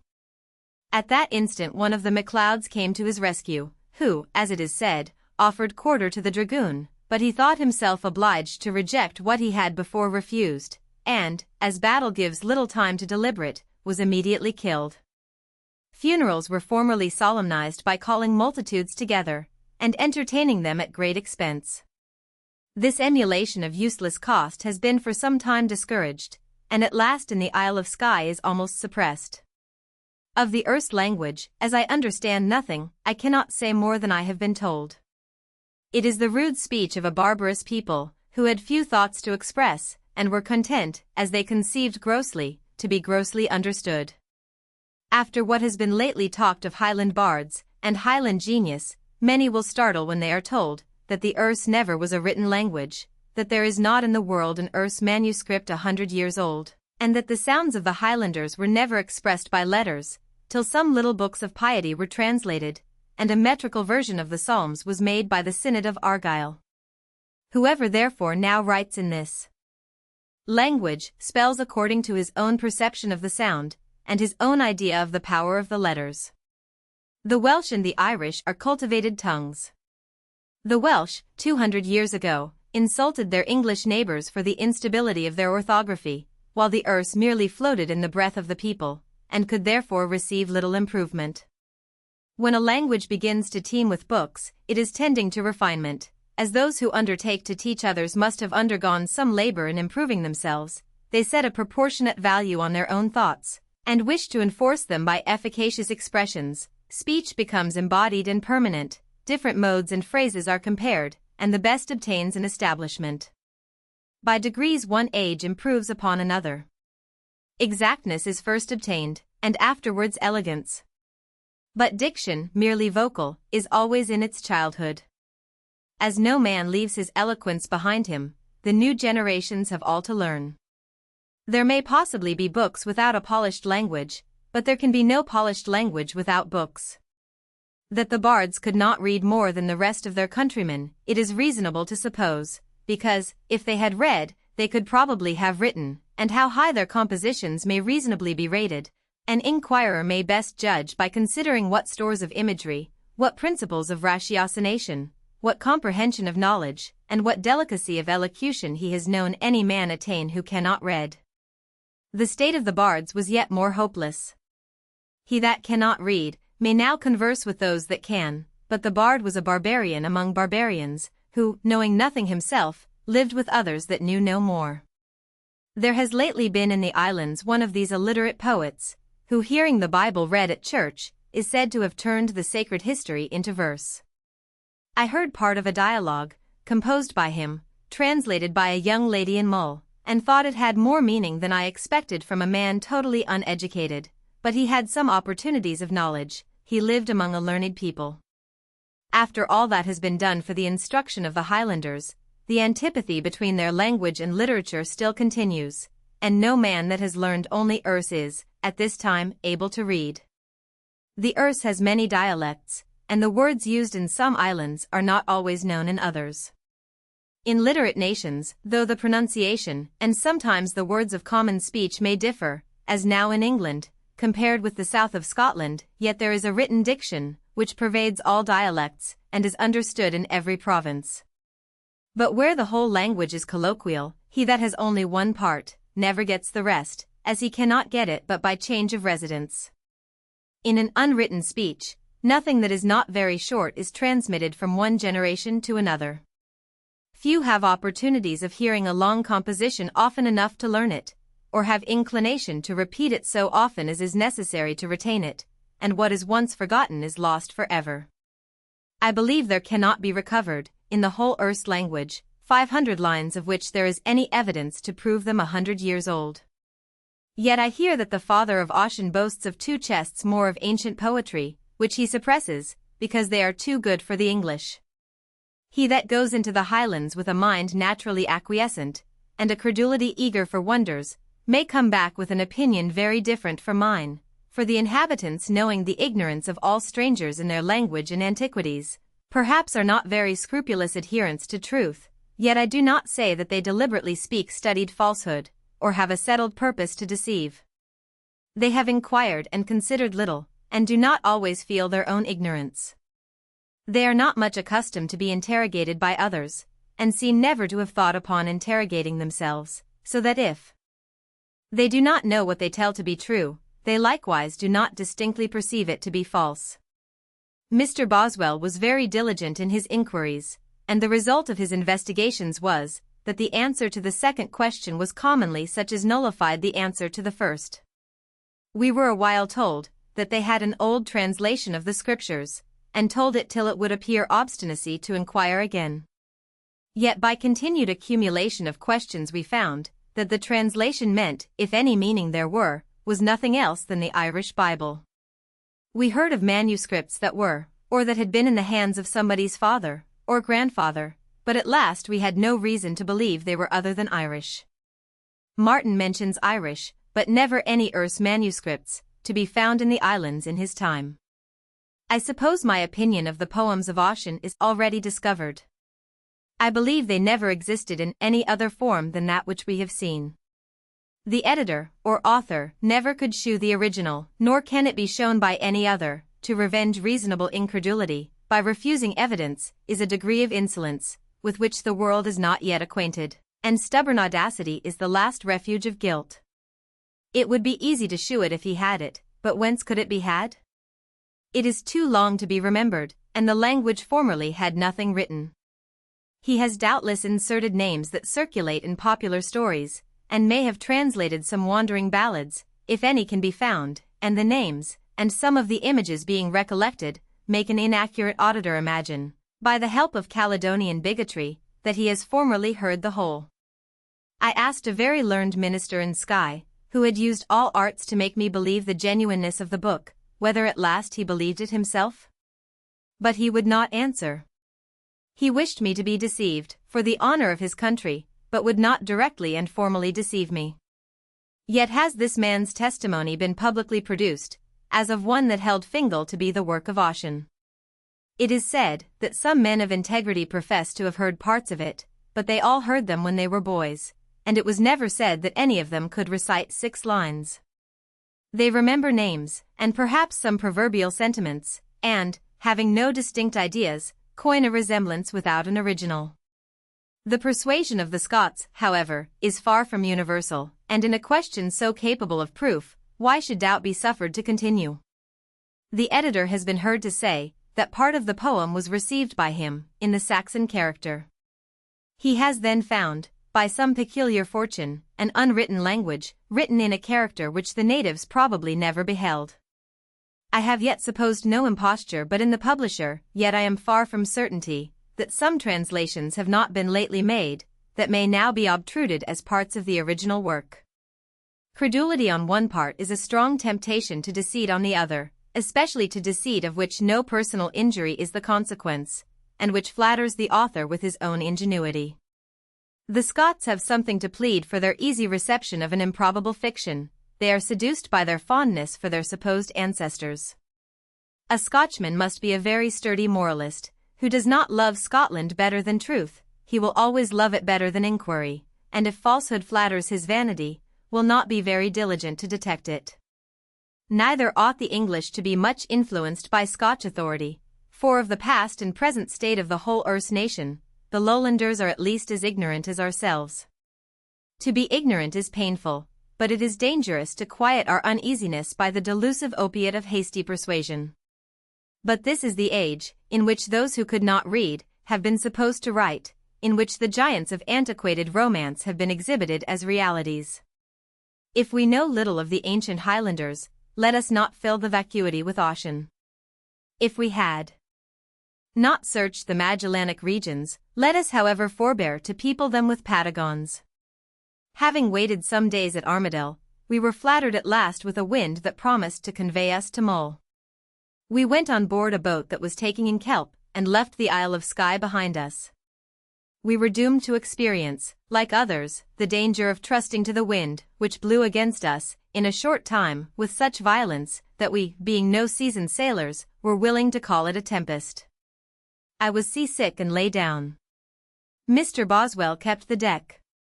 The master knew not well whither to go, and our difficulties might perhaps have filled a very pathetic page, had not Mr. Maclean of Call, who, with every other qualification which insular life requires, is a very active and skilful mariner, piloted us safe into his own harbour. COL in the morning we found ourselves under the Isle of Call, where we landed, and passed the first day and night with Captain Maclean, a gentleman who has lived some time in the East Indies, but having dethroned no nabob, is not too rich to settle in own country. Next day the wind was fair, and we might have had an easy passage to Mull, but having, contrarily to our own intention, landed upon a new island, we would not leave it wholly unexamined.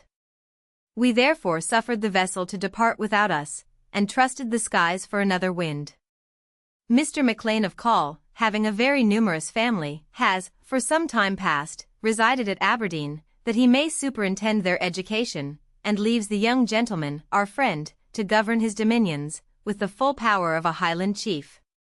By the absence of the laird's family, our entertainment was made more difficult, because the house was in a great degree disfurnished, but young Call's kindness and activity supplied all defects, and procured us more than sufficient accommodation.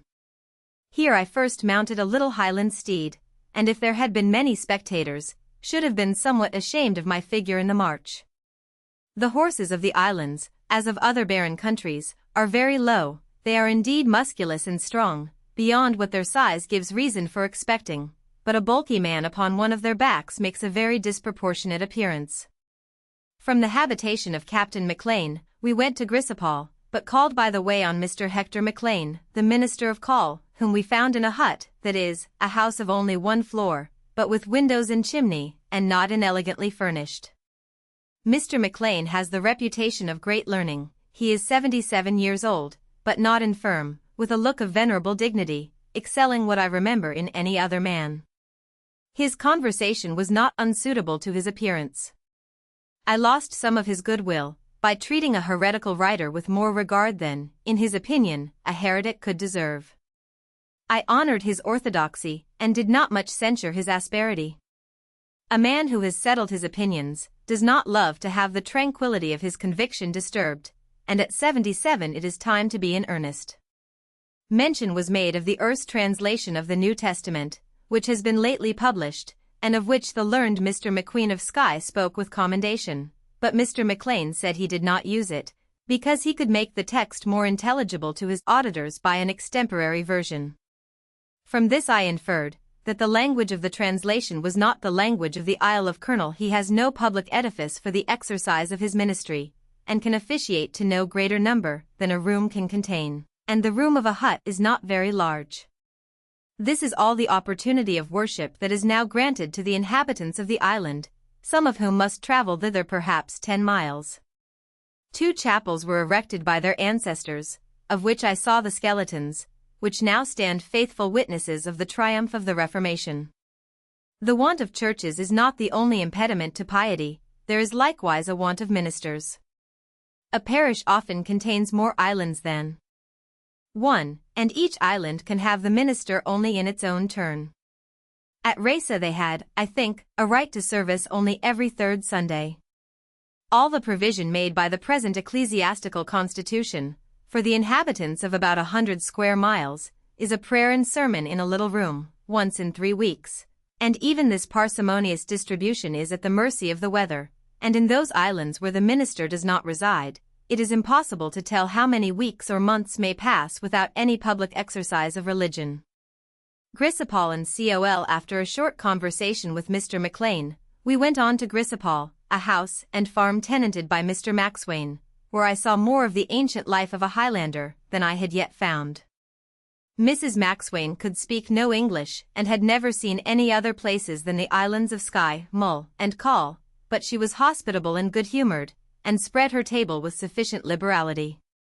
We found tea here, as in every other place, but our spoons were of horn. The house of Grisipol stands by a brook very clear and quick, which is, I suppose, one of the most copious streams in the island. This place was the scene of an action, much celebrated in the traditional history of Call, but which probably no two relators will tell alike. Sometime, in the obscure ages, MacNeil of Barra married the Lady MacLean, who had the Isle of Call for her jointure.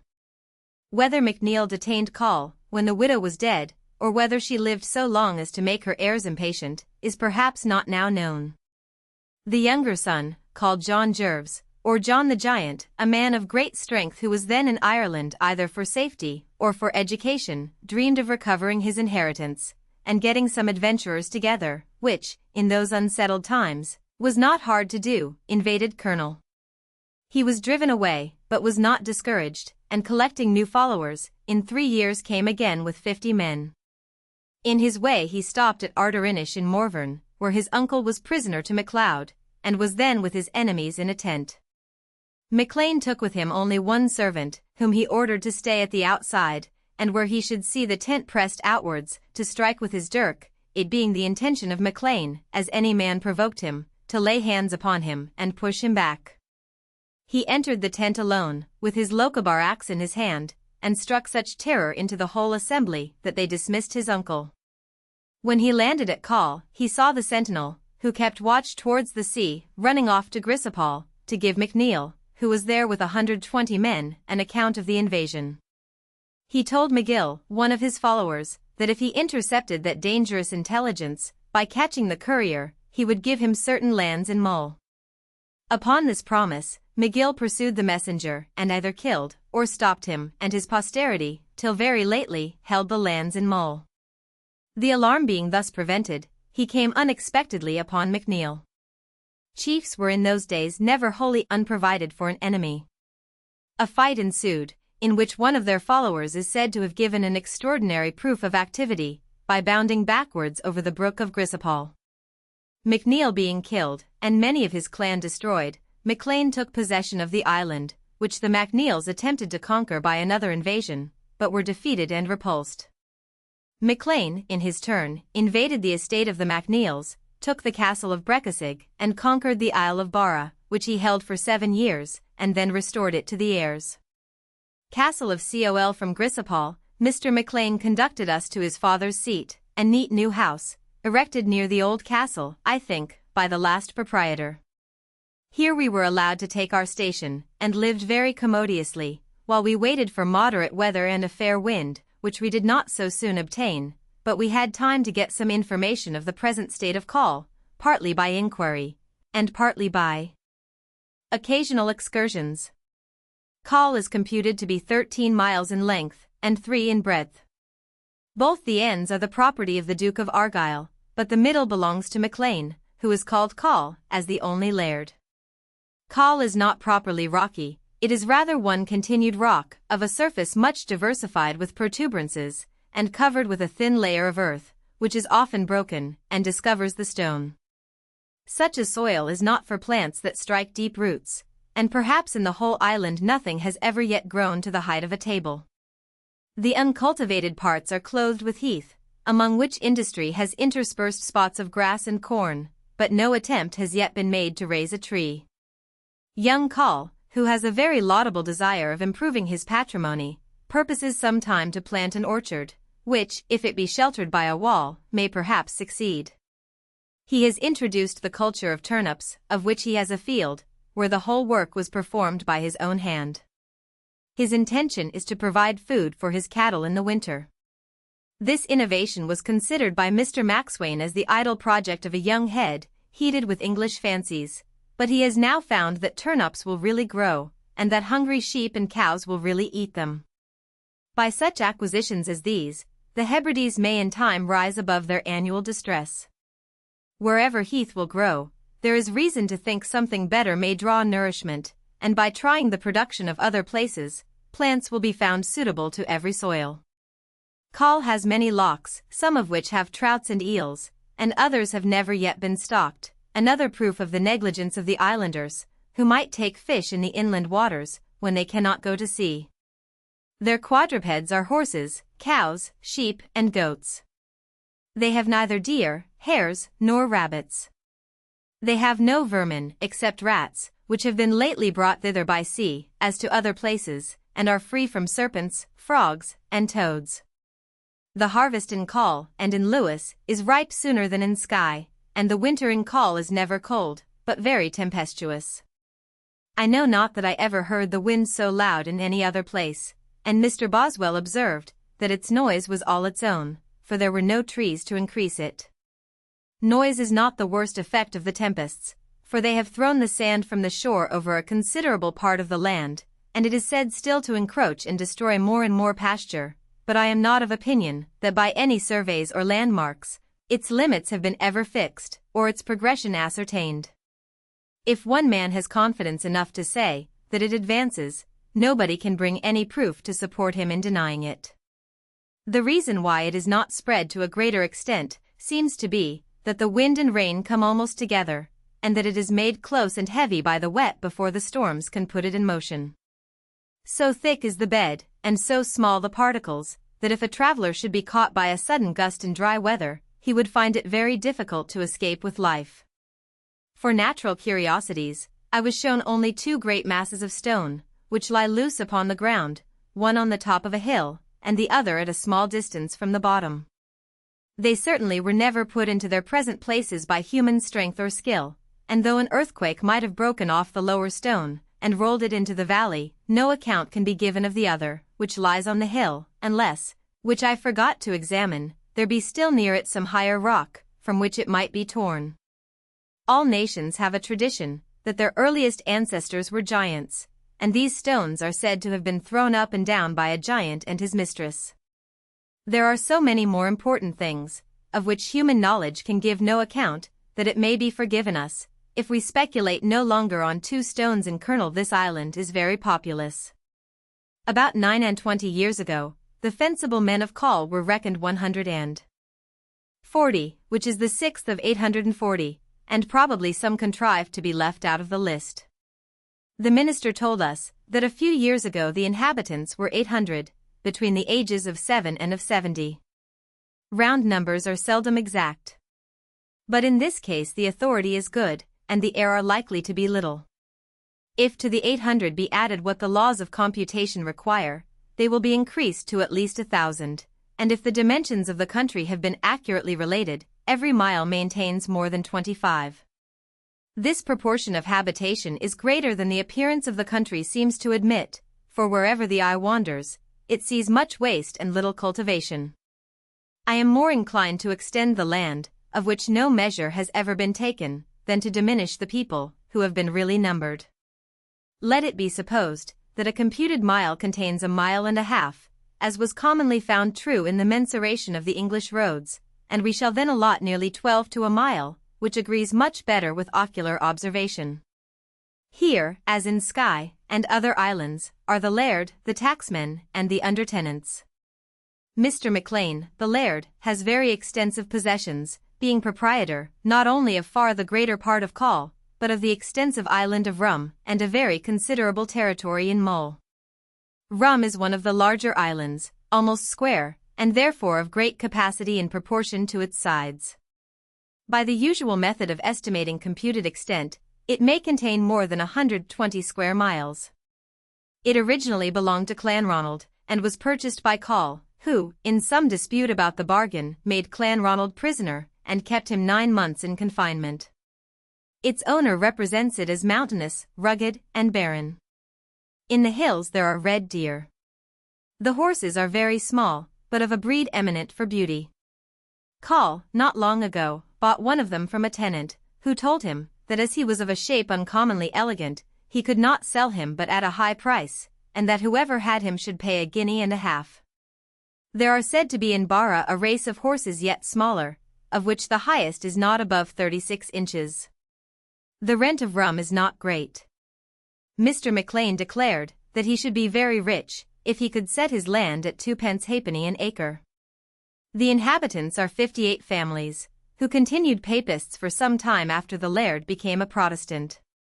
Their adherence to their old religion was strengthened by the countenance of the laird's sister, a zealous Romanist, till one Sunday, as they were going to Mass under the conduct of their patroness, McLean met them on the way, gave one of them a blow on the head with a yellow stick, I suppose a cane, for which the Erse had no name, and drove them to the kirk, from which they have never since departed. Since the use of this method of conversion, the inhabitants of Egg and Canna, who continue papists, call the Protestantism of rum the religion of the yellow stick. The only popish islands are Egg and Canna. Egg is the principal island of a parish, in which, though he has no congregation, the Protestant minister resides. I have heard of nothing curious in it, but the cave in which a former generation of the islanders were smothered by MacLeod. If we had travelled with more leisure, it had not been fit to have neglected the Popish Islands. Popery is favourable to ceremony, and among ignorant nations, ceremony is the only preservative of tradition. Since Protestantism was extended to the savage parts of Scotland, it has perhaps been one of the chief labours of the ministers to abolish stated observances, because they continued the remembrance of the former religion. We therefore who came to hear old traditions, and see antiquated manners, should probably have found them amongst the papists. Canna, the other popish island, belongs to Clanronald. It is said not to comprise more than 12 miles of land, and yet maintains as many inhabitants as Rum. We were at Coll under the protection of the young laird, without any of the distresses, which Mr. Pennant, in a fit of simple credulity, seems to think almost worthy of an elegy by Ossian. Wherever we roved, we were pleased to see the reverence with which his subjects regarded him. He did not endeavour to dazzle them by any magnificence of dress, his only distinction was a feather in his bonnet, but as soon as he appeared, they forsook their work and clustered about him, he took them by the hand, and they seemed mutually delighted. He has the proper disposition of a chieftain, and seems desirous to continue the customs of his house. The bagpiper played regularly, when dinner was served, whose person and dress made a good appearance, and he brought no disgrace upon the family of Rankin, which has long supplied the lairds of Coll with hereditary music. The tacksmen of Coll seemed to live with less dignity and convenience than those of Skye, where they had good houses, and tables not only plentiful, but delicate. In Coll only 2 houses pay the window tax, for only 2 have 6 windows, which, I suppose, are the laird's and Mr. Maxwain's.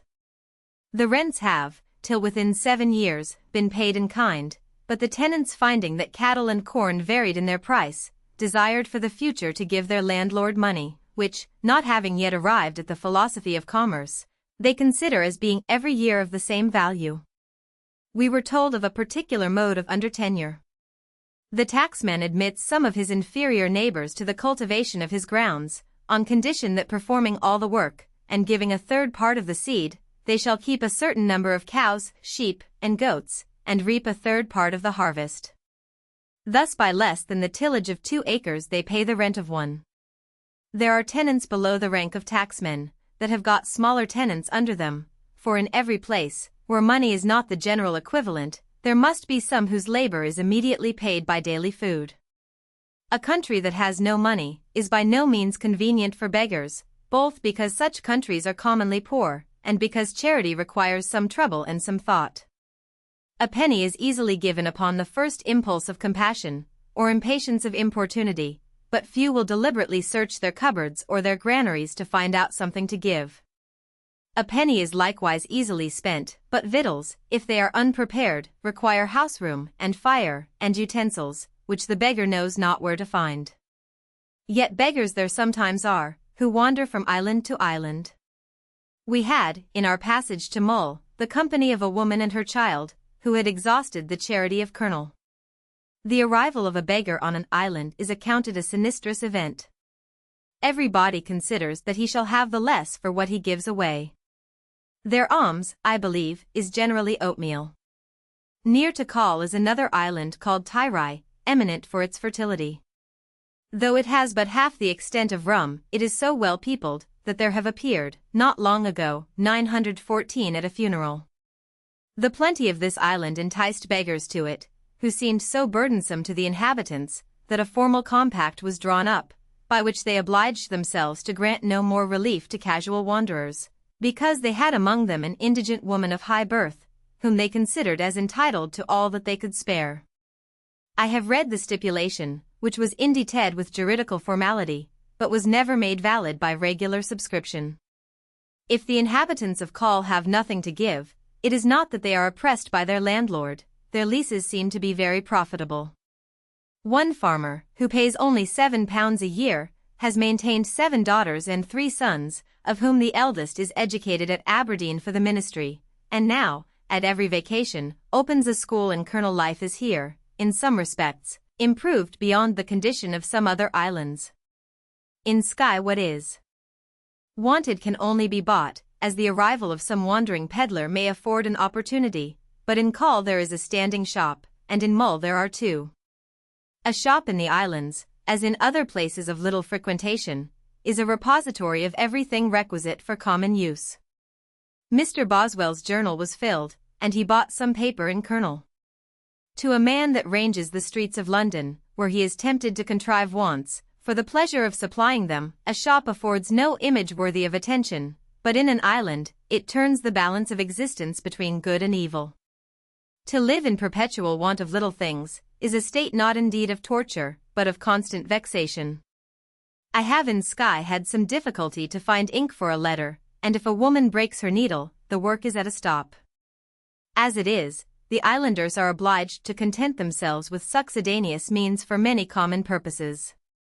I have seen the chief man of a very wide district riding with a halter for a bridle, and governing his hobby with a wooden curb. The people of Call, however, do not want dexterity to supply some of their necessities. Several arts which make trades, and demand apprenticeships in great cities, are here the practices of daily economy.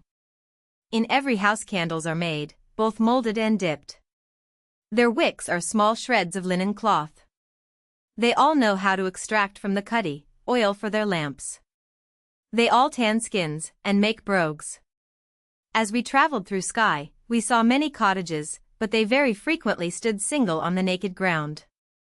In Call, where the hills opened a place convenient for habitation, we found a petty village, of which every hut had a little garden adjoining. Thus they made an appearance of social commerce and mutual offices, and of some attention to convenience and future supply. There is not in the Western Islands any collection of buildings that can make pretensions to be called a town, except in the Isle of Lewis, which I have not seen. If Lewis is distinguished by a town, Call has also something peculiar. The young laird has attempted what no islander perhaps ever thought on. He has begun a road capable of a wheel carriage. He has carried it about a mile, and will continue it by annual elongation from his house to the harbor. Of taxes here is no reason for complaining, they are paid by a very easy composition. The malt tax for Call is 20 shillings. Whiskey is very plentiful, there are several stills in the island, and more is made than the inhabitants consume. The great business of insular policy is now to keep the people in their own country. As the world has been let in upon them, they have heard of happier climates, and less arbitrary government, and if they are disgusted, have emissaries among them ready to offer them land and houses, as a reward for deserting their chief and clan. Many have departed both from the main of Scotland, and from the islands, and all that go may be considered as subjects lost to the British Crown, for a nation scattered in the boundless regions of America resembles rays diverging from a focus. All the rays remain, but the heat is gone. Their power consisted in their concentration. When they are dispersed, they have no effect.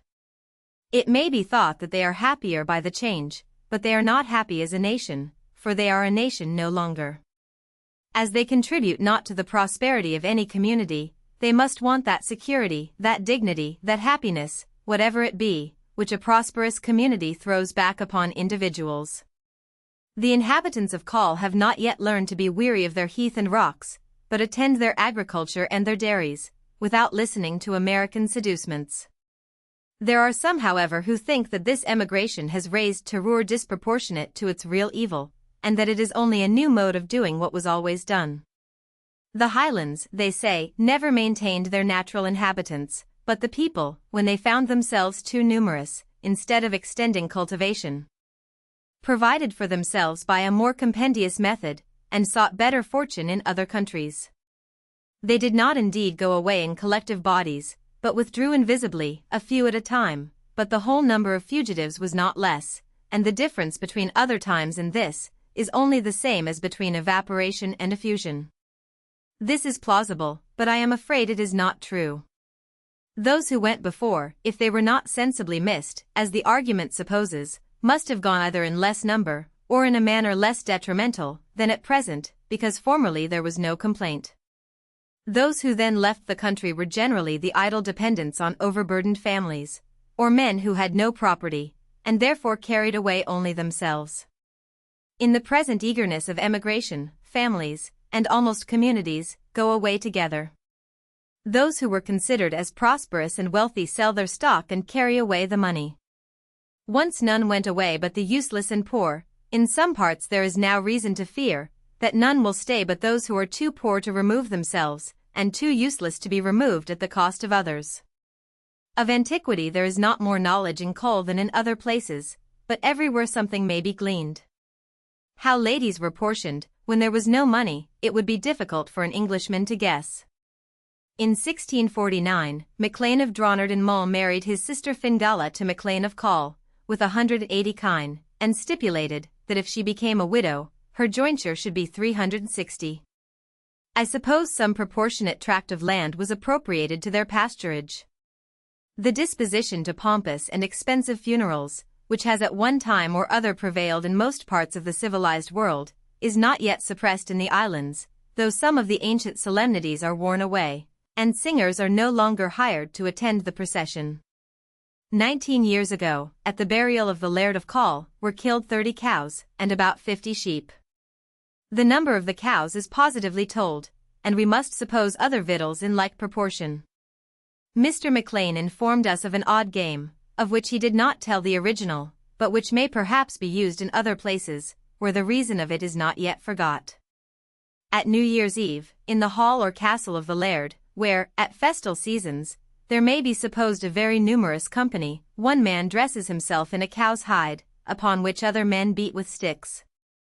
He runs with all this noise round the house, which all the company quits in a counterfeited fright. The door is then shut. At New Year's Eve there is no great pleasure to be had out of doors in the Hebrides. They are sure soon to recover from their terror enough to solicit for readmission, which, for the honor of poetry, is not to be obtained but by repeating a verse, with which those that are knowing and provident take care to be furnished. Very near the house of Maclean stands the castle of Call, which was the mansion of the Laird, till the house was built. It is built upon a rock, as Mr. Boswell remarked, that it might not be mined. It is very strong, and having been not long uninhabited, is yet in repair. On the wall was, not long ago, a stone with an inscription, importing, that if any man of the clan of Maclinick shall appear before this castle, though he come at midnight, with a man's head in his hand, he shall there find safety and protection against all but the king. This is an old Highland treaty made upon a very memorable occasion. Maclean, the son of John Jerves, who recovered Call and conquered Barra, had obtained, it is said, from James II, a grant of the lands of Lochiel, forfeited, I suppose, by some offence against the state. Forfeited estates were not in those days quietly resigned. Maclean, therefore, went with an armed force to seize his new possessions, and, I know not for what reason, took his wife with him. The Camerons rose in defence of their chief, and a battle was fought at the head of Loch Ness, near the place where Fort Augustus now stands, in which Lochiel obtained the victory, and Maclean, with his followers, was defeated and destroyed. The lady fell into the hands of the conquerors, and being found pregnant was placed in the custody of Macleanic, one of a tribe or family branched from Cameron, with orders, if she brought a boy, to destroy him, if a girl, to spare her. Macleanic's wife, who was with child likewise, had a girl about the same time at which Lady Maclean brought a boy, and Macleanic, with more generosity to his captive than fidelity to his trust, contrived that the children should be changed. Maclean, being thus preserved from death, in time recovered his original patrimony, and in gratitude to his friend, made his castle a place of refuge to any of the clan that should think himself in danger, and, as a proof of reciprocal confidence, Maclean took upon himself and his posterity the care of educating the heir of Macleanic.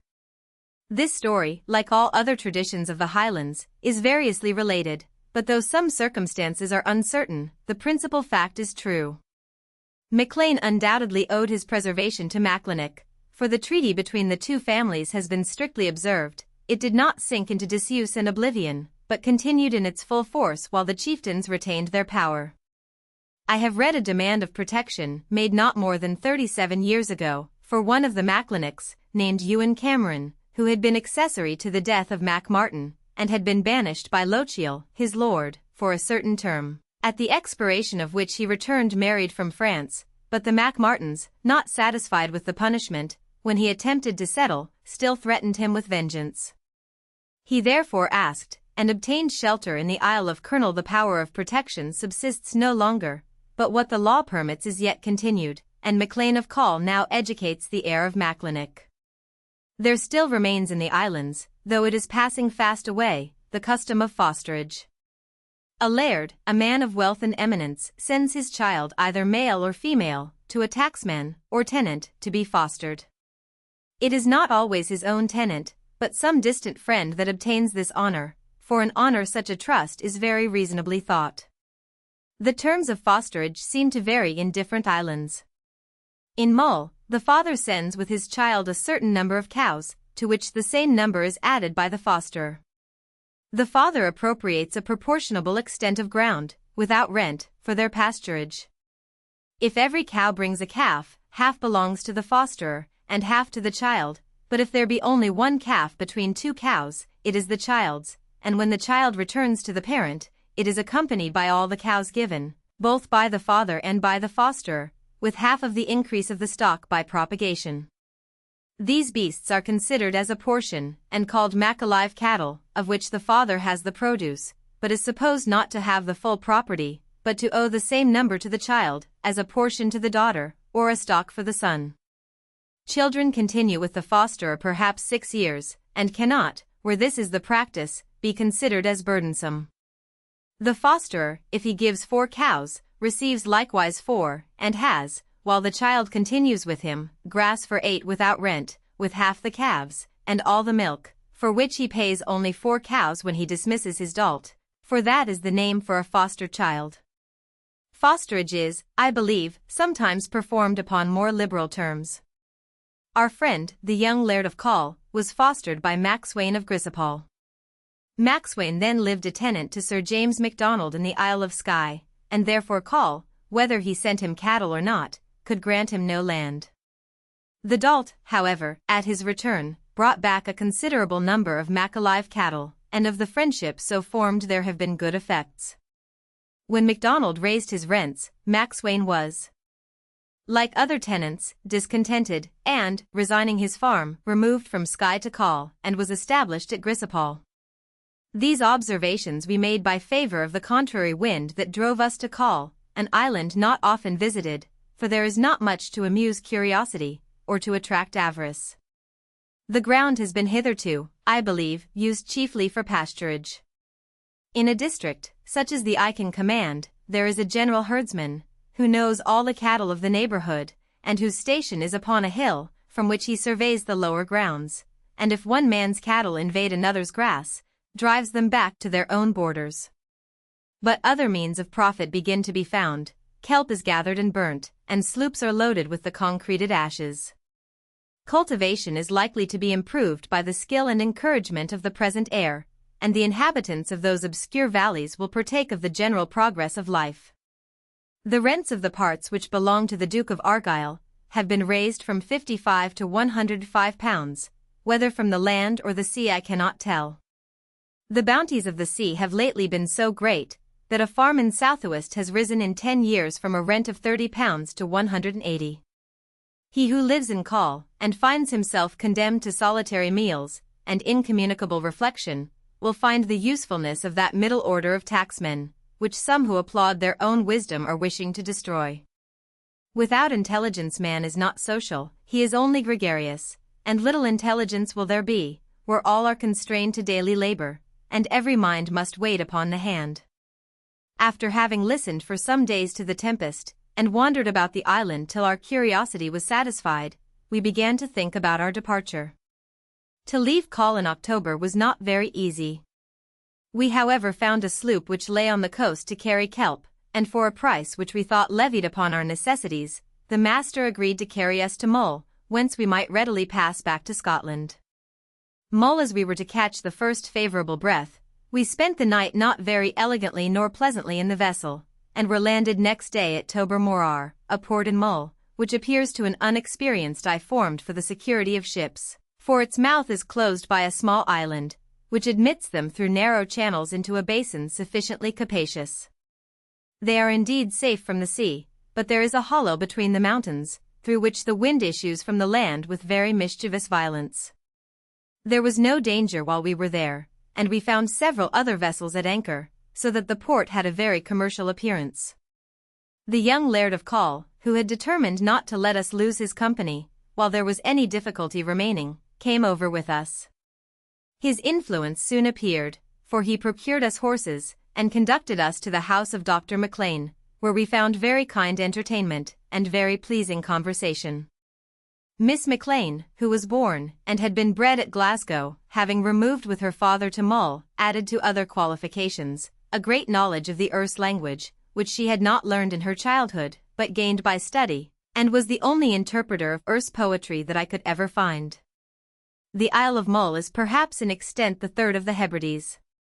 It is not broken by waters, nor shot into promontories, but is a solid and compact mass, of breadth nearly equal to its length. Of the dimensions of the larger islands, there is no knowledge approaching to exactness. I am willing to estimate it as containing about 300 square miles. Mull had suffered like Skye by the black winter of '71, in which, contrary to all experience, a continued frost detained the snow 8 weeks upon the ground. Against a calamity never known, no provision had been made, and the people could only pine in helpless misery. One tenant was mentioned, whose cattle perished to the value of £300, a loss which probably more than the life of man is necessary to repair. In countries like these, the descriptions of famine become intelligible. Where by vigorous and artful cultivation of a soil naturally fertile, there is commonly a superfluous growth both of grain and grass, where the fields are crowded with cattle, and where every hand is able to attract wealth from a distance, by making something that promotes ease, or gratifies vanity, a dear year produces only a comparative want, which is rather seen than felt, and which terminates commonly in no worse effect than that of condemning the lower orders of the community to sacrifice a little luxury to convenience, or at most a little convenience to necessity. But where the climate is unkind, and the ground penurious, so that the most fruitful years will produce only enough to maintain themselves, where life unimproved, and unadorned, fades into something little more than naked existence, and every one is busy for himself, without any arts by which the pleasure of others may be increased, if to the daily burden of distress any additional weight be added, nothing remains but to despair and die. In Mull the disappointment of a harvest, or a murrain among the cattle, cuts off the regular provision, and they who have no manufactures can purchase no part of the superfluities of other countries. The consequence of a bad season is here not scarcity, but emptiness, and they whose plenty was barely a supply of natural and present need, when that slender stock fails, must perish with hunger. All travel has its advantages. If the passenger visits better countries, he may learn to improve his own, and if fortune carries him to worse, he may learn to enjoy it. Mr. Boswell's curiosity strongly impelled him to survey Iona, or Icomkill, which was to the early ages the great school of theology, and is supposed to have been the place of sepulture for the ancient kings. I, though less eager, did not oppose him. That we might perform this expedition, it was necessary to traverse a great part of Mull. We passed a day at Dr. McLean's, and could have been well contented to stay longer. But Call provided us horses, and we pursued our journey. This was a day of inconvenience, for the country is very rough, and my horse was but little. We travelled many hours through a tract, black and barren, in which, however, there were the relics of humanity, for we found a ruined chapel in our way. It is natural, in traversing this gloom of desolation, to inquire whether something may not be done to give nature a more cheerful face, and whether those hills and moors that afford heath cannot with a little care and labour bear something better. The first thought that occurs is to cover them with trees, for that in many of these naked regions trees will grow, is evident, because stumps and roots are yet remaining, and the speculatist hastily proceeds to censure that negligence and laziness that has omitted for so long a time so easy an improvement. To drop seeds into the ground, and attend their growth, requires little labour and no skill. He who remembers that all the woods, by which the wants of man have been supplied from the deluge till now, were self-sown, will not easily be persuaded to think all the art and preparation necessary, which the Georgic writers prescribe to planters. Trees certainly have covered the earth with very little culture. They wave their tops among the rocks of Norway, and might thrive as well in the Highlands and Hebrides. But there is a frightful interval between the seed and timber. He that calculates the growth of trees, has the unwelcome remembrance of the shortness of life driven hard upon him. He knows that he is doing what will never benefit himself, and when he rejoices to see the stem rise, is disposed to repine that another shall cut it down. Plantation is naturally the employment of a mind unburdened with care, and vacant to futurity, saturated with present good, and at leisure to derive gratification from the prospect of posterity. He that pines with hunger is in little care how others shall be fed. The poor man is seldom studious to make his grandson rich.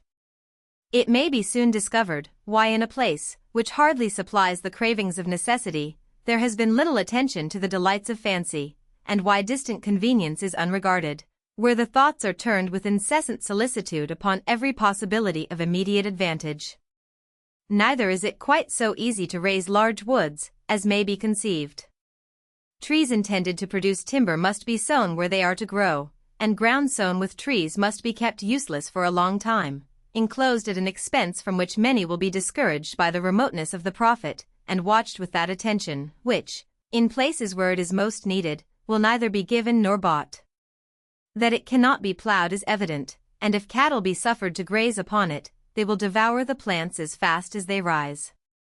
Even in coarser countries, where herds and flocks are not fed, not only the deer and the wild goats will browse upon them, but the hare and rabbit will nibble them.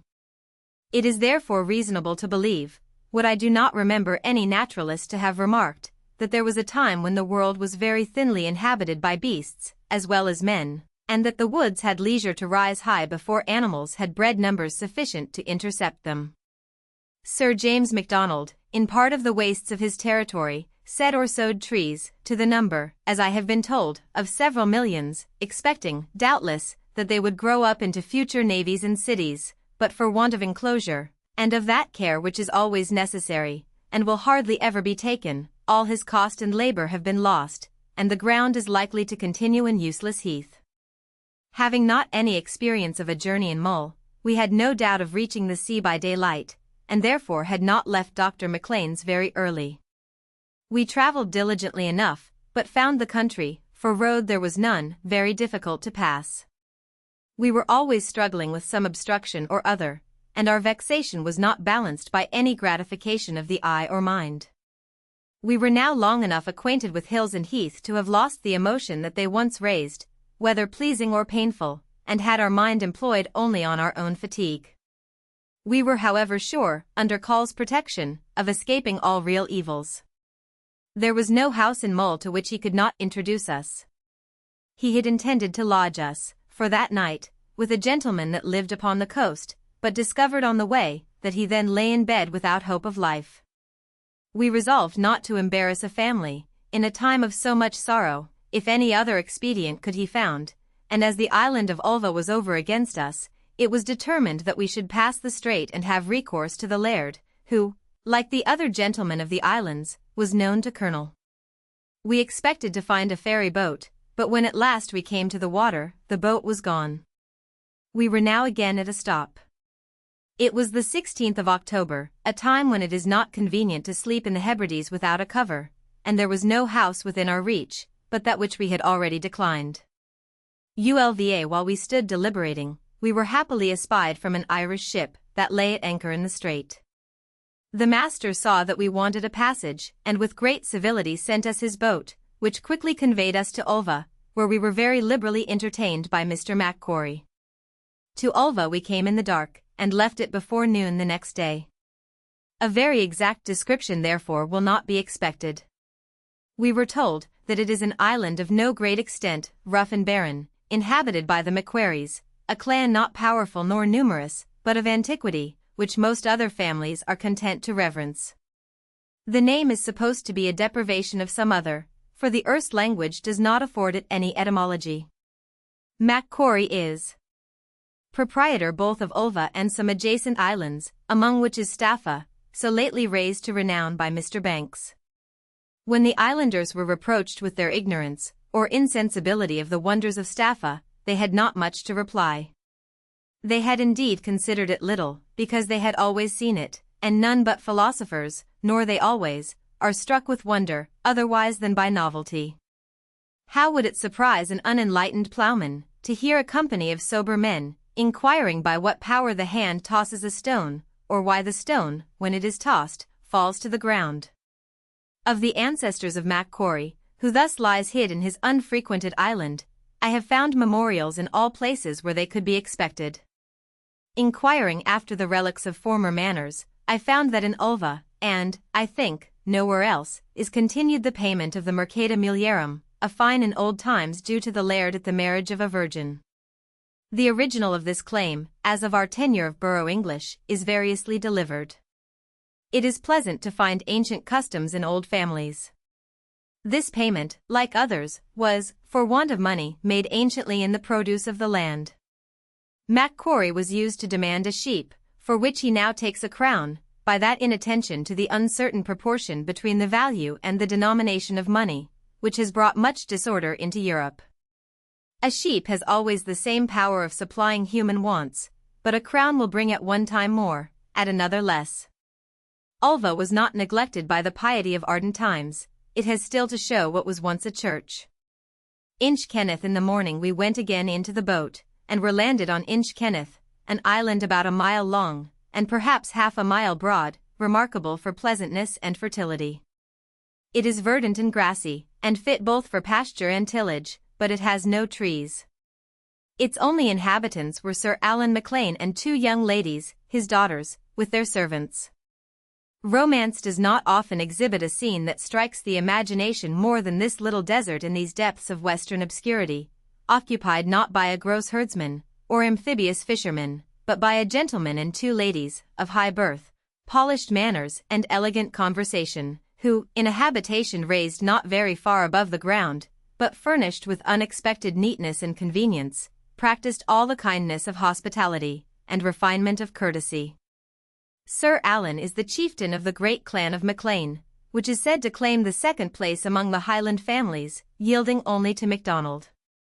Though by the misconduct of his ancestors, most of the extensive territory, which would have descended to him, has been alienated, he still retains much of the dignity and authority of his birth. When soldiers were lately wanting for the American war, application was made to Sir Alan, and he nominated 100 men for the service, who obeyed the summons, and bore arms under his command. He had then, for some time, resided with the young ladies in Inchkenneth, where he lives not only with plenty, but with elegance, having conveyed to his cottage a collection of books, and what else is necessary to make his hours pleasant. When we landed, we were met by Sir Alan and the ladies, accompanied by Miss MacQuarrie, who had passed some time with them, and now returned to Ulva with her father. We all walked together to the mansion, where we found one cottage for Sir Alan, and I think 2 more for the domestics and the offices. We entered, and wanted little that palaces afford. Our room was neatly floored, and well lighted, and our dinner, which was dressed in one of the other huts, was plentiful and delicate. In the afternoon Sir Alan reminded us that the day was Sunday, which he never suffered to pass without some religious distinction, and invited us to partake in his acts of domestic worship, which I hope neither Mr. Boswell nor myself will be suspected of a disposition to refuse. The elder of the ladies read the English service. Inchkenneth was once a seminary of ecclesiastics, subordinate, I suppose, to Icomkill. Sir Alan had a mind to trace the foundations of the college, but neither I nor Mr. Boswell, who bends a keener eye on vacancy, were able to perceive them. Our attention, however, was sufficiently engaged by a venerable chapel, which stands yet entire, except that the roof is gone. It is about 60 feet in length, and 30 in breadth. On one side of the altar is a bas-relief of the Blessed Virgin, and by it lies a little bell, which, though cracked, and without a clapper, has remained there for ages, guarded only by the venerableness of the place. The ground round the chapel is covered with gravestones of chiefs and ladies, and still continues to be a place of sepulture. Inchkenneth is a proper prelude to Icomkill. It was not without some mournful emotion that we contemplated the ruins of religious structures and the monuments of the dead. On the next day we took a more distinct view of the place, and went with the boat to see oysters in the bed, out of which the boatmen forced up as many as were wanted. Even Inchkenneth has a subordinate island, named Sandyland, I suppose in contempt, where we landed, and found a rock, with a surface of perhaps 4 acres, of which one is naked stone, another spread with sand and shells, some of which I picked up for their glossy beauty, and 2 covered with a little earth and grass, on which Sir Alan has a few sheep. I doubt not but when there was a college at Inchkenneth, there was a hermitage upon Sandyland. Having wandered over those extensive plains, we committed ourselves again to the winds and waters, and after a voyage of about 10 minutes, in which we met with nothing very observable, were again safe upon dry ground. We told Sir Alan our desire of visiting Icomkill, and entreated him to give us his protection, and his company. He thought proper to hesitate a little, but the ladies hinted, that as they knew he would not finally refuse, he would do better if he preserved the grace of ready compliance. He took their advice, and promised to carry us on the morrow in his boat. We passed the remaining part of the day in such amusements as were in our power. Sir Alan related the American campaign, and at evening one of the ladies played on her harpsichord, while Call and Mr. Boswell danced a Scottish reel with the other. We could have been easily persuaded to a longer stay upon Inchkenneth, but life will not be all passed in delight. The session at Edinburgh was approaching, from which Mr. Boswell could not be absent. In the morning our boat was ready, it was high and strong. Sir Alan victualled it for the day, and provided able rowers. We now parted from the young Laird of Call, who had treated us with so much kindness, and concluded his favours by consigning us to Sir Alan. Here we had the last embrace of this amiable man, who, while these pages were preparing to attest his virtues, perished in the passage between Ulva and Inchkenneth. Sir Alan, to whom the whole region was well known, told us of a very remarkable cave, to which he would show us the way. We had been disappointed already by one cave, and were not much elevated by the expectation of another. It was yet better to see it, and we stopped at some rocks on the coast of Mull. The mouth is fortified by vast fragments of stone, over which we made our way, neither very nimbly nor very securely. The place, however, well repaid our trouble. The bottom, as far as the flood rushes in, was encumbered with large pebbles, but as we advanced was spread over with smooth sand. The breadth is about 45 feet, the roof rises in an arch, almost regular, to a height which we could not measure, but I think it about 30 feet. This part of our curiosity was nearly frustrated, for though we went to see a cave, and knew that caves are dark, we forgot to carry tapers, and did not discover our omission till we were wakened by our wants.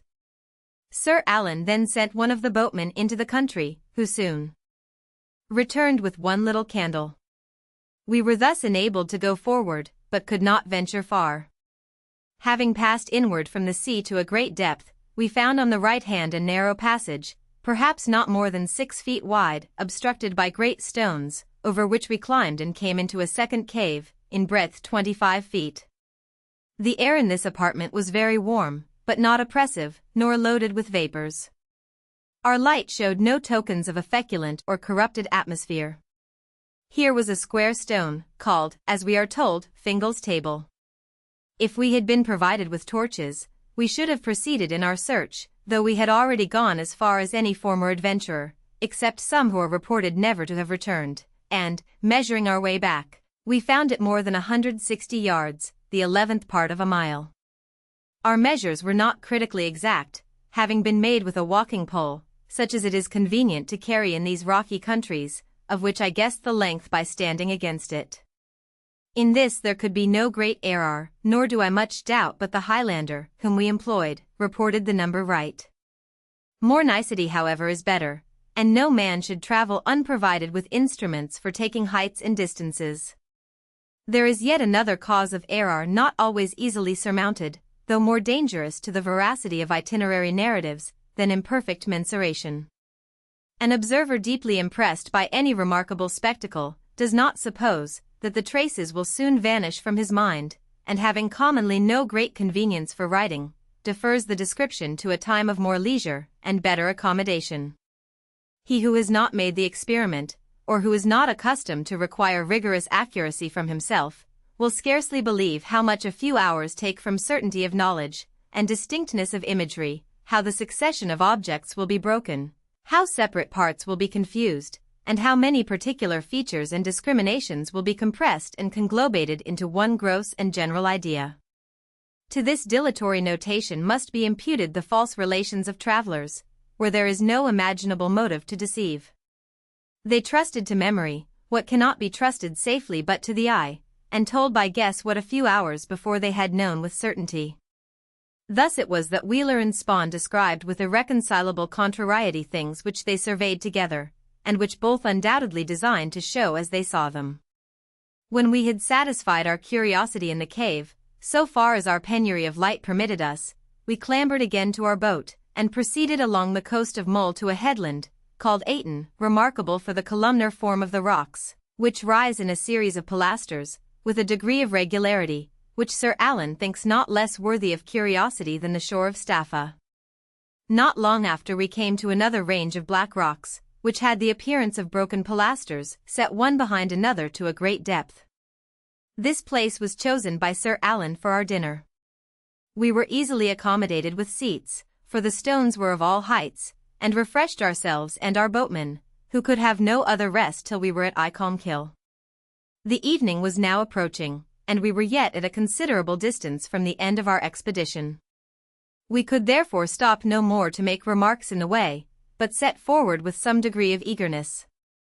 The day soon failed us, and the moon presented a very solemn and pleasing scene. The sky was clear, so that the eye commanded a wide circle, the sea was neither still nor turbulent, the wind neither silent nor loud. We were never far from one coast or another, on which, if the weather had become violent, we could have found shelter, and therefore contemplated at ease the region through which we glided in the tranquillity of the night, and saw now a rock and now an island grow gradually conspicuous and gradually obscure. I committed the fault which I have just been censuring, in neglecting, as we passed, to note the series of this placid navigation. We were very near an island, called Nuns Island, perhaps from an ancient convent. Here is said to have been dug the stone that was used in the buildings of Icolmkill. Whether it is now inhabited we could not stay to inquire. At last we came to Icolmkill, but found no convenience for landing. Our boat could not be forced very near the dry ground, and our Highlanders carried us over the water. We were now treading that illustrious island, which was once the luminary of the Caledonian regions, whence savage clans and roving barbarians derived the benefits of knowledge and the blessings of religion. To abstract the mind from all local emotion would be impossible, if it were endeavored, and would be foolish, if it were possible. Whatever withdraws us from the power of our senses, whatever makes the past, the distant, or the future predominate over the present, advances us in the dignity of thinking beings. Far from me and from my friends, be such frigid philosophy as may conduct us indifferent and unmoved over any ground which has been dignified by wisdom, bravery, or virtue. That man is little to be envied, whose patriotism would not gain force upon the plain of Marathon, or whose piety would not grow warmer among the ruins of Iona. We came too late to visit monuments. Some care was necessary for ourselves. Whatever was in the island, Sir Alan could command, for the inhabitants were Macleans, but having little they could not give us much. He went to the headman of the island, whom fame, but fame delights in amplifying, represents as worth no less than £50. He was perhaps proud enough of his guests, but ill prepared for our entertainment. However, he soon produced more provision than men not luxurious require. Our lodging was next to be provided. We found a barn well stocked with hay, and made our beds as soft as we could. In the morning we rose and surveyed the place. The churches of the two convents are both standing, though unroofed. They were built of unhewn stone, but solid, and not inelegant. I brought away rude measures of the buildings, such as I cannot much trust myself, inaccurately taken, and obscurely noted. Mr. Pennant's delineations, which are doubtless exact, have made my unskillful description less necessary. The Episcopal Church consists of two parts, separated by the belfry, and built at different times. The original church had, like others, the altar at one end, and tower at the other, but as it grew too small, another building of equal dimension was added, and the tower then was necessarily in the middle. That these edifices are of different ages seems evident. The arch of the first church is Roman, being part of a circle. That of the additional building is pointed, and therefore Gothic, or Saracenical. The tower is firm, and wants only to be floored and covered. Of the chambers or cells belonging to the monks, there are some walls remaining, but nothing approaching to a complete apartment. The bottom of the church is so encumbered with mud and rubbish, that we could make no discoveries of curious inscriptions, and what there are have been already published. The place is said to be known where the black stones lie concealed, on which the old Highland chiefs, when they made contracts and alliances, used to take the oath, which was considered as more sacred than any other obligation, and which could not be violated without the blackest infamy. In those days of violence and rapine, it was of great importance to impress upon savage minds the sanctity of an oath, by some particular and extraordinary circumstances. They would not have recourse to the black stones, upon small or common occasions, and when they had established their faith by this tremendous sanction, inconstancy and treachery were no longer feared. The chapel of the nunnery is now used by the inhabitants as a kind of general cowhouse, and the bottom is consequently too miry for examination. Some of the stones which covered the later abbesses have inscriptions, which might yet be read if the chapel were cleansed. The roof of this, as of all the other buildings, is totally destroyed, not only because timber quickly decays when it is neglected, but because in an island utterly destitute of wood, it was wanted for use, and was consequently the first plunder of needy rapacity. The chancel of the nuns' chapel is covered with an arch of stone, to which time has done no injury, and a small apartment communicating with the choir, on the north side, like the chapter house in cathedrals, roofed with stone in the same manner, is likewise entire. In one of the churches was a marble altar, which the superstition of the inhabitants has destroyed. Their opinion was, that a fragment of this stone was a defense against shipwrecks, fire, and miscarriages. In one corner of the church the basin for holy water is yet unbroken. The cemetery of the nunnery was, till very lately, regarded with such reverence, that only women were buried in it. These relics of veneration always produce some mournful pleasure. I could have forgiven a great injury more easily than the violation of this imaginary sanctity. South of the chapel stand the walls of a large room, which was probably the hall, or refectory of the nunnery. This apartment is capable of repair. Of the rest of the convent there are only fragments. Besides the two principal churches, there are, I think, 5 chapels yet standing, and 3 more remembered. There are also crosses, of which 2 bear the names of St. John and St. Matthew. A large space of ground about these consecrated edifices is covered with gravestones, few of which have any inscription. He that surveys it, attended by an insular antiquary, may be told where the kings of many nations are buried, and if he loves to soothe his imagination with the thoughts that naturally rise in places where the great and the powerful lie mingled with the dust, let him listen in submissive silence, for if he asks any questions, his delight is at an end. Iona has long enjoyed, without any very credible attestation, the honor of being reputed the cemetery of the Scottish kings. It is not unlikely that, when the opinion of local sanctity was prevalent, the chieftains of the Isles, and perhaps some of the Norwegian or Irish princes were reposed in this venerable enclosure. But by whom the subterraneous vaults are peopled is now utterly unknown. The graves are very numerous, and some of them undoubtedly contain the remains of men, who did not expect to be so soon forgotten. Not far from this awful ground may be traced the garden of the monastery. The fish ponds are yet discernible, and the aqueduct, which supplied them, is still in use. There remains a broken building, which is called the Bishop's House, I know not by what authority. It was once the residence of some man above the common rank, for it has 2 stories and a chimney. We were shown a chimney at the other end, which was only a niche, without perforation, but so much does antiquarian credulity, or patriotic vanity prevail, that it was not much more safe to trust the eye of our instructor than the memory. There is in the island one house more, and only one, that has a chimney. We entered it, and found it neither wanting repair nor inhabitants, but to the farmers, who now possess it, the chimney is of no great value, for their fire was made on the floor, in the middle of the room, and notwithstanding the dignity of their mansion, they rejoiced, like their neighbors, in the comforts of smoke. It is observed that ecclesiastical colleges are always in the most pleasant and fruitful places.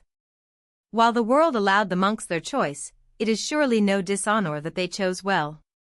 This island is remarkably fruitful. The village near the churches is said to contain 70 families, which, at 5 in a family, is more than 100 inhabitants to a mile. There are perhaps other villages, yet both corn and cattle are annually exported. But the fruitfulness of Iona is now its whole prosperity.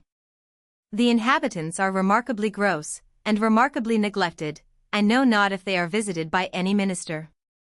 The island, which was once the metropolis of learning and piety, has now no school for education, nor temple for worship, only 2 inhabitants that can speak English, and not one that can write or read.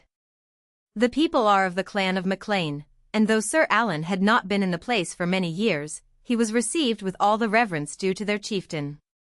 One of them being sharply reprehended by him, for not sending him some rum, declared after his departure, in Mr. Boswell's presence, that he had no design of disappointing him, for, said he, I would cut my bones for him, and if he had sent his dog for it, he should have had it.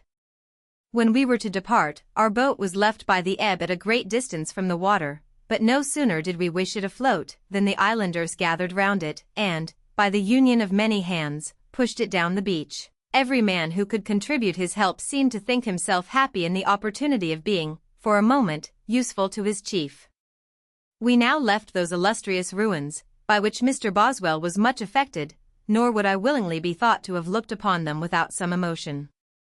Perhaps, in the revolutions of the world, Iona may be sometime again the instructress of the western regions. It was no long voyage to Mull, where, under Sir Alan's protection, we landed in the evening, and were entertained for the night by Mr. MacLean, a minister that lives upon the coast, whose elegance of conversation, and strength of judgment, would make him conspicuous in places of greater celebrity. Next day we dined with Dr. MacLean, another physician, and then travelled on to the house of a very powerful laird, MacLean of Lochby, for in this country every man's name is MacLean. Where races are thus numerous, and thus combined, none but the chief of a clan is addressed by his name. The Laird of Dunvegan is called MacLeod, but other gentlemen of the same family are denominated by the places where they reside, as Rasa, or Talisker. The distinction of the meaner people is made by their Christian names. In consequence of this practice, the late Laird of Macfarlane, an eminent genealogist, considered himself as disrespectfully treated, if the common addition was applied to him. Mr. Macfarlane, said he, may with equal propriety be said to many, but I, and I only, am Macfarlane. Our afternoon journey was through a country of such gloomy desolation, that Mr. Boswell thought no part of the Highlands equally terrific, yet we came without any difficulty, at evening, to Lochby, where we found a true Highland laird, rough and haughty, and tenacious of his dignity, who, hearing my name, inquired whether I was of the Johnstons of Glencroe, or of Ardnamurchan. Lochbuy has, like the other insular chieftains, quitted the castle that sheltered his ancestors, and lives near it, in a mansion not very spacious or splendid. I have seen no houses in the islands much to be envied for convenience or magnificence, yet they bear testimony to the progress of arts and civility, as they shew that rapine and surprise are no longer dreaded, and are much more commodious than the ancient fortresses.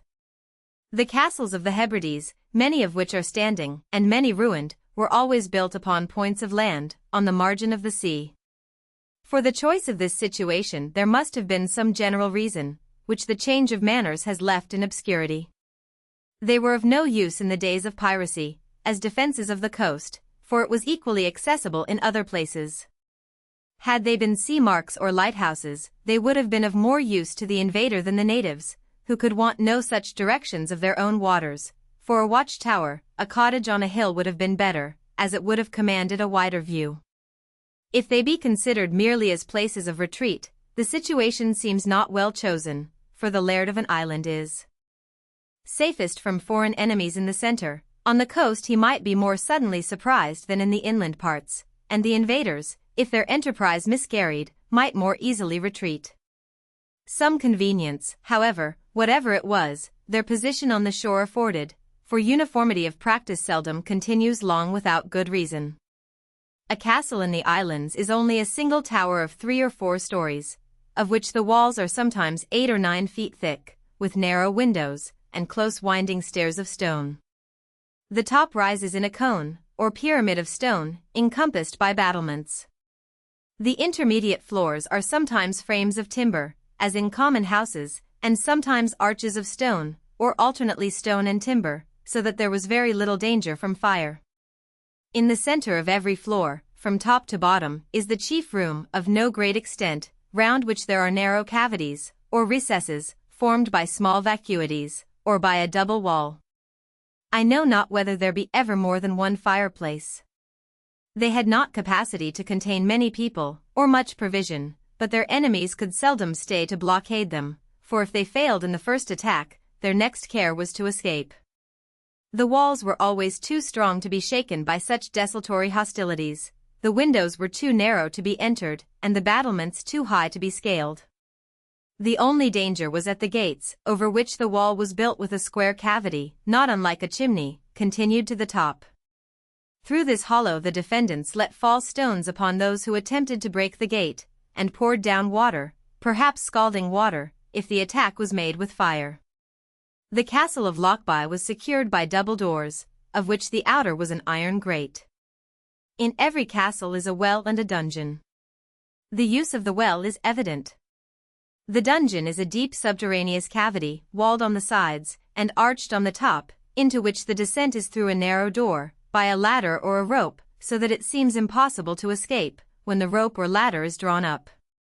The dungeon was, I suppose, in war, a prison for such captives as were treated with severity, and, in peace, for such delinquents as had committed crimes within the laird's jurisdiction, for the mansions of many lairds were, till the late privation of their privileges, the halls of justice to their own tenants.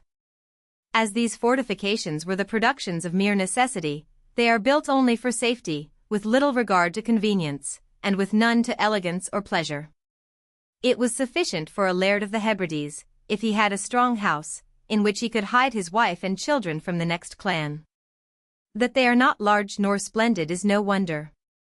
It is not easy to find how they were raised, such as they are, by men who had no money, in countries where the laborers and artificers could scarcely be fed. The buildings in different parts of the island shew their degrees of wealth and power. I believe that for all the castles which I have seen beyond the Tweed, the ruins yet remaining of some one of those which the English built in Wales, would supply materials. These castles afford another evidence that the fictions of romantic chivalry had for their basis the real manners of the feudal times, when every lord of a seigneury lived in his hold lawless and unaccountable, with all the licentiousness and insolence of uncontested superiority and unprincipled power. The traveller, whoever he might be, coming to the fortified habitation of a chieftain, would, probably, have been interrogated from the battlements, admitted with caution at the gate, introduced to a petty monarch, fierce with habitual hostility, and vigilant with ignorant suspicion, who, according to his general temper, or accidental humor, would have seated a stranger as his guest at the table, or as a spy confined him in the dungeon. Lochby means the Yellow Lake, which is the name given to an inlet of the sea, upon which the castle of Mr. Maclean stands. The reason of the appellation we did not learn. We were now to leave the Hebrides, where we had spent some weeks with sufficient amusement, and where we had amplified our thoughts with new scenes of nature, and new modes of life. More time would have given us a more distinct view, but it was necessary that Mr. Boswell should return before the courts of justice were opened, and it was not proper to live too long upon hospitality, however liberally imparted. Of these islands it must be confessed, that they have not many allurements, but to the mere lover of naked nature.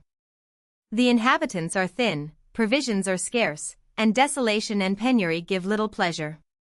The people collectively considered are not few, though their numbers are small in proportion to the space which they occupy. Mull is said to contain 6,000, and Skye 15,000. Of the computation respecting Mull, I can give no account, but when I doubted the truth of the numbers attributed to Skye, one of the ministers exhibited such facts as conquered my incredulity. Of the proportion, which the product of any region bears to the people, an estimate is commonly made according to the pecuniary price of the necessaries of life, a principle of judgment which is never certain, because it supposes what is far from truth, that the value of money is always the same, and so measures an unknown quantity by an uncertain standard. It is competent enough when the markets of the same country, at different times, and those times not too distant, are to be compared, but of very little use for the purpose of making one nation acquainted with the state of another. Provisions, though plentiful, are sold in places of great pecuniary opulence for nominal prices, to which, however scarce, where gold and silver are yet scarcer, they can never be raised. In the Western Islands there is so little internal commerce, that hardly anything has a known or settled rate. The price of things brought in, or carried out, is to be considered as that of a foreign market, and even this there is some difficulty in discovering, because their denominations of quantity are different from ours, and when there is ignorance on both sides, no appeal can be made to a common measure. This, however, is not the only impediment.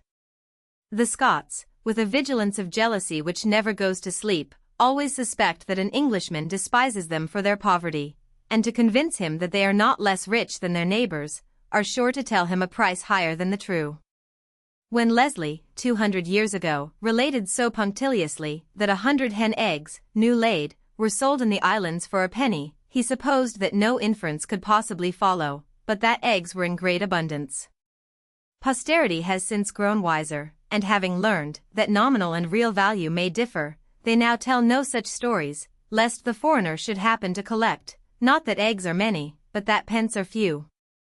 Money and wealth have by the use of commercial language been so long confounded, that they are commonly supposed to be the same, and this prejudice has spread so widely in Scotland, that I know not whether I found man or woman, whom I interrogated concerning payments of money, that could surmount the illiberal desire of deceiving me, by representing everything as dearer than it is. From Lochby we rode a very few miles to the side of Mull, which faces Scotland, where, having taken leave of our kind protector, Sir Alan, we embarked in a boat, in which the seat provided for our accommodation was a heap of rough brushwood, and on the 22nd of October reposed at a tolerable inn on the main land. On the next day we began our journey southwards. The weather was tempestuous. For half the day the ground was rough, and our horses were still small. Had they required much restraint, we might have been reduced to difficulties, for I think we had amongst us but one bridle. We fed the poor animals liberally, and they performed their journey well. In the latter part of the day, we came to a firm and smooth road, made by the soldiers, on which we travelled with great security, busied with contemplating the scene about us. The night came on while we had yet a great part of the way to go, though not so dark, but that we could discern the cataracts which poured down the hills, on one side, and fell into one general channel that ran with great violence on the other. The wind was loud, the rain was heavy, and the whistling of the blast, the fall of the shower, the rush of the cataracts, and the roar of the torrent, made a nobler chorus of the rough music of nature than it had ever been my chance to hear before. The streams, which ran across the way from the hills to the main current, were so frequent that after a while I began to count them and, in 10 miles, reckoned 55, probably missing some, and having let some pass before they forced themselves upon my notice. At last we came to Inverary, where we found an inn, not only commodious, but magnificent. The difficulties of peregrination were now at an end. Mr. Boswell had the honor of being known to the Duke of Argyll, by whom we were very kindly entertained at his splendid seat, and supplied with conveniences for surveying his spacious park and rising forests. After 2 days' stay at Inverary we proceeded southward over Glencroe, a black and dreary region, now made easily passable by a military road, which rises from either end of the glen by an acclivity not dangerously steep, but sufficiently laborious. In the middle, at the top of the hill, is a seat with this inscription, "Rest and be thankful." Stones were placed to mark the distances, which the inhabitants have taken away, resolved, they said, to have no new miles. In this rainy season the hills streamed with waterfalls, which, crossing the way, formed currents on the other side, that ran in contrary directions as they fell to the north or south of the summit. Being, by the favor of the Duke, well mounted, I went up and down the hill with great convenience. From Glencroe we passed through a pleasant country to the banks of Loch Lomond, and were received at the house of Sir James Calhoun, who is owner of almost all the 30 islands of the loch, which we went in a boat next morning to survey. The heaviness of the rain shortened our voyage, but we landed on one island planted with yew, and stocked with deer, and on another containing perhaps not more than half an acre, remarkable for the ruins of an old castle, on which the osprey builds her annual nest. Had Loch Lomond been in a happier climate, it would have been the boast of wealth and vanity to own one of the little spots which it encloses, and to have employed upon it all the arts of embellishment. But as it is, the islets, which court the gazer at a distance, disgust him at his approach, when he finds, instead of soft lawns and shady thickets, nothing more than uncultivated ruggedness. Where the loch discharges itself into a river, called the Laven, we passed a night with Mr. Smollett, a relation of Dr. Smollett, to whose memory he has raised an obelisk on the bank near the house in which he was born. The civility and respect which we found at every place, it is ungrateful to omit, and tedious to repeat. Here we were met by a post-chaise, that conveyed us to Glasgow. To describe a city so much frequented as Glasgow, is unnecessary. The prosperity of its commerce appears by the greatness of many private houses, and a general appearance of wealth. It is the only episcopal city whose cathedral was left standing in the rage of Reformation. It is now divided into many separate places of worship, which, taken all together, compose a great pile, that had been some centuries in building, but was never finished, for the change of religion intercepted its progress, before the cross aisle was added, which seems essential to a Gothic cathedral. The college has not had a sufficient share of the increasing magnificence of the place. The session was begun, for it commences on the 10th of October and continues to the 10th of June, but the students appeared not numerous, being, I suppose, not yet returned from their several homes. The division of the academical year into one session and one recess seems to me better accommodated to the present state of life than that variegation of time by terms and vacations derived from distant centuries, in which it was probably convenient, and still continued in the English universities. So many solid months as the Scotch scheme of education joins together, allow and encourage a plan for each part of the year, but with us, he that has settled himself to study in the college is soon tempted into the country, and he that has adjusted his life in the country is summoned back to his college. Yet when I have allowed to the universities of Scotland a more rational distribution of time, I have given them, so far as my inquiries have informed me, all that they can claim. The students, for the most part, go thither boys, and depart before they are men. They carry with them little fundamental knowledge, and therefore the superstructure cannot be lofty. The grammar schools are not generally well supplied, for the character of a schoolmaster being there less honorable than in England, is seldom accepted by men who are capable to adorn it, and where the school has been deficient, the college can effect little.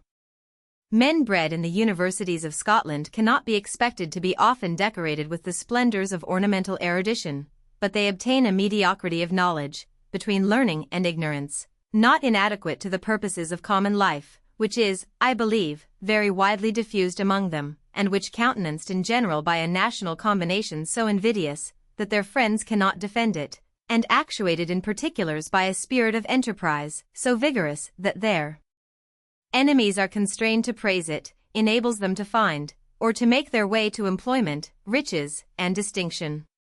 From Glasgow we directed our course to Auchinleck, an estate devolved, through a long series of ancestors, to Mr. Boswell's father, the present possessor. In our way we found several places remarkable enough in themselves, but already described by those who viewed them at more leisure, or with much more skill, and stopped 2 days at Mr. Campbell's, a gentleman married to Mr. Boswell's sister.